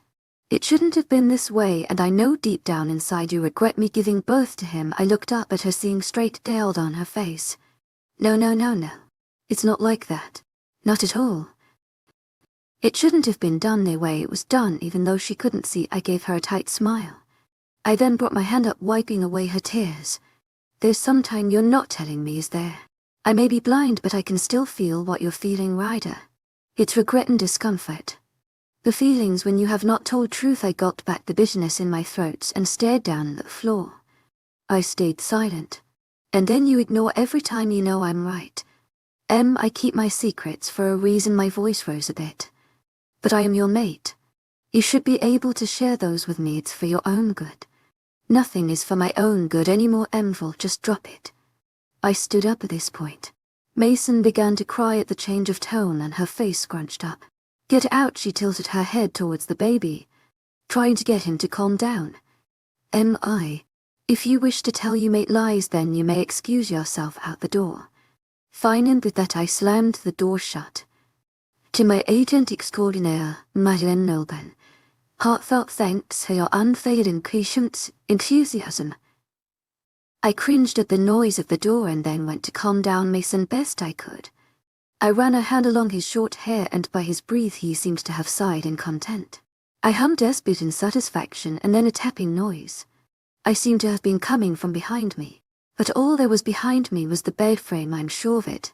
I was growling inside, and suddenly I felt the need to hold Mason closer. Someone unwanted is here. The hairs on the back of my neck stood up and I sniffed the air. I clutched the baby closer. He's here. Did you not get my letter, my sweet? Is that why your hair is standing on end? His menacing voice ripped through the air. What letter? Well, it was a letter to your mate. I thought I told him to send a message through. How did you get in here? I can already tell he was grinning. Well, you know how influential I can be, love. But that's beside the point. I came to see my baby. I'm thinking of taking little Mason home. I straightened up and clutched him more towards my chest. He's going nowhere near a monster like you yet. You let him near my brother. Now, if I'm correct, he is a monster as well. You know nothing of Ryder. Now get out of my sight. Oh, the irony in that statement. He chuckled a bit and I sensed him sitting on the bed. His hand went on my leg. I scooted over a bit, loosing his touch on me. I felt disgusted. I felt dirty. But I am the father of Mason. Shame that you named him that name. Such a low, rank name. I would have preferred something of much higher class, such as Damon or Nicholas. Then your higher class should be compared to dirt then. I will not name my child such vampirish name. Oh, but his eyes are just like Daddy's now, aren't they? You wouldn't know that, but they are. Every time your mate looks into his eyes, he will see me. Every time Ray looks, she will see me. And every time the adults of this pack will look, they will see their truthful alpha. You will never be an alpha. Get over it. And this baby is mine and not yours.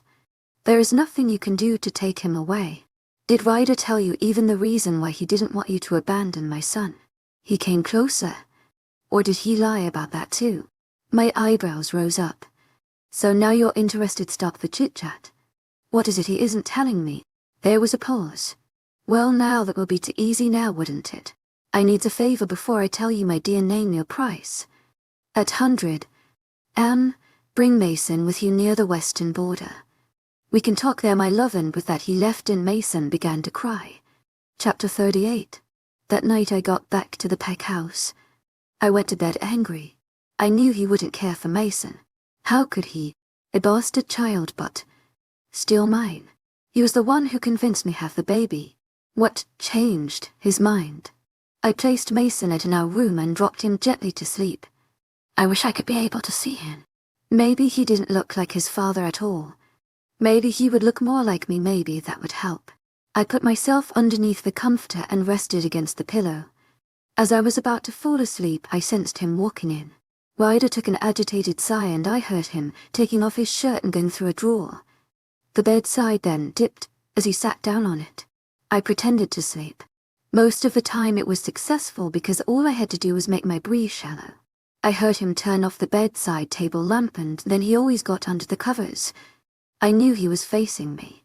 His hand caressed my face a bit. The warm tingling sensation pricked me a bit. The mate bond has been weaker ever since I was pregnant. I could still feel what he was feeling.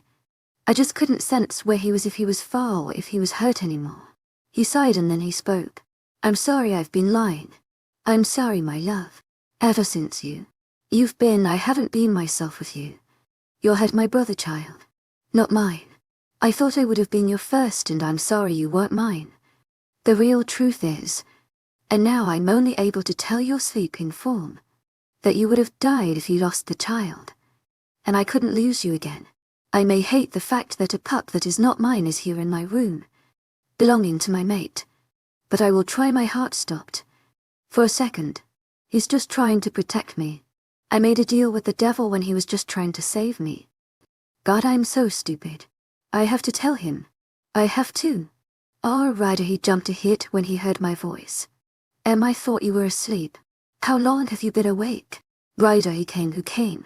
Right after you left, he came to see Mason. He wanted to take him.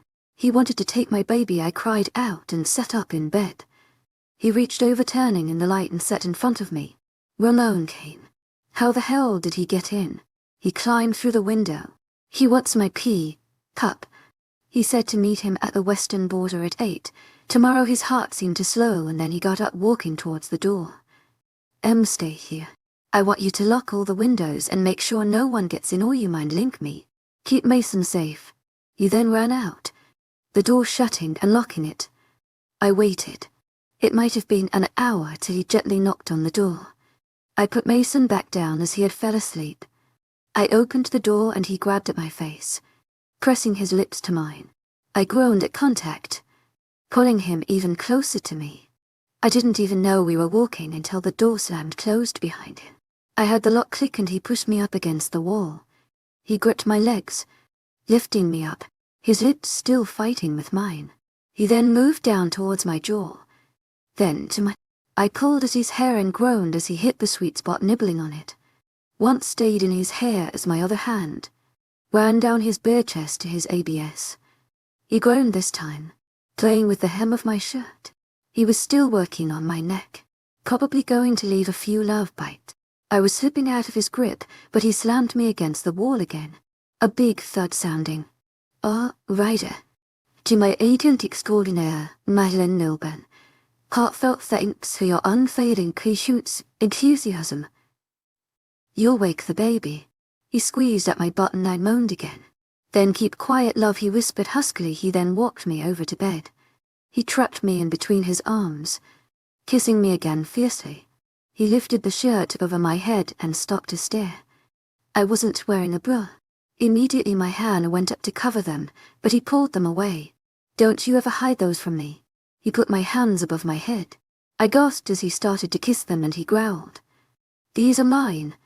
No one else's. I whimpered a bit and his hand found its way to my shorts, playing with the waistband. I suddenly felt disgusted. My memories flooded back to that night with Ramon. I felt Ryder's hand take the waistband in his grip, slowly pulling it down. I slapped away his hand and pushed away from him. I grabbed a pillow, putting it over my chest, my back pressed against the headboard, getting my distance from him. Are you all right? His voice was full of concern. Oh, Ryder, I'm sorry. I just count the sting in my throat, meaning the waterworks were not going to hold much longer. Baby, did I hurt you? Tell me what's wrong. I sensed him coming closer, but I whimpered and curled up into a ball. He backed away and I relaxed a bit. I felt gross. I felt like the same feeling from 2 months ago was all over my skin. I started to rub my skin. Maybe it would get off. I started to rub faster.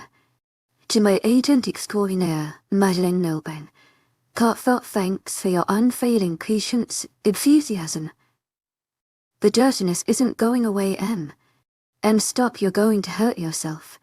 He GHAB bed at my wrist as my skin stung. No, I need to get it off. I need to get it off. You're safe. There's nothing there. Get it off of me. Please. He picked me up, running me into the bathroom. I heard the water go on. He placed me in the tub. Gently he grabbed a washcloth and stayed to wash my arms. I felt relief and sighed happily. Thank you. He then sighed as well. You're welcome, Jem. He then kissed the top of my forehead. Chapter 39. I woke up 5 times that night. 5 times. It was always Mason. He wouldn't stop crying. I had to feed him 2 times. The other times he just wanted to be held. Eventually I gave up and brought him in bed. Between Ryder and I, he stayed quiet the rest of the night and I finally got to sleep. Enthusiasm. In the morning I woke up unhappy. I was supposed to meet Ramon at the border, but after last night's events, how could I? Ryder probably sent out warriors to go and retrieve him. I heard Mason whimpering. Had I groaned, turning in bed, praying he doesn't start crying again. To my luck, he doesn't. I stuffed my head in the pillow and then felt around. Where was the baby and Ryder? I thought they were. I got him this time. You look tired, I groaned in response. Slightly happy. Okay, buddy. Hashim Asen's cries had quieted and I heard Ryder start to hum. It was soothing. Even to me. He's out cold. Go back to sleep, babe, I nodded, snuggling closer to the blankets. He walked towards the bassinet, probably setting him down. He walked over and then wrapped his arms around me. My face had then found his neck. I took a deep inhale, getting closer to him. To my agent extraordinaire, Madeleine Nilben. Heartfelt thanks for your unfading patience, enthusiasm. He grunted in response. Can you hum me that lullaby you sang to Mason? He then chuckled. You want me to sing a lullaby for you to go to sleep? I nodded and I smiled lightly as he began to sing. It's to the side BTW. I started to drift off to sleep as he kept singing softly. I wrapped my arms around him, drifting into a peaceful slumber. I woke up when Ryder started to turn underneath me.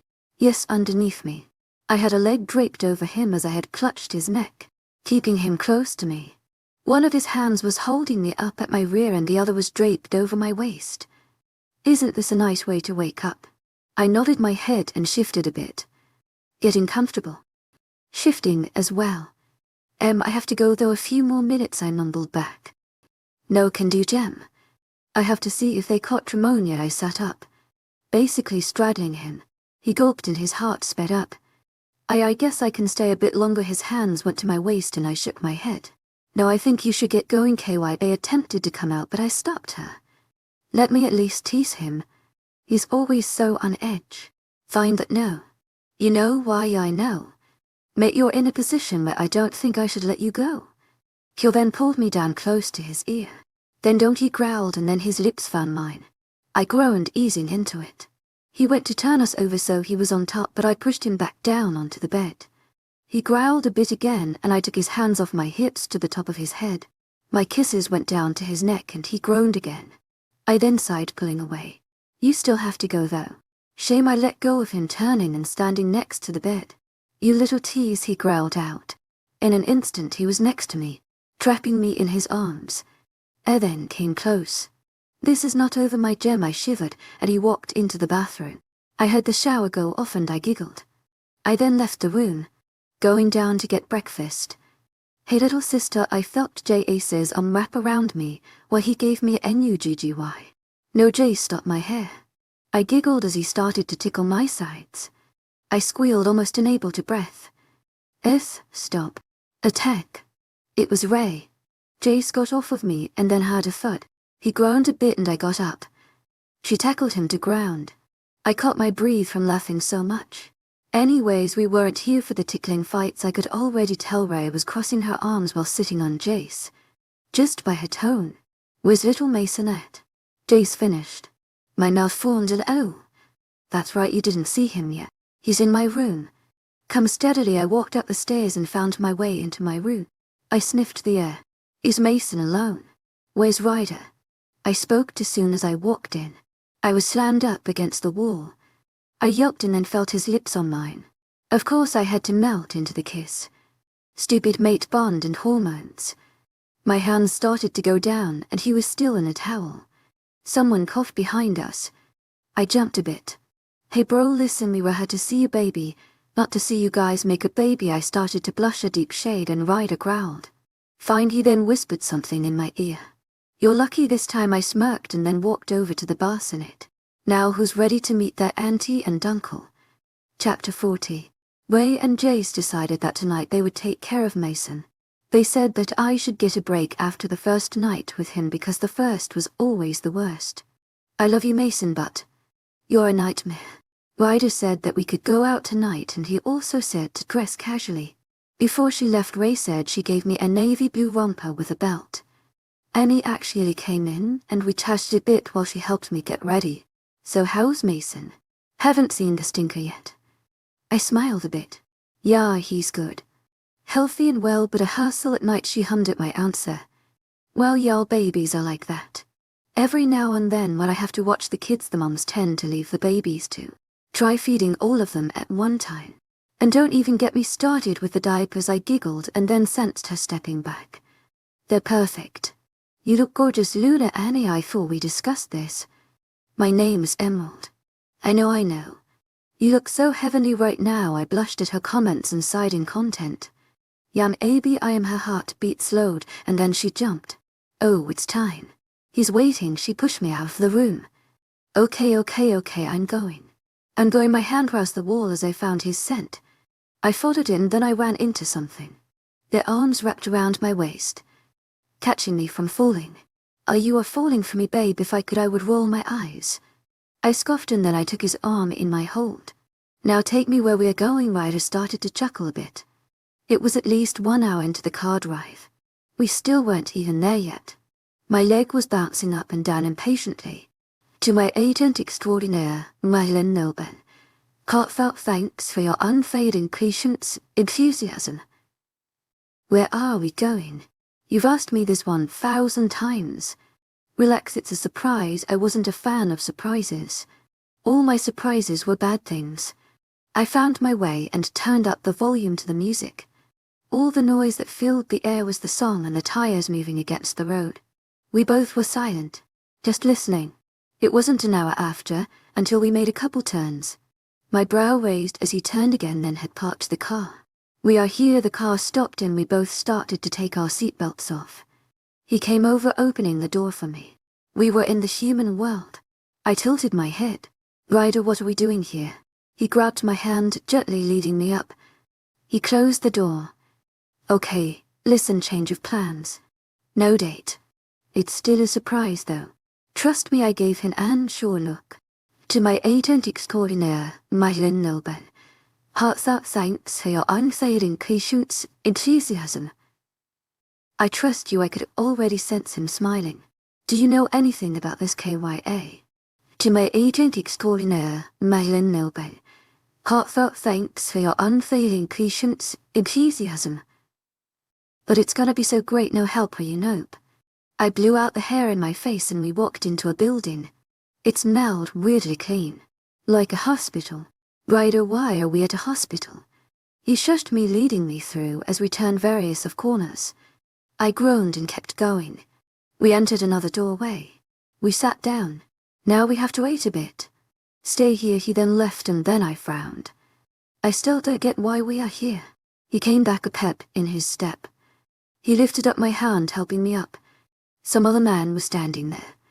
Hello, my name is Dr. Gordon. I'm an optometrist. How are you today, Mrs. Moon? I gave a slight confused look. It's green, but a optometrist. He chucked bit. Yes, I'm a doctor. I felt my breath stop. My jaw dropped. I felt my throat start to sting. Ah, Ryder, is this? Surprise. Dr. Gordon is in fact a werewolf and has helped many of us who were blind. Baby, you just have to trust him. He gently grabbed my hands. I was on the verge of tears. I then found his face, smashing his lips to mine. He tensed, then eased in. It was passionate. I forced down every emotion into it. He pulled away, resting his hands on my waist. What was that for?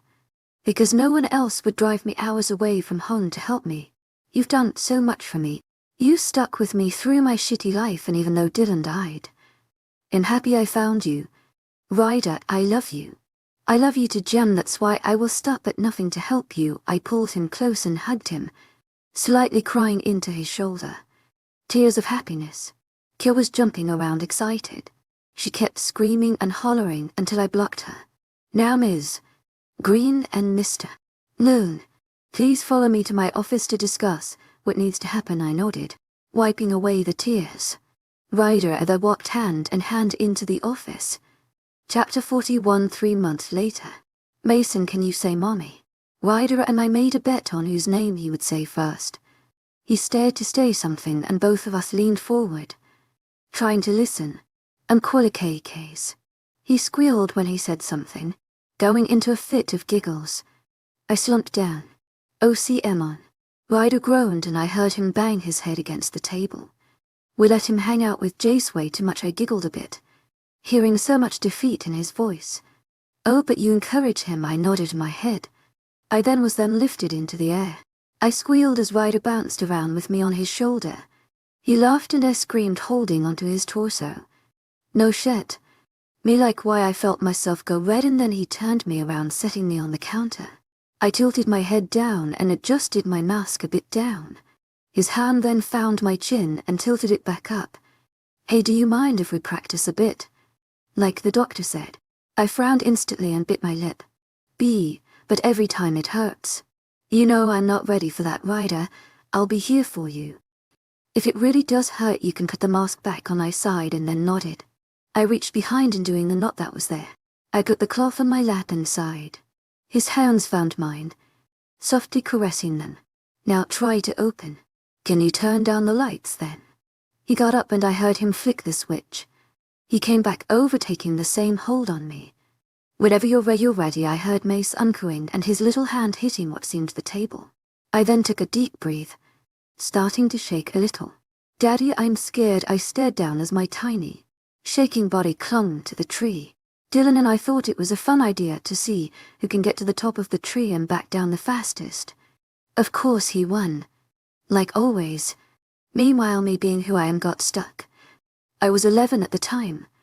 It's okay, princess, come on, daddy's got you, I whimpered. He was so far down. I shook my head and the ground seemed even farther now.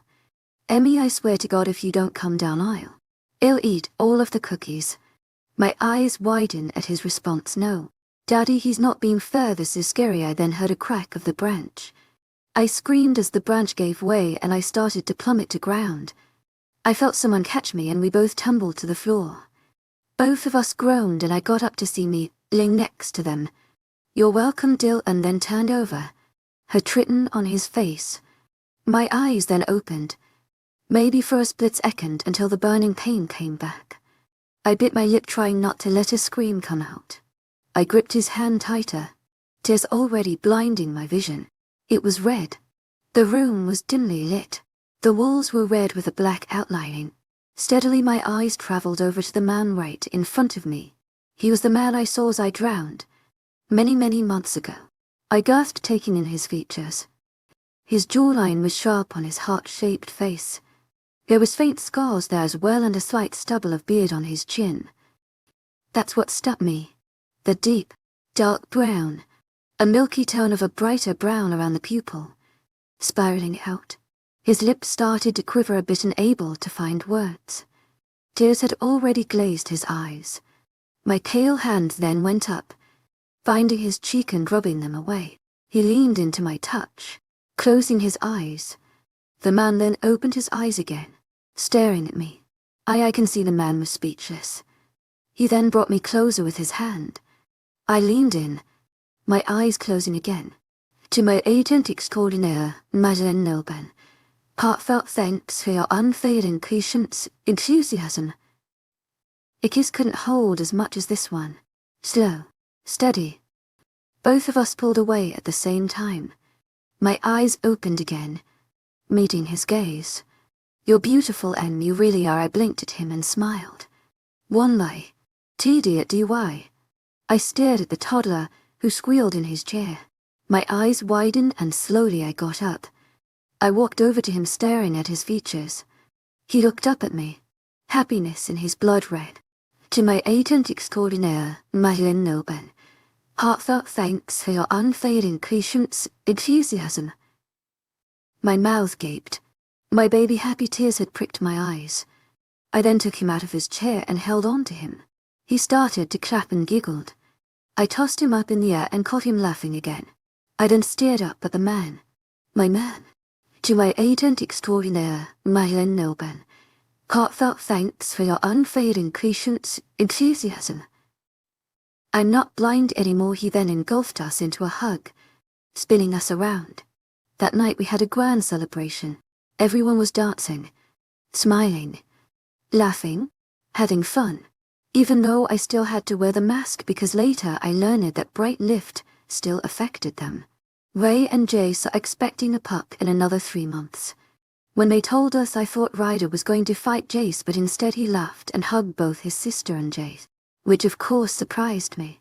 Everything was finally normal. Some of the pack members had brought some gifts. I was at the end of all of it when I came to a black envelope. One of the warriors handed it to me. I tilted my head a bit and then held my breath. I opened it and took out the piece of paper.